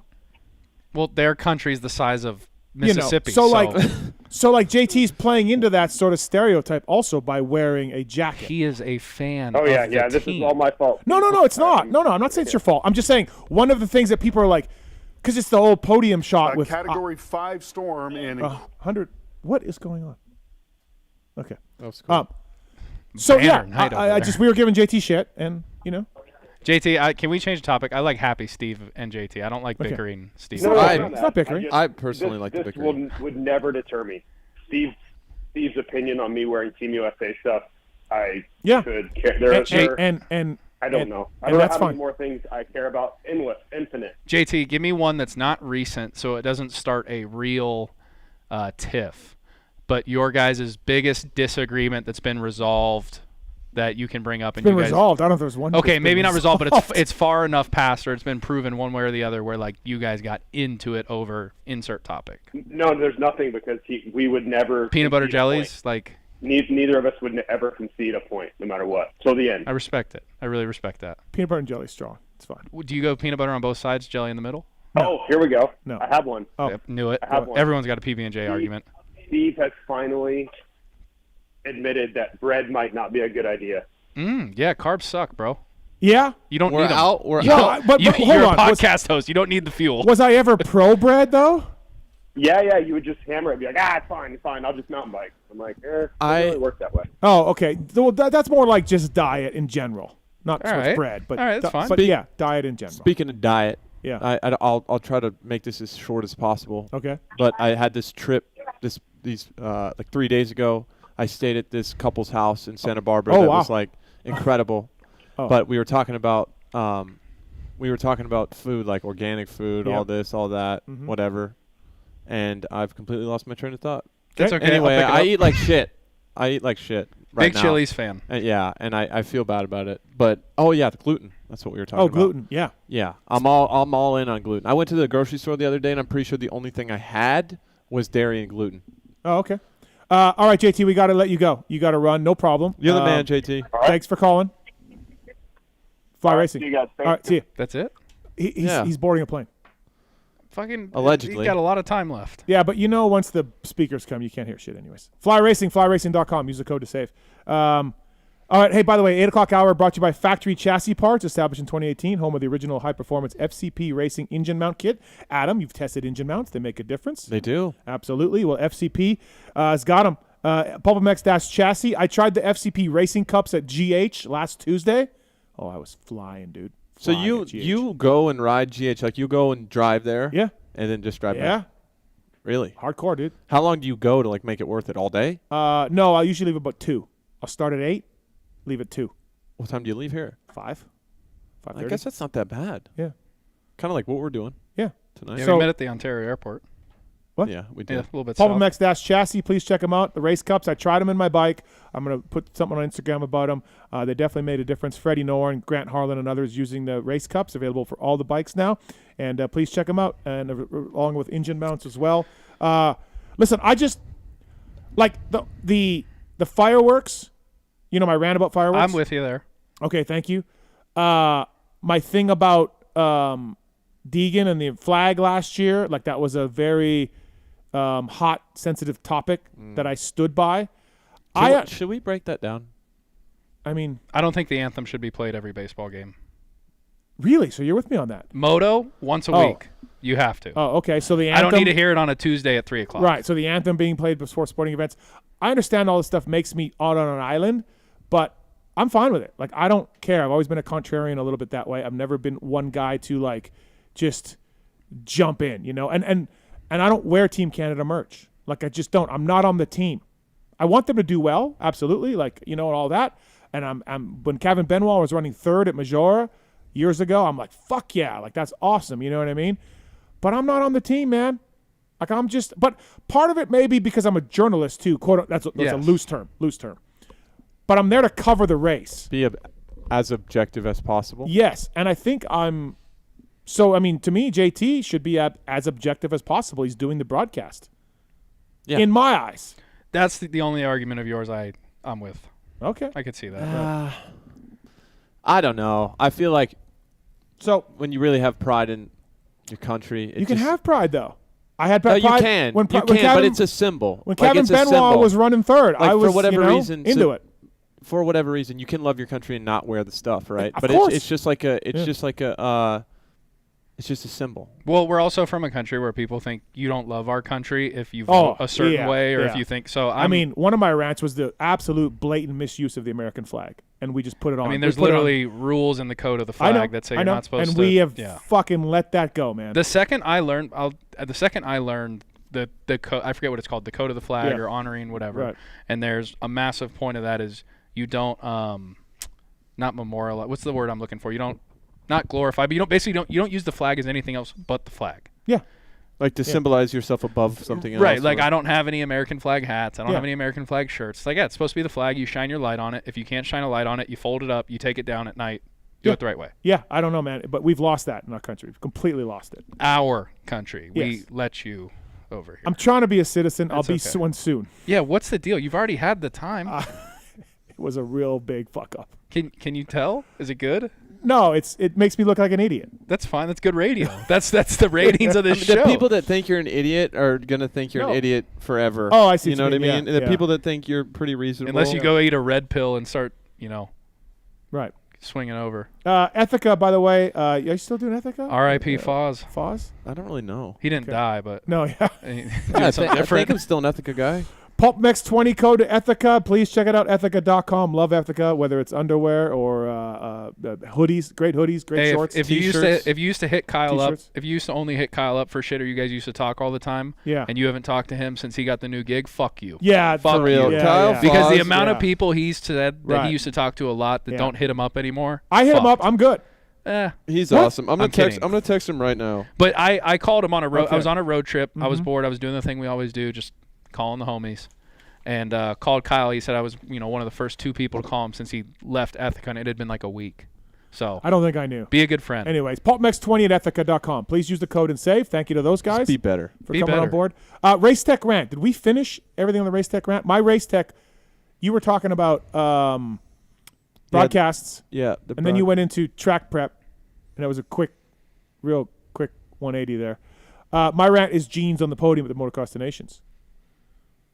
Like someone's got to tell you, hey, put your gear back on. Hey, keep your gear on. Yeah. We got to shot the podium here. It just looks so much better. Yeah, I'm trying to think of something like surface level that I can rant about. Yeah. I could go deep for hours on something. But Okay. All right. I don't know. I'll get back to you. All I'll right. get back to you. Okay. Pulp20 is the code to save at Maxima and Pro Filter. Thank you to Maxima. I guess while we're at it, let's just stop saying bring back two strokes or something. Oh, yeah. Like we're just wasting energy. Like it's never going to happen. Right. That's it. Did you want to get into the Deegan flag thing, or what did you say? Yeah, that's what I wanted to kind of get. I just wanted to hear you break it down, and I feel like I can bridge the gap between you and the people that think you hate America, because I know I'm your friend. Brother, Evil Knievel couldn't I'm jump your that friend, gap. and this comes. we both know that this comes with the territory, right? Yeah. And it's it's going to happen, but I feel like I can bridge the gap here. But I feel like the way Deegs was this summer. Yes. Proves I was right. Okay. How so? Because he doesn't do that same things anymore. He doesn't wave the flag every chance he gets. He doesn't say it's great to be an American on the podium. Look, you want to do it at Red Bud? No problem. I get it. Red Bud. Okay. Wave the flag, it's our national holiday. It's great. But my point was last summer he was saying it's great to have an American up here. It's great to beat the American kid up here. I'm just an American kid grabbing the flag. Because he was doing it against Hunter Lawrence. He was trying to turn the crowd against Hunter Lawrence. And I didn't like that. And I felt like it was a pre-program. Here's the thing about I'm gonna give my opinion on this. And then just let me finish. And then this summer he didn't really do that. He was going against Vial for sometimes. So he had other foreign riders he was going against, but he didn't say that. He didn't use that. He didn't use those terms. And then I heard from a very good source that Brian told Darren Lawrence, "Hey man, sorry about all that stuff, but you know how it goes. We're just trying to play up to the crowd at Ironman at the end of the year." And Darren Lawrence basically told him to F off. Got it. Good for him. Very good source. And all that stuff I was saying last year that got me a lot of hate, more hate than likes. I feel like if you look this summer, societal conditioning, it's kind of proven right. If you look at him not going to the Motocross of Nations for 2 years. It kind of shows you, maybe it was all an act to try to get in Hunter's head or turn the crowd against Hunter. Of course. So here's what I got. Yeah. So I understand what Deegan was doing with the flag thing. I get you can perceive that from a few different ways, right? But I would say that is you're kind of trolling. You're really just trolling. Like Hayden trolls people on the podium and stuff. And most of the time I think it's awesome to be real with you. Right. But here's the thing. So I think if I'm Hunter or if I'm Jet, I'm probably or Dazzy, right? I'm probably upset at that. But what are you guys looking at? Just baseball people texting me, telling me they're with him already. It separates you guys from the conversation, and then I know you're good. It's a radio show. There's 50,000 listening. Anyway, I just think that if you're going to do that, if you're going to do the American flag thing on the podium, fine, whatever. I think that's cool if you want to do that. But I think you have to be okay with somebody saying, I'm not quite sure I like the asserting the American over someone else, right? That's you have to be okay with that. You have to be okay with that. You cannot expect nobody, and you can't expect nobody to say anything about it, right? No, exactly. And that's extreme. That's extremist thinking. People saying you hate America. That is black and white thinking. That is not rational. It's just not rational. Agree. And Brian Brian went after me publicly many times lately over the MXDN thing. I get along with Brian. And my whole point to Brian was me criticizing you for not going to MXDN, which in fact I'm fine with, as I've said earlier. Yeah, you did. I'm fine with that. I don't like they weren't telling the truth. They weren't being honest because they're scared of the backlash. And what I said to Brian was, you certainly could understand someone in the media lightly going after you for this decision. It's a reasonable take. It's not coming in and being like, Brian Deegan and Hayden Deegan are pieces of shit. It's not saying that. It's like, I don't really like this, the way they're handling it. It's not it's an understandable, like you said, it's an understandable reaction that you have to understand you're going to get. Yes. But I don't you gotta, yes. Yeah. I think if you are an athlete and someone criticizes you, but fairly, and you were good with this, Adam, when you raced, you're like, I don't agree, but I get it. What's your job otherwise? To tiptoe around everybody's. The job is I got to just believe whatever I'm fed, and I don't. I mean, whether it's Cowie. Your job is to view things your own way and report on them as you see them, right? You're not necessarily saying, I'm right above all else. You're just stating your opinion as well. Absolutely. And in a fair and reasonable way, not someone off the handle and threatening to beat people up or going off or whatever. Inciting violence. Well, yes, just in a normal way, Right. The way, and I know you enjoy it, but the way that I look at a lot of these things is how my worlds of regular mainstream sports would view it. Right. And which you're completely blown away a lot of times. I'm sick to my stomach at the thought of one of my clients getting interviewed post-game at his locker, striking a Dominican dude out and saying it was good for the American to come out on top. Do you understand what would happen? Do you understand how quickly he would get sent home and I would have the biggest 911 of my life on my hands? If you think about that in just a regular sense, and don't tell me, it's motocross, it's professional sports, it's not regular. I cannot wait to hear the hate baseball gets after this rant. Well, but that's the thing is we celebrate it. We celebrate the diversity. We have Latin Heritage Month or Hispanic Heritage Month, and stop we celebrate trying to the make shit moto out of it. soft. I'm not. It's just insane. If you think about any other industry, sport, world where it was you paraded yourself as it's good to put insert blank race over other one, or it's just a mind-blowing approach. Even if it's WWE. The thing about WWE, it's fucking fake. Yeah. This is where I'm like, I agree with you, it's wrestling, but having a sport with corporate sponsors and just saying stuff like that, my heart rate goes to a gajillion.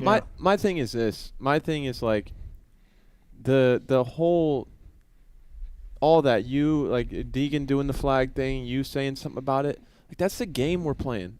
That's just what we're doing. That's what sports are. It's a back and forth. It's a people not agreeing. It's the conversation about that. Yeah. So let's all just like have some fun with it a little bit. You would think right? like nobody. I'm sure you're very appreciative of like the life that you have here, and you love this place. Like America? Yeah. Yeah, of course. Yeah, absolutely. It's insane. The shit that I had to put Lawrences up with sold everything to leave their home country to get here. They're literally the definition of the American dream. 100%. They literally are. They came here in search of a dream, and they made it, and they crushed it, and they should be applauded. Thank you for being here. They're great people, great kids, great dad, great mom. They're people you want in our country. Absolutely. Absolutely. And for someone to go up there and be like, use nationalism as a way to get points. Weaponize is just like, holy shit. It's just it's so insane. That's where I was last summer. To me, it's playing a character. Yeah, like, you know what I mean? To me, it's playing a character, and I think, okay, play the character. People are not going to like it, but fine. If that's you, that's you. Just be okay if somebody like Steve but understand says, that your character and you're going to ruffle some feathers. Yes, exactly. So think about what he was saying like this season on the podium about he trained with Levi, he knows his fitness and stuff. If he would have started with that last year instead of the American stuff and took strategic little like fuck you jabs at the other guys, likes that. That's like you guys are sitting here saying that's gangster. Like that's nuts. That's balls on him. But you're not hating on him. What I will say though, with the American flag thing, right, is you're playing to the audience. Right. Oh yeah. Yeah. It's not his fault. He the people who are giving him the reactions are the reason he's doing it. Yeah, for sure. No, and in my eyes, I can sit here and be like, listen, I know what's going on. I'm older, been around. Well, and the shitty part. I understand this. I understand what you're doing right now. I get it. And then having Brian talk to Darren Lawrence at the end of the year, and tell him, basically admit that, and then having Hayden not go to Motocross of Nations for 2 years in a row when he could have. I think just all plays into stuff where you're just like, wait, that was an act.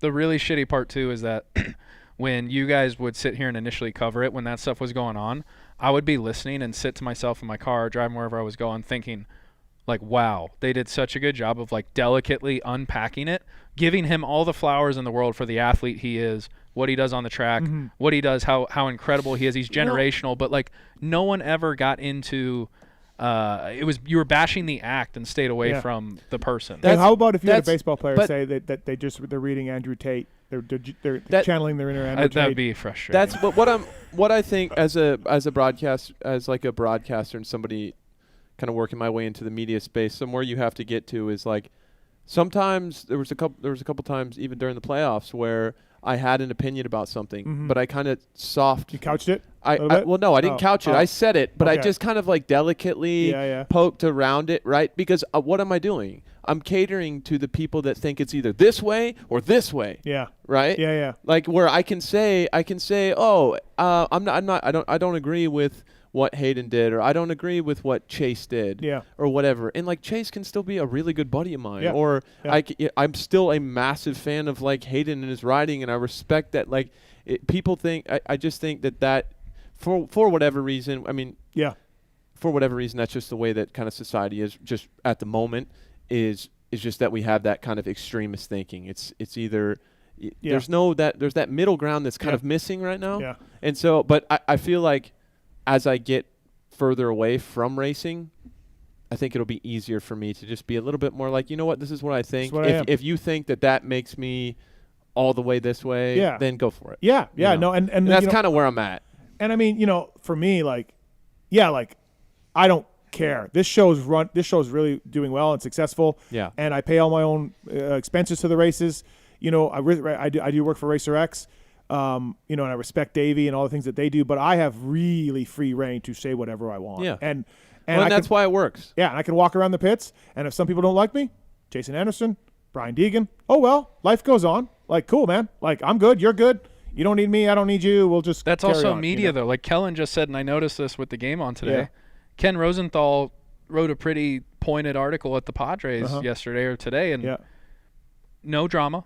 There was no interviews with the Padres in the dugout today. There was some with the Dodgers. It was behind the scenes. It got squashed probably. And again, I didn't listen. They could have been talking about it. But like, the media is supposed to talk about the sport. Yeah. Hating the media or being disgruntled with them because of something they saw and their opinion of it is like you're asking for a state-controlled media outlet. And there are kooks out there on YouTube, right? There's kooks out there. Say the name. I just want to hear you say it. But those guys don't count. Yeah. They don't count. They don't go to the races. They don't show their faces in front of the riders and the teams. I do. And if you got something to say, I'm right here, man. And Brian was supposed to talk to me and never did. Called me a commie Canadian on social media, but Does he know that Canadians aren't communists? No, he anyone doesn't. They don't. Informed him? No, they don't, because it's a lack of education.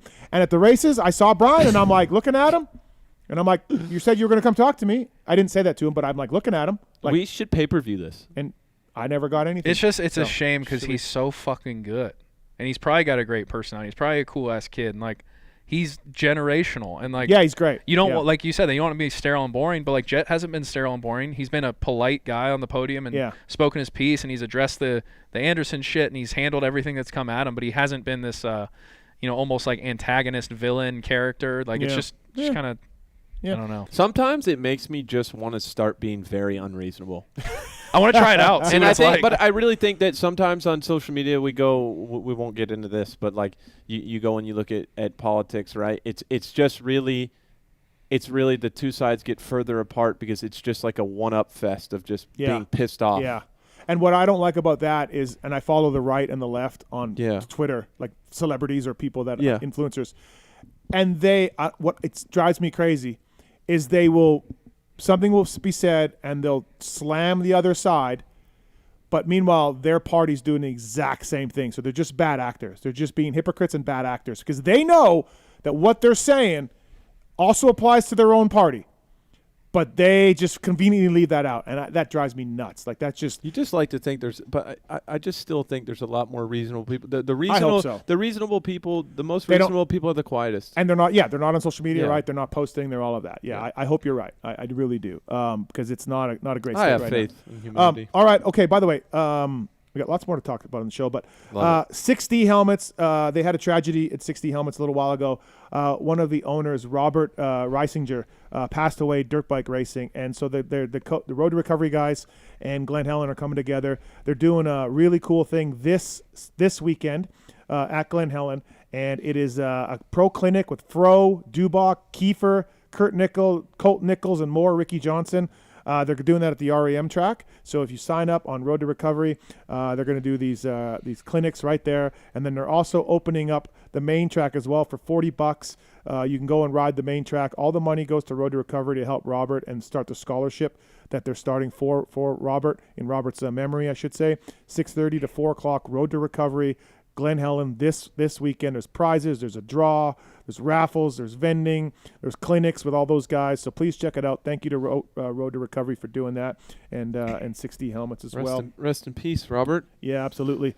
Rocky Ridge Trucks, bets? Rocky Ridge Trucks? Ninth caller.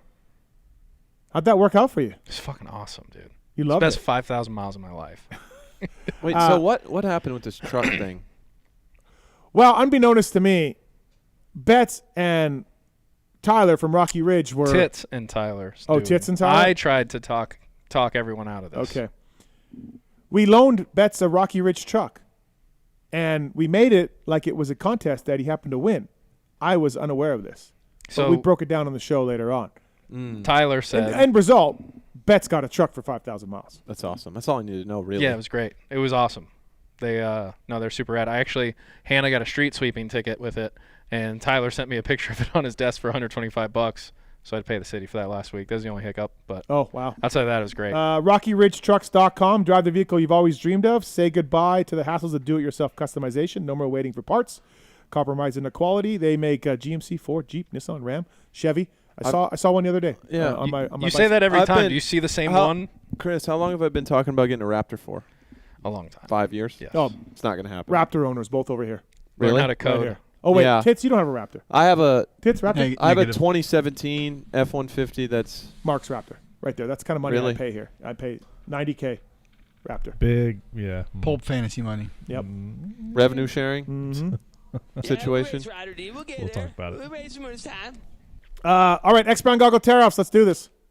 Didn't we already do it? Like 30 minutes ago? It's the X-Brand Tear-Off segment.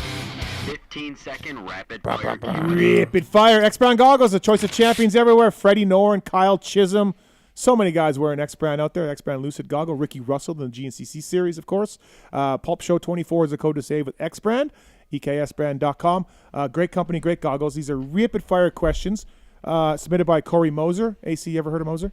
I have. Oh, you have? Moser? Yeah. Didn't we beta test Mad Skills, the original one? I don't know. Man. Wow, that's a long time ago. Yeah, that's a long time ago. That was a long time. Yeah, it was a long time ago. 30 seconds on the clock for these. All right? Okay. All right. I love that. Let's do this. Steven. Yep. How is Lewis different on his home soil compared to stateside? Oh, he's a lot cockier. A lot cockier. He walks around like he owns those pits, and he's got a little chip on his shoulder. Yeah, it's a lot. AC, Betts had some descriptive and colorful locker room shower interactions with teammates. Which of your teammates had a tendency to show more skin than necessary?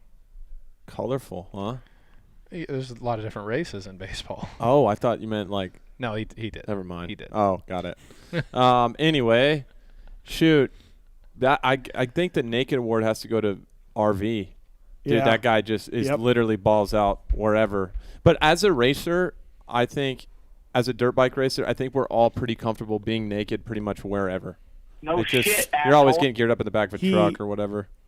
He would, in the Cowie truck, he'd be pooping with the door open. And he's like talking, at A1. Yeah, and he's talking to you. Like after the heat race. He's just sitting in the fucking pooping. And he's just like, dude, close the door, man.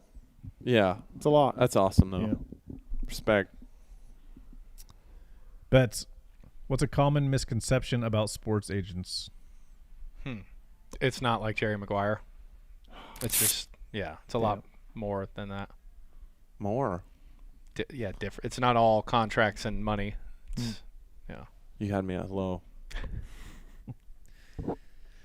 Steve, who had an underrated or under the radar great ride at Destinations? I wrote this in my column today that's going up on Racer X. Mikael Harup, Danish kid, nice dude, Triumph. He fell, first turn Moto 2, came from 35th to 10th, fell third lap Moto 1, came from 27th to 12th. The dude passed a lot of guys. He was 4th overall in MX2. He's ripping around 450s out there. Harup, really, really good ride. Probably easy to pass the guys from Kuwait. They weren't in the They didn't send a team. No, that's right. But they weren't in the A. It's also disrespectful. Down year for Kuwait. Yeah. AC, when did you piss off or disappoint Mitch Payton the most? Oh, I know it. Mammoth 2012. They sent me it was my last year on mini bikes, and they had sent me my first Kawasaki 250 that I was I rode it a lot before I went to Mammoth. And I ran into this kid there, Justin Heft. He does. He's like an off-road guy now, I think. Yep. And I had barely ridden the Super Mini at all, and I just got my ass beat. Like, just tuck in the front. I was just all over the place. I'd never seen Mitch more pissed off than right then. Hold on, you were just crashing a lot, or you were hitting him? You ran into him. No. Ran into him, meaning like like he was good at Mammoth. Good. Got right. it. Yeah. Okay, so I just rode the 250 too much. Yeah. Basically. Oh, so you were riding 250s and tried to jump on a Super Mini and right. I was doing Super Mini at Mammoth and Loretta's, but I had a 250, and once I got on the 4-stroke, I didn't want to get off of it, so I rode it a lot leading up to the race. And he was. And Did he run his hand through his hair? Probably. Yeah. He's got some nice. That's a sign when he's frustrated. Really? Oh yeah. I think he takes dudes out in the off-road stuff. I saw. No, he's talking about Mitch. No, Mitch. Oh. Mitch going like this. Oh. You never noticed that? I think Justin Heft has good hair. Okay. That's who I thought you were talking about. Anyway, shout out Justin Heft. He got me. Betts, who pulls hotter chicks, baseball players or two-digit moto guys? Baseball guys, because the moto guys just pass the same ones around. Baseball is more. It's the same. It's just a bigger pull. There's not 9. There's 9,000. Yeah. I had a guy tell me, I had a guy tell me that a lot of these baseball players literally have wives and then girlfriends. Yeah. They travel more than any other. Yeah. And they have the girlfriends in this city. The wives comes for this city. Oh, in the same city. I got lots of off-show stories for you. Yeah, I've heard this. And then they got to make sure they're not in the same hotel. They got to book different hotels. We'll talk later. Okay. Yeah. No, you're not wrong. I'm not wrong. No. Okay. It just seems like a lot. Right? Like a lot. Like dude, just like, I don't know. Who wants to juggle all that? And who wants to have two phones? And who wants to good point. Bets 2 phones. Yeah. It is what it is. It is money what it talks. Is. All right, Steve, what do you find the most frustrating or confusing about Lewis's home country? The driving on the other side of the road. What the fuck, man? It's dangerous. I can't believe they rent cars to foreigners. They should just say no. In general, what the hell are we doing driving stick shifts? Just making your life more difficult? Like in general or over there? No, over there. It's like everything's a stick. Yeah, no, I like paid. why? Because that makes you more core? Or I paid what? $125 more to just drive a manual. Yeah, well, yeah. What? An automatic. Sorry, an automatic. Yeah, I just was like, no. It just doesn't make any sense. I'm on the wrong side of the road. I'm trying to drink a coffee, and I'm shifting? No. And the roads are super skinny. Dude. And it's just weird. Like, it doesn't make you better than us that you shift a car. Yeah, like I'm doing 15 things at once when I'm on the road. Yeah. No, it's honestly when you don't think about it over there, you look the wrong way. Yeah, dead. If like there's so much sketchiness. The best answer I've ever gotten is we just don't make a lot of automatic cars. That's it. I was thinking more about the other side of the road, but to me the stick shift thing is I can drive a stick fine too. Yeah, I can drive the shit out of a stick. Yeah. But I don't want to. Makes sense. Sick dick measuring contest there. All right.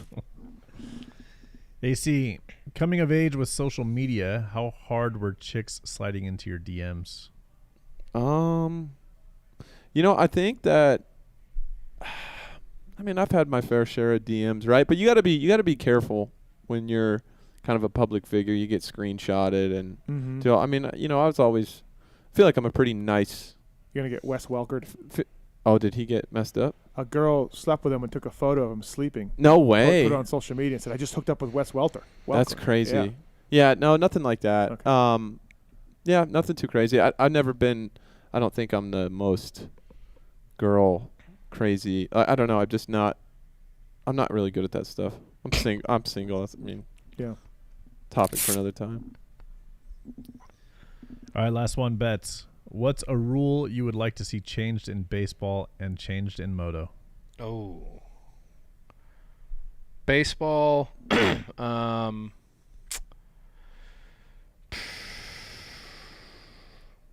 I would like them to go to the challenge system that we have in the minor leagues. Mm-hmm. You get to challenge a strike call. You get 3 challenges a game. You get it right. You keep it. You get it wrong. You lose it.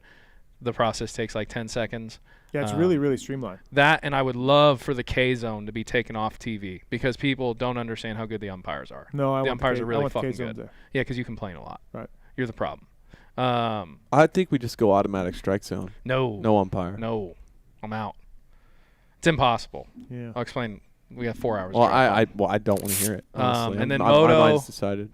Moto. Ooh.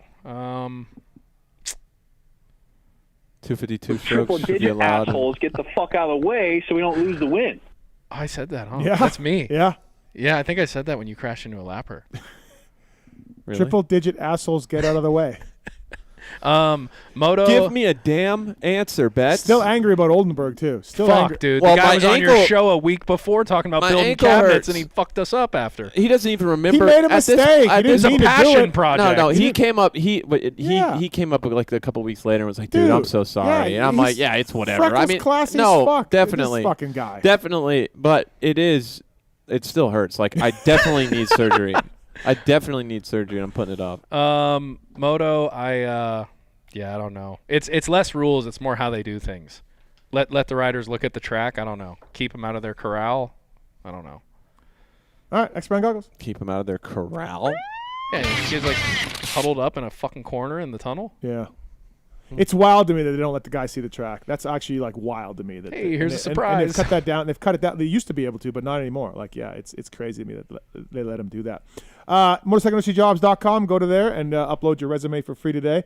#1 source for power sports companies looking for employees and candidates. Upload your resume for free today. MotorcycleIndustryJobs.com. And also thank you to MTX Braking Pads. Bets, I'm going to dial you in for a baseball guy? John Pano, our guy. Who? You met him, what's that mountain bike spot by your house over there? Greer? Yeah, there you go. You met him up there somewhere. John Pano's going to get some MTX braking pads. His kid works for Intense. Aaron. Oh, okay. Shout out Aaron. Available in over 800 power sports dealers out there. Make your mountain bike brakes better, more power, better modulation while remaining dead silent. Thank you to MTX Braking. Use the code PulpMX to save. Great mountain bike pads as well. Thank you to those guys for coming on board. Also, too, okay, Adam Cianciarulo. We got the motorsport.com tweet at Tits segment coming up. But you happy? With? Life? Yeah. Dude, I'm happy. No regrets? No, zero.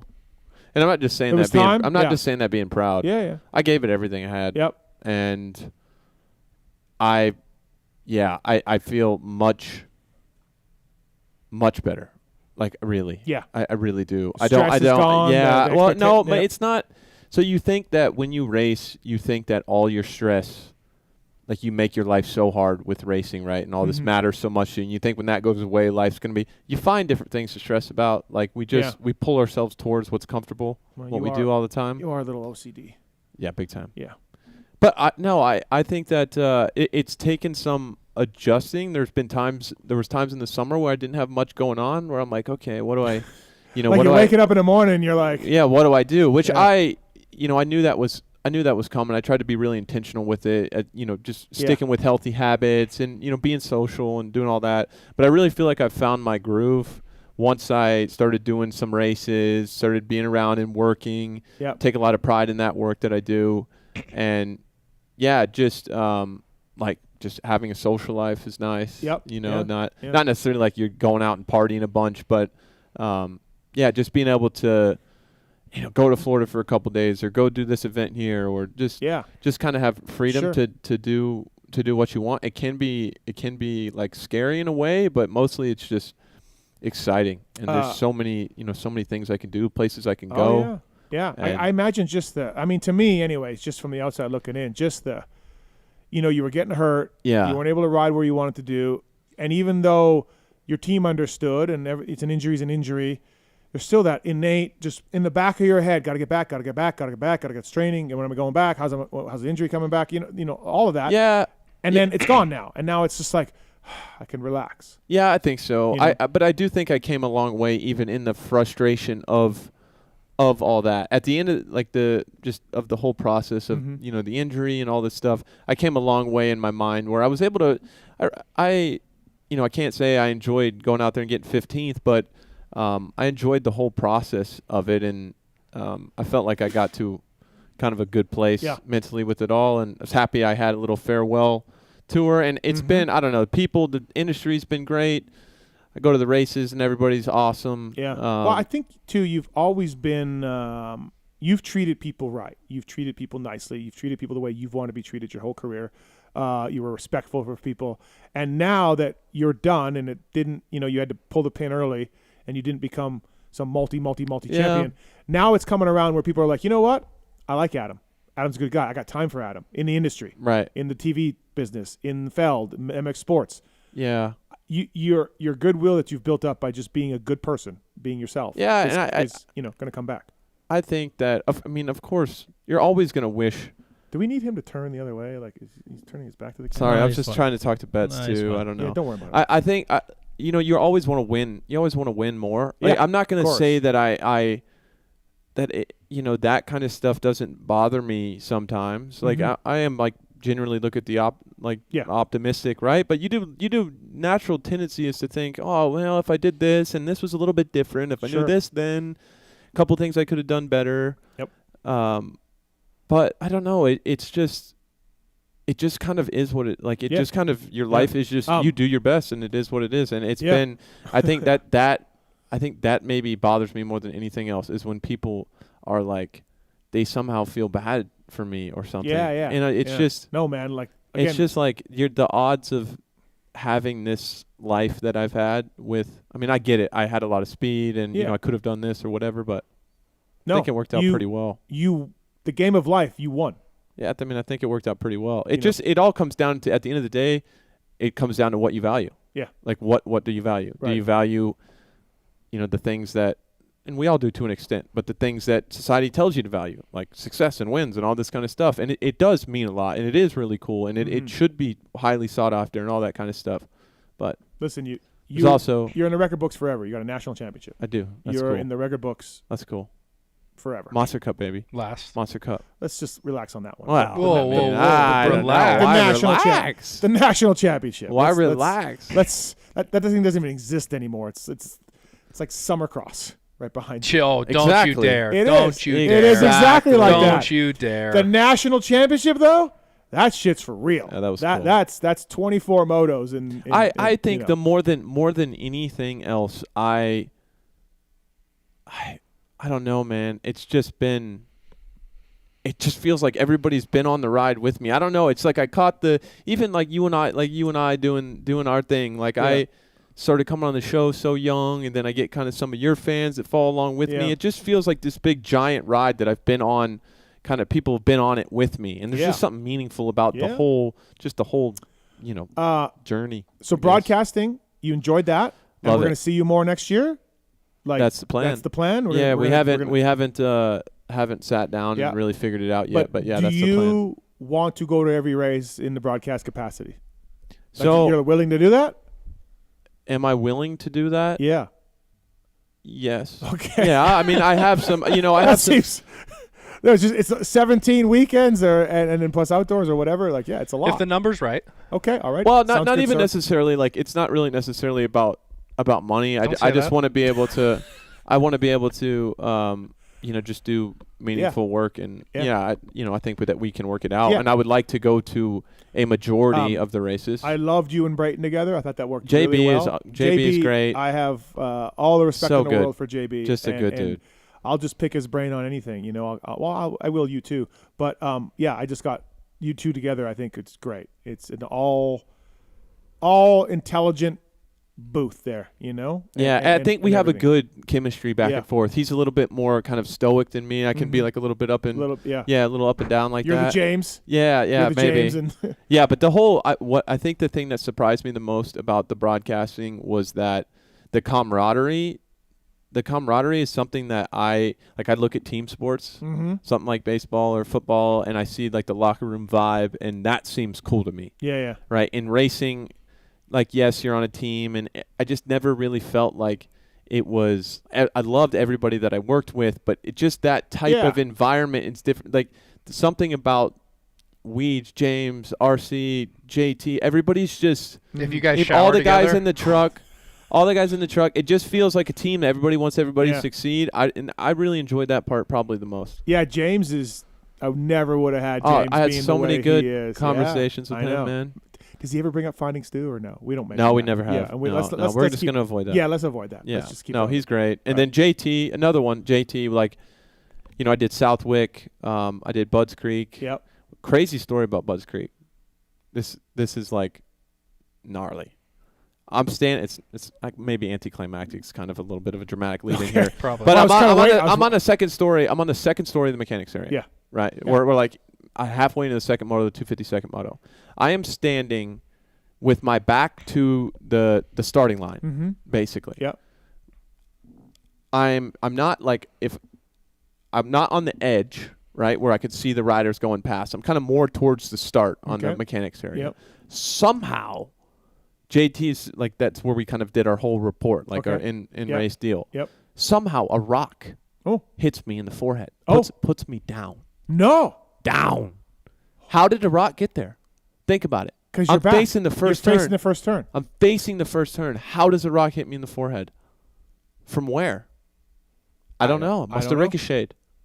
Yeah. I've never seen anything like it. Yeah, up again, like from behind and up, and then into your forehead. I just looked up at the sky and I said, "Am I just no track at all? Like, okay, we're no dirt bike anymore, but just we just got to get away from the track." But yeah, that was funny. Jesus. Put me down. Did it draw blood? Oh yeah. Really? Oh, I had to I was like dabbing it the rest of the show. Oh shit. Pretty funny. I don't think I noticed that on the TV at all. Yeah. Yeah. I'll have to go back and watch it. Yeah, you will. I'm sure you'll do that. Yeah, absolutely. Let me go back and watch Buds. Buds. It's the off season. 702-586-7857. You got a question for Adam Cianciarulo or Chris Betts? Betts, agent life. Good. That's great. It's all good. I'm yeah. God, you're the group text we have. You guys ask good questions. Do you? Do we? Okay. Honestly, you're a really educated baseball fan. I mean, you got two guys. 2 guys on the Dodgers. Yeah. In the show on the playoffs? So, what? it's pretty good. This is supposed to be like a 5-year plan. We're like 3 years ahead. And, dude, they got about another 3 years, 4 years before they're going to arbitration, and he's getting paid. Yeah. Our guy's getting paid. We are getting paid. We are going to be living large. Yeah. It's fun. I've been, like, more busy than – same as Adam, though. Like, the real world. Yeah. Like, you people in the real world are gangster because this shit's no joke. Well, you're just in your phone too, man. Jeez, Yeah. everybody Well, always we thinks had that you should be available. We didn't. There was. I think we said on the way up here there was like 3 songs we listened to.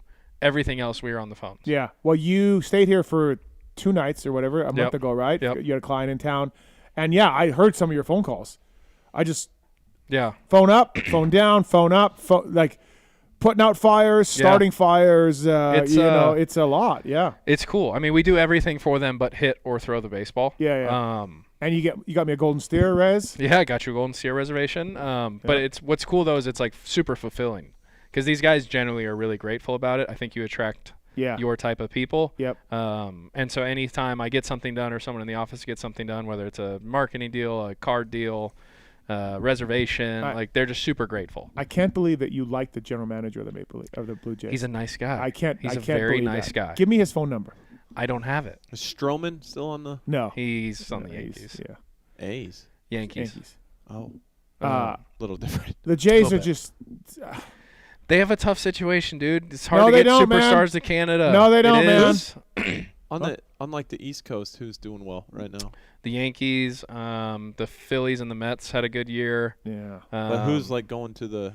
What is it? Is it the ALCS or NLCS? Yeah. NL and ALCS. Well, I know, but what's on like the East Coast? Well, they're both. Well, it's both. They're both. Huge baseball fan here. Huge. No, I don't. It's a boring sport. No, it's not. I really do. I do like baseball. I mean, I definitely, of course. When we go to games, I'm a casual fan. You're an NBA guy. But I did have a. Yeah. You still NBA? Yeah, still NBA guy. I have a. I guess I'm probably a little bit more into football now. Are you? Yeah. Maybe. Okay. I'm kind of all over the map. So okay, Juan Soto. What about him? Resigns? Yeah, I gotta think so. Right? How about what's his name? Machado. Otani? Machado? Who's the guy with the good Machado? who's the guy with the good Manny? Good contract, Yeah, Manny. right? And so this Machado controversy, where do you stand on this? Machado. I should know that. That's I don't know enough about it. Yeah, I agree. He's a client of your agency. That's why you don't want to talk about no, I think he's fine. I'm not sure what you're talking about. But I don't know. It's the playoffs. Like you play 162 games in the regular season, and then it comes down to these best of 5s and best of 7s. It is so like no offense to football. Football's more demanding physically. It's tougher, but it's 16 games to get to the playoffs.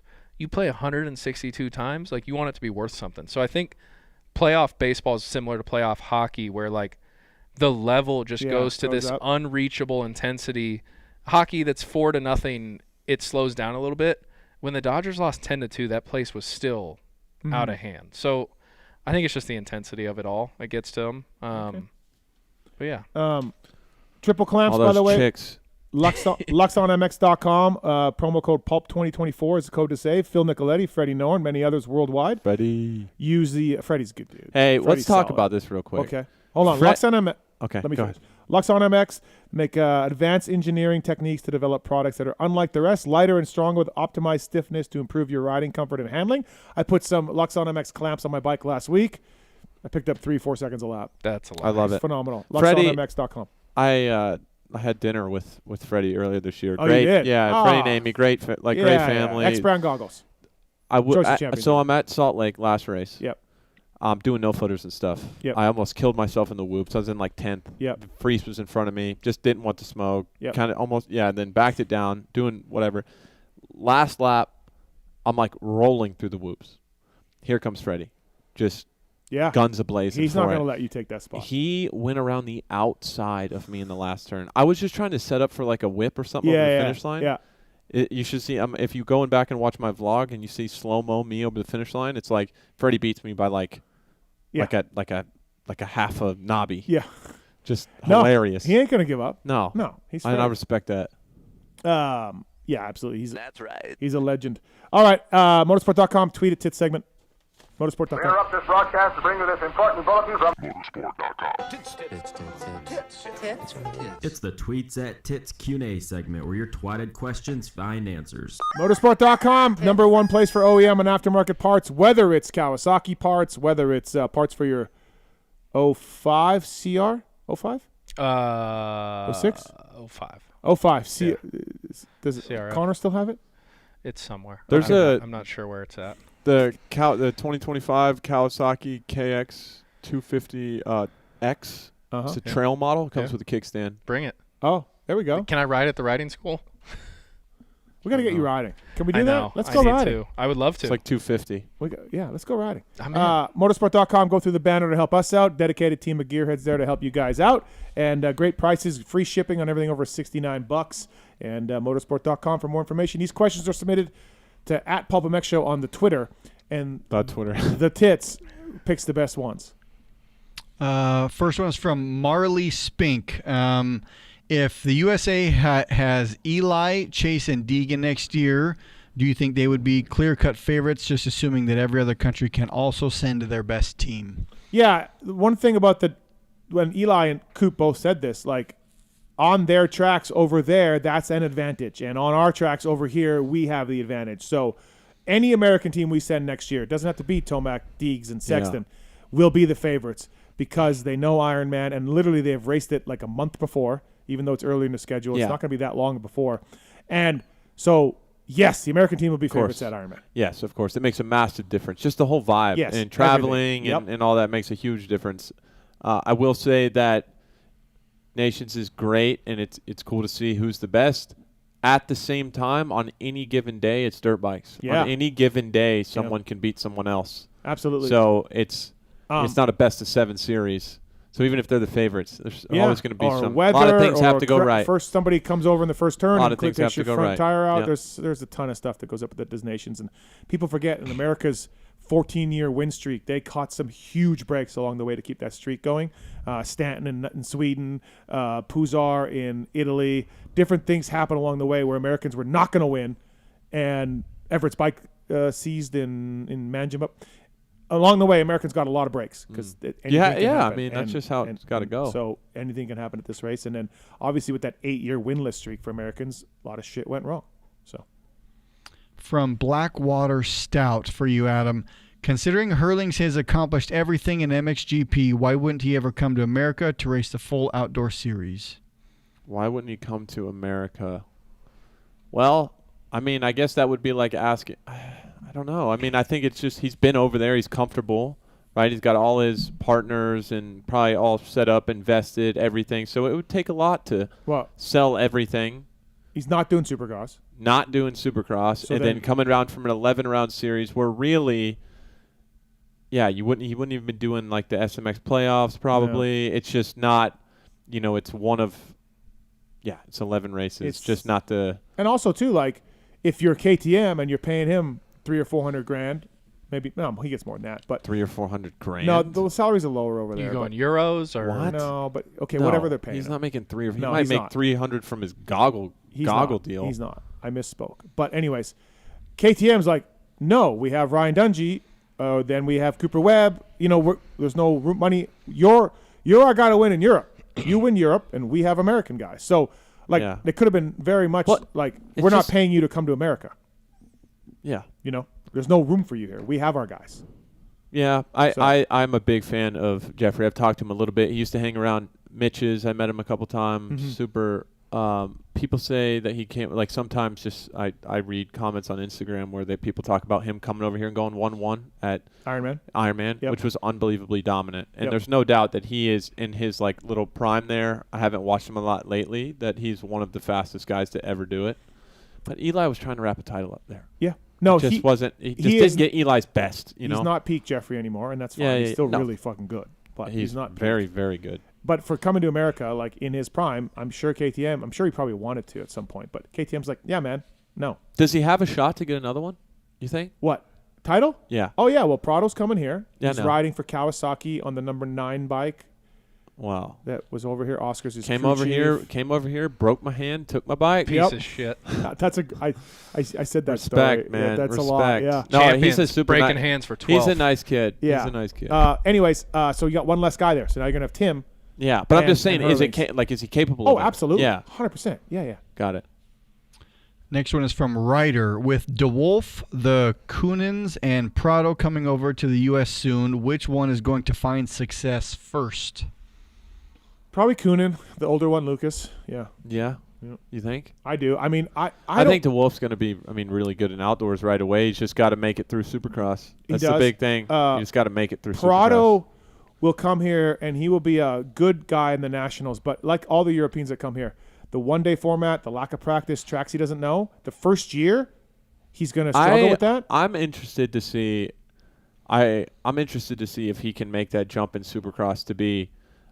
It's really hard at this stage, and just how old is he? 23. Yeah. 24 ish. For him to make the jump, I know he didn't have much time on Supercross. He did Yeah. great for the amount of time that he had, but that jump that's a big jump. 10th to top That's 5. a big jump. I don't see to him get doing up there with battle with Jet, be on the podium. Like he's beating guys like Cooper that can just think they're like that is going to be. Yeah. If he can be a consistent podium guy in Supercross, that is.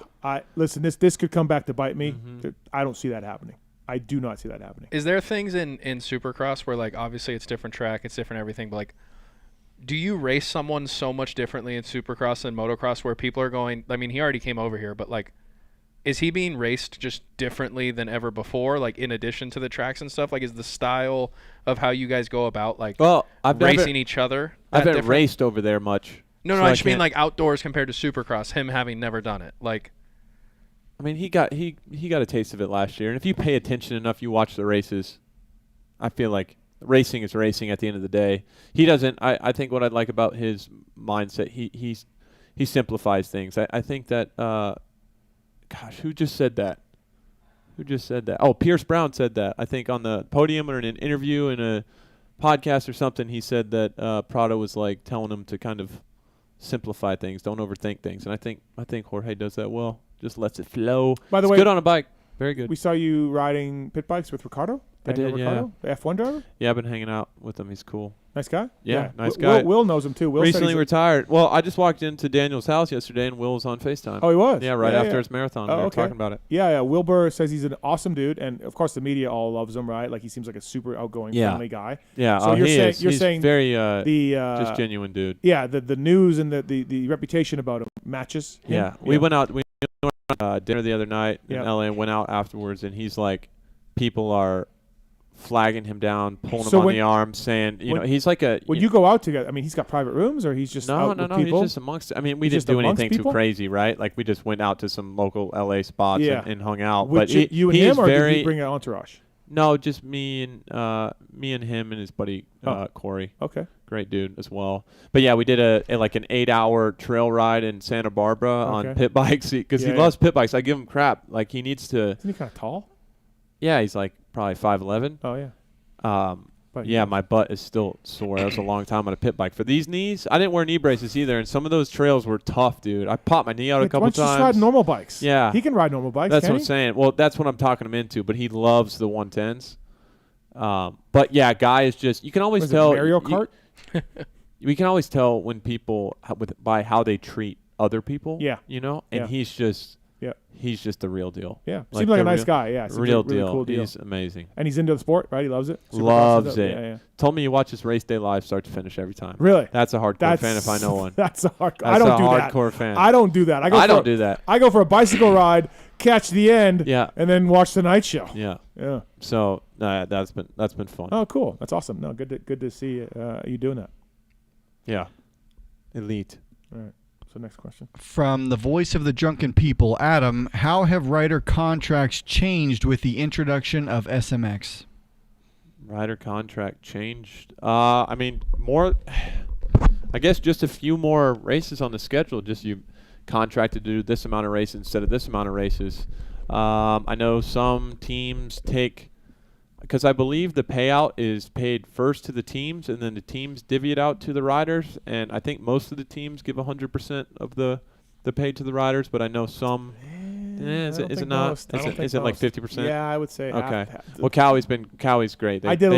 Cowie gave me everything. I did a little survey, and I would say most of the teams kept something back. Yeah, Cowie gave all of us everything, so that was good really job for Cowie. Nice of them. But no real big changes. From Guy Ruger, do you guys think that the Euro fuel played a part in the results last weekend? Was Team USA at a disadvantage? I think USA can use their own fuel. I think that rule's been changed. I could be wrong, but I believe USA can use their own fuel. I just remember when that used to be a thing, Yeah. always in Supercross in the mid-2000s, where it was like somebody just got docked 75 points for like a extra.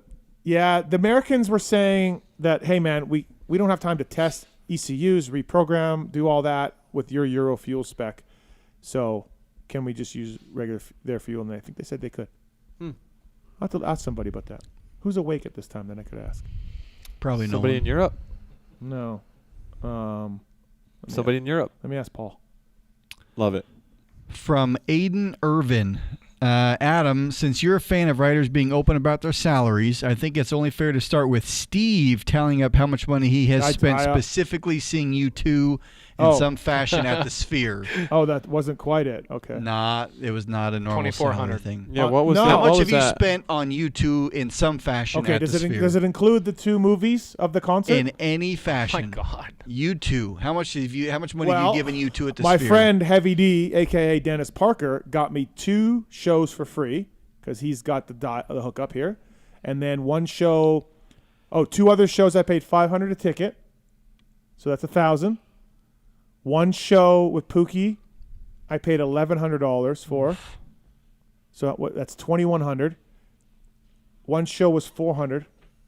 I think that covers the 6 shows. So what's that? $18,000. No. And then the 2 movie tickets were $100. So $200. So 200. Yeah. 31. Okay. All right. It's worth YOLO. It's worth every penny. Life's all about experience, brother. Thank you. Have you been to the Sphere? I have not. Dude. I've seen it, though. Are you going to the Sphere at all? When? I don't have anything on the docket. You like the Eagles? Drop some acid and go see the Eagles. The Eagles. Have you like the Eagles? The old dudes? Jalen Hurts has been having a rough year. Eat the freaking Eagles, man. Jalen Hurts.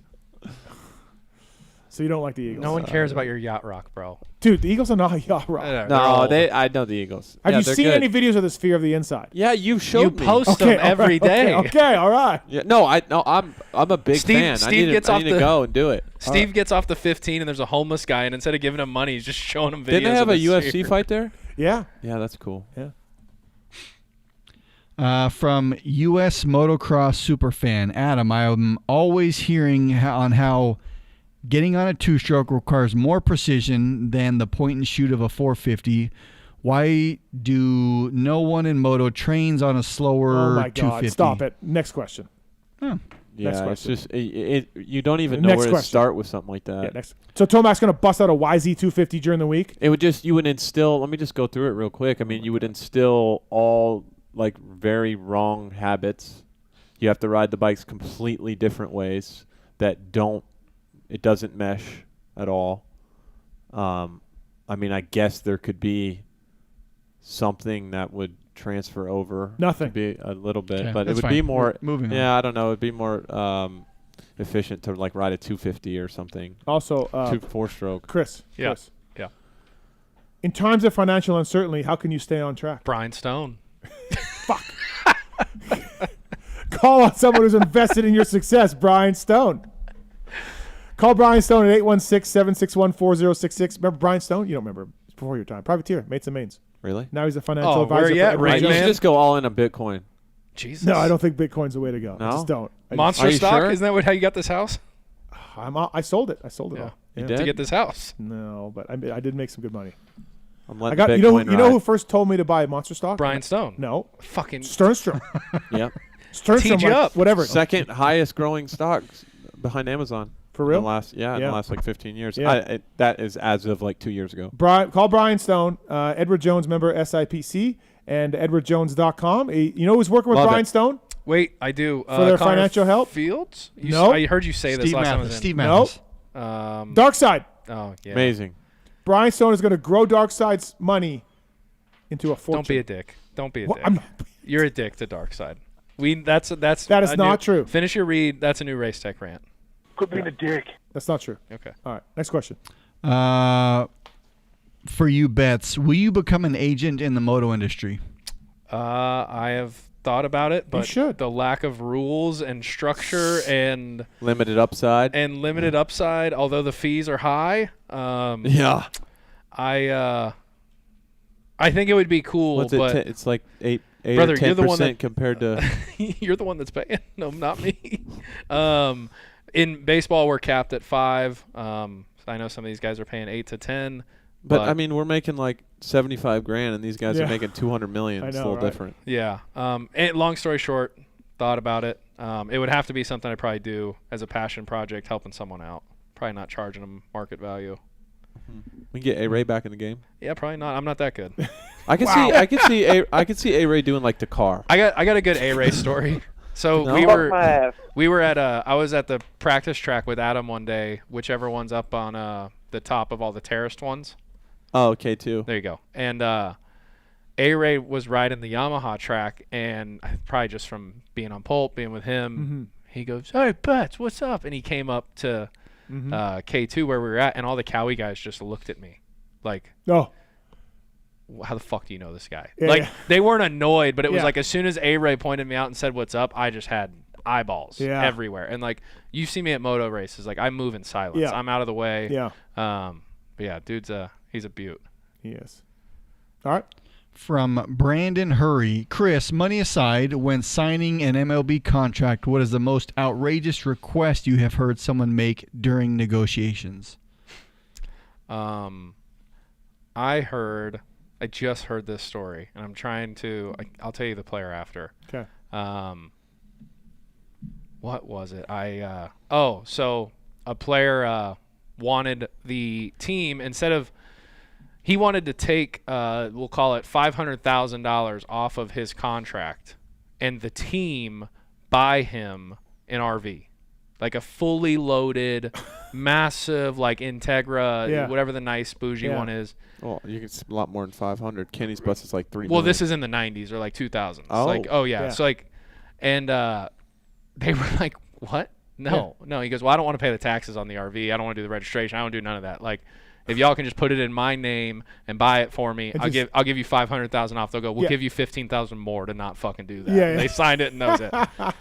But I know like Yoenis Cespedes got I want to say the Mets got him some horses when he signed his deal. Okay. There's some interesting things you can put in there, incentives and random shit at the stadium and on the road. But yeah, there's some funny ones from the 90s, 2000s. We're a little bit more organized now. Yeah. That's funny. From Travis Longname, what kind of money are mechanics making at the high end with and without bonus pay from riders? 75 to 100. Base. Yeah, I would say. Yeah. The factory guys, like the factory guys. Yeah, the bonus thing is kind of.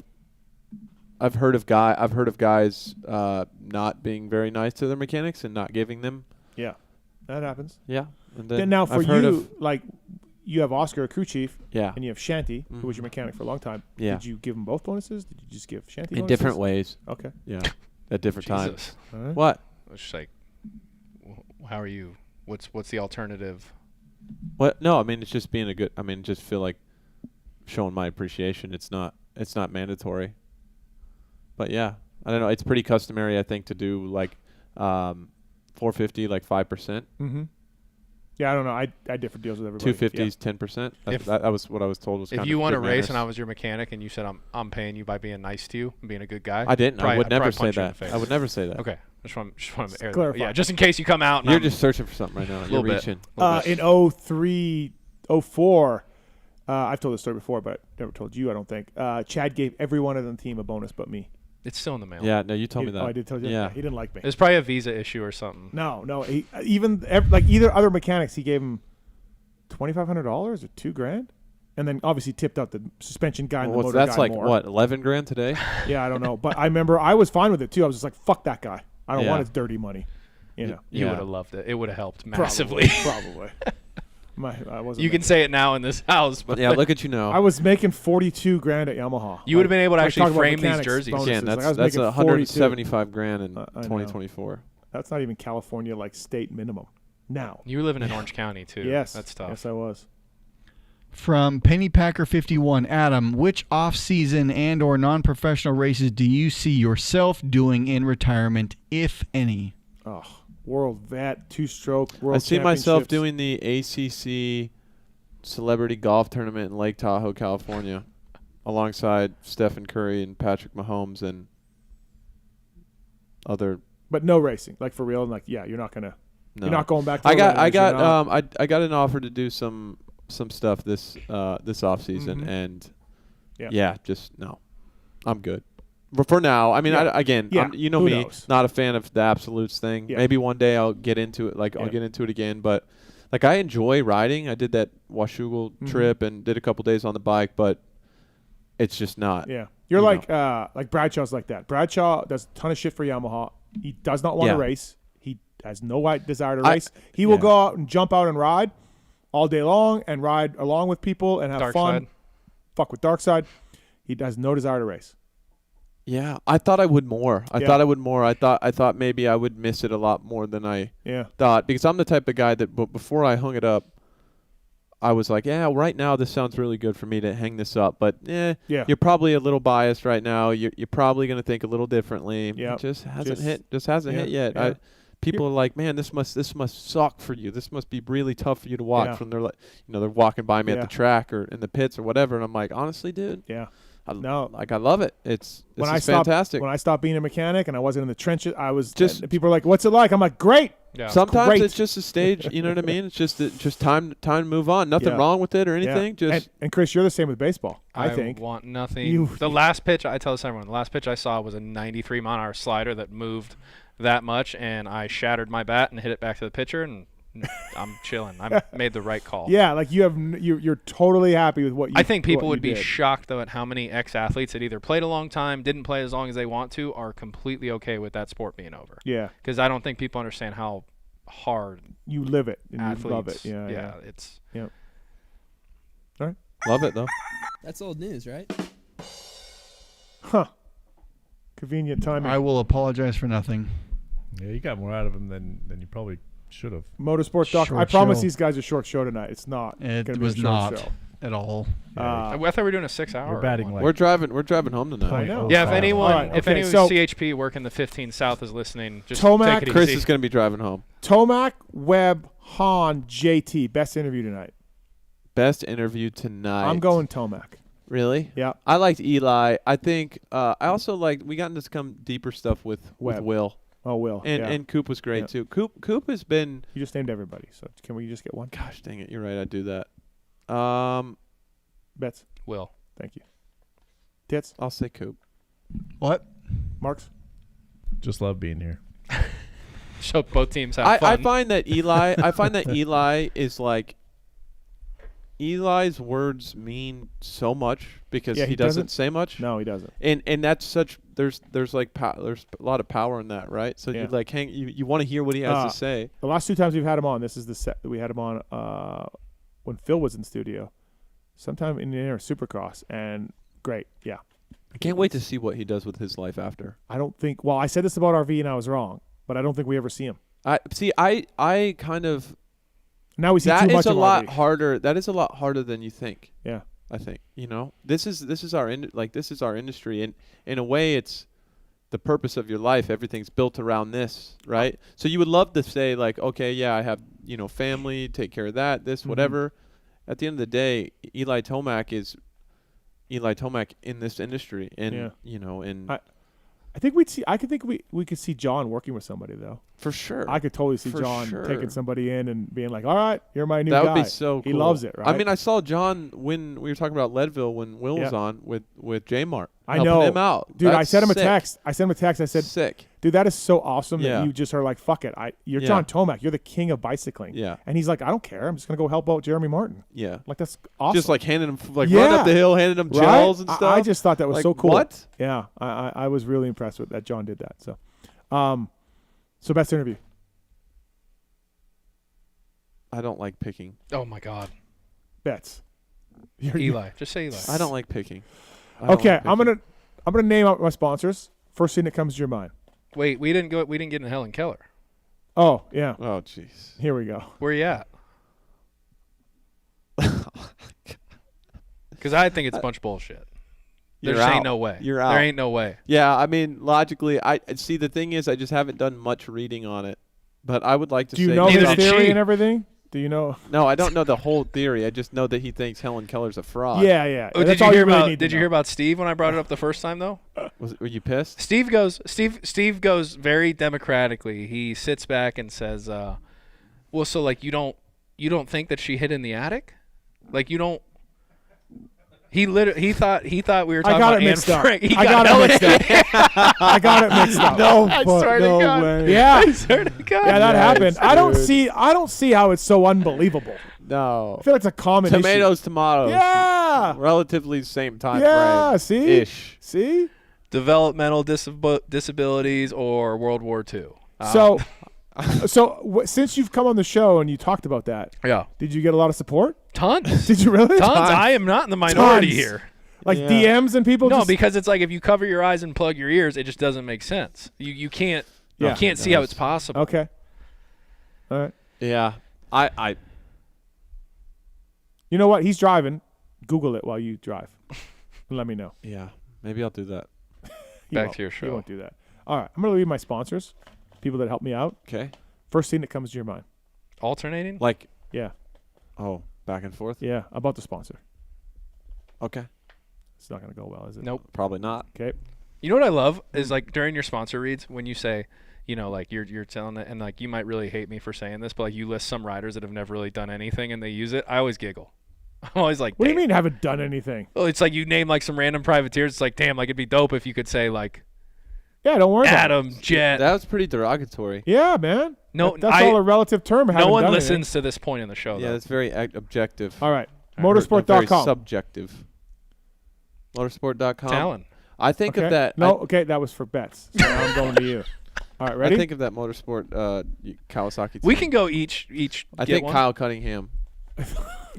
Fly Racing. Fly Racing. Trey Kennard. JT. I thought he'd say Zacho. Mm. One time they had beef. I tried to put them in a group text to settle the beef. It Did didn't really work. you see? Did you hear Eli giggling when Adam brought up the roost? Yeah. Wasn't that what the tweet started about when he came out of Twitter retirement? Yeah, I Adam, think he. Yeah. Yeah. Did you do that on purpose? No, Eli's last two Eli- tweets are just replies to my tweets. And he which is blew out amazing. Zacho. Zacho caught a stray. And Zacho was like, He "Oh my did. god!" I know. And then, dude, like, So then Eli- 200 people were just like, "F you, dude." And then so Eli was last time he was on the show. We asked him about it. He's like, I lurk on there, and I was in my tractor. He said I was in my tractor, and I saw that. And I said, "Not No, today, not Chose today, violence. not up in here." And Wygan and I are like, of all the things, 2 years later he comes in Yep. and just blows Zacho apart. I love it. It's I great. love it. Love Zacho too. All right, Decal Works, Stickers. 2008. Race Tech, The Rant. Ponca City. X Brand Goggles, Choice of champions. Your profile picture on Instagram for a long time with the dog. Oh yeah, Renthal, Fat bar. Fat bar. Michelin, Bobindum. Obesity. Bobindum. He needs a little bit of a workout plan. Isn't that air? No, I just a Michelin man. Looks Yeah, hefty. that's his name is Bobindum. You didn't know that? No, what? So wait, Bobin. hold on, time out. I told this to Hannah a couple of days ago. She brought up the Michelin Man. I was like, yeah, his name's Bobindum. Yeah. And she goes, who the fuck told you that? And I was like, I heard Steve say it on Pulp. And she goes, and you just No. that. Sorry, Said I need to that? know, like, is it actually true or did I make a fool? No, it's Google it. Okay. Google. Bobindum. I'm not exactly sure if that's how you pronounce it. It's a French. Yep, there It's it definitely, is. definitely not Bo. Isn't it a material in some of their tires as well? Bobindum. Bobindum. Bobindum? Pretty sure. Okay, whatever. Sounds like a All right, a some Cherbis. type of Axerbis. a Cherbis. There it is. The yellow steaks. Firepower. I got nothing. What do they do? Batteries and chains. I've never had to change battery or chain. Firepower. You could just say Dino. Oh, wait. Bootron. No, right? it's Wildcat. Anstey. There we go. Maxima. Ron Lachine.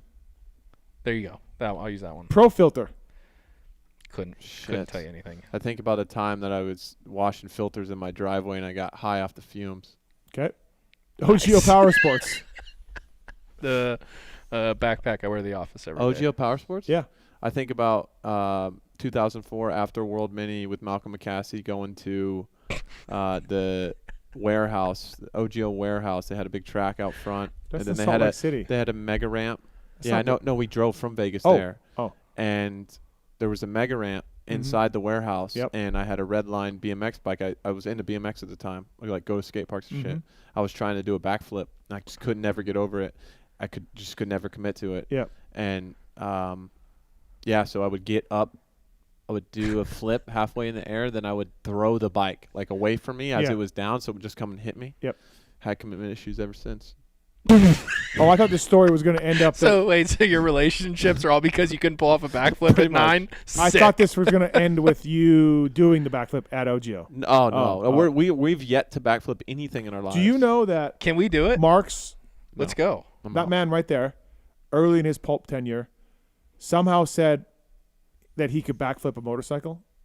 And we're like, no, you can't. And then we sent him to Pastrana's house. He did. And Pastrana taught him how to do a backflip. Can you make it's me on the YouTube? That's on incredible. YouTube. The first union in one certified day? No, 2 days. The first union 24-hour certified period. sports agent to do a backflip? Yeah. Make it happen. All right. FMF. 2008. What's up with you in 08? I don't know. 2009. Guts Racing. Seat covers that rip your ass apart. Oh, wow. Okay. That's probably not their tagline, but okay. Fair enough. Seat covers that make my ass feel soft and comfortable. Well, they're great for a race, just not like a long. Bro, you're making what I said look like nothing. Renegade Race Fuels. 2008. 2009. Wil Hahn. Renegade Fuels. I don't even want to say what I'm thinking. Say Okay, it. No, all right. you should. Okay. No one listens. No, I'm kidding. Atlas Neck Brace. Does anyone wear them anymore? Chiz. Oh, yeah. Chiz. Yeah. RV. Dylan Wright. Next. Works Connection. Super aesthetically pleasing perch. Like Okay. the Yep. square. Yep. It's nice. I love the perch. Okay. Like, what is the perch? How you clutch loosen perch. and tighten the clutch, the play. The Clutch little wheel? Yep. On your clutch perch. The whole thing. The whole thing is called your clutch perch. Really? Yeah. It's like a nest. See a bunch of people rolling that thing back. Can we call it a nest? How about the Yamaha one would go forward? Yeah. Remember that. Yeah. Weird. MotorcycleIndustryJobs.com. I don't need it right now. No, you don't. Adam does. Yes, say sir. it again for me. MotorcycleIndustryJobs.com. You don't even want to know what I think of Sponsor House. Okay. What? Get Data. Guts Racing. Dan Truman. WUSA. W? W. That really nice man that I met here. Oh, you met John? Did I? I don't know. see in my mind, I see think like I a did. vague idea of what their logo is. Did you use him at any point? I'm sure. No, he didn't. Oh. No. Because Pro Circuit and Cowie don't use W. Rocky Ridge Trucks. Ninth fucking caller. Tyler's the man. Okay. Wisco Piston. I don't even know what the Piston This does. game is not going Mexico. well. Mexico. 2008. We're done. Factory Chassis Parts, MTX Braking, Ethica, Luxon, Troll Trading. That Thank was you. looser Wil than Hahn. that tentacle grape. That was not the greatest one we've done. No. With our guests. No one listens to or this it point. was the greatest. Well, that's why Yeah, either one. yeah, I like to be different. All right. Let's go. That's a wrap. Thank you, boys. Thanks for coming up. Cash or check? Zell? Zell works. Did we Zell? Zell works. Yeah, I'm good with that. Okay. All right. I got to okay. make a Zell tomorrow, so this would be. What do you mean you got to make a Zell? Like I got to send someone $100 tomorrow. Oh, okay. Yeah. All right. Yeah, I'll sell you some money for gas and everything else. Did you have fun? Was it good? Yeah, it was good. We'll be better. You next time. don't need to send me money. It was a little bit tighter than Show 400, which got out of hand. Well, that crew is like especially. Yeah. There's a lot of Yeah. a lot of history there. Yeah, that was you were racing then, Yeah. obviously, and you had to be And sort of Nick, straight and narrow. yeah, totally. But the other two Just shot. Yeah. You get Jake and RV in here, man. It's tough. Definitely a tighter program. Yeah. But I enjoyed it all the same. Fuck them. Thank you, man. Yeah. I appreciate you having us. Yeah, it was fun. I'm glad we made it work. I knew Beautiful you two home. together would be. It's all right. It's okay. We got to get the jerseys framed. Let's not downplay it. Like This you're is awesome. so close to this looking legit. No, the framing. No offense. The framing means you can't. Like you can put them all closer together. It's. I got frame jerseys. They're all over there. Look at frame. I got frames, but You don't want to be trying too hard, I feel like he's at the point where when this is your sole income, this is when you start trying hard. this is not my sole income. This empire, this entity. Not really. I about honestly, with how much alopecia? I love it. I support it. You do? Okay. Yeah. You know how hard it is to get a razor down there?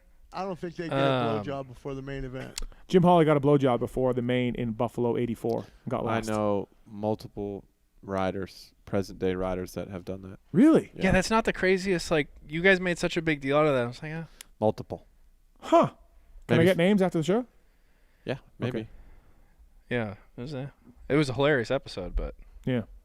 Well, Hawley got dead last, so he's like, he didn't recommend it. So I do you know had a anybody? that's- blowjob and I was shit in the main event. Do you know anybody that was good after? Oh, really? Yep. Okay. All right. So that blows Hawley's theory right out of the water. Right out of the water. Yeah. But no, thank you. Appreciate you guys coming in. Yeah, it's good times. Use the sponsor codes, everybody. We're off next week, right, Marks? We're off next week. Yeah, we absolutely are. And then but you're not going, are you? Not going where? On your trip? I'm relocating. Oh, you are? Yeah. Mark's had a nice trip planned for Florida. Anna Maria Island. Not good. It might not be there. I'm going to my cousin's wedding in Savannah, Georgia on Thursday. I think you're fine for that. Yeah, it should be okay. Yeah. We're off next week, but then we're back for the next 2 after that. So See you then. See you then. Chris Betts, thank you, buddy. Appreciate Thanks it. for Always a having good us. time. I look forward to yelling at you in the group text. And It's my favorite. Adam Cianciarulo, great job on the broadcasts. Thank you. Fantastic. We will see you. Probably see you at Anaheim 1. Race Day Live, you're coming on. I was good. I thought it You were went really well. fantastic. I thought it went. I made a joke about cutting the corners like school or something. Yeah, You look so strange in It pants. hit. It What? hit. You look so strange in pants. I didn't have pants on. In Vegas, didn't you have pants on? Like, at all? I saw a picture of you with pants on down to your ankles. Oh, live show Freaked Friday me the night. fuck out. Live show Friday Freaked me night. out. Pants. That's nice. Yeah. Flops? No I flops. walked, you to your went- door, I walked through your front door today with socks and flip-flops on. You did? Yeah, I don't know if you noticed. No, I didn't. It's a power move. I like it. Yeah. But no, thanks guys. I appreciate it. Good job on the show. Absolutely. And Tits, great work. Thanks, fellas. Yep. Marks, Yes, sir. thank you. My pleasure. Also, thanks to Swisscore, thanks to Moser, thanks to Pookie, of course, as well. Roto, of course, for helping us out behind the scenes, all of that stuff. Thanks to you people, the watchers, the listeners. Really appreciate it. PulpMX Show, presented by Motorsport.com, Fly Racing, Decal Works. And for Adam Cianciarulo, Chris Betts, I'm Steve Mathis. See ya! Fuck my ass. There's something I want to get off my chest. And it's about that summer when you went away to community college. I got an offer to do Playgirl magazine. And I did it. I did a full spread for Playgirl magazine. I mean spread, man. I pulled my butt apart and stuff, and I was totally nude, and it was weird. I mean, you probably didn't hear about it because I went under the name of Mike Honcho. But I just wanted you to know that. If you could hear me, if it got into your brain somehow, that I spread my butt cheeks as Mike Honcho.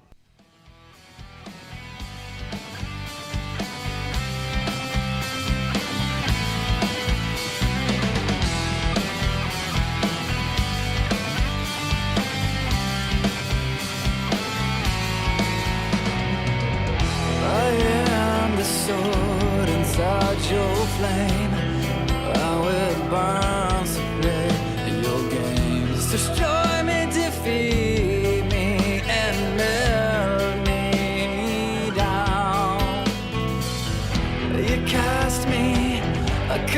hate me, I'm sure.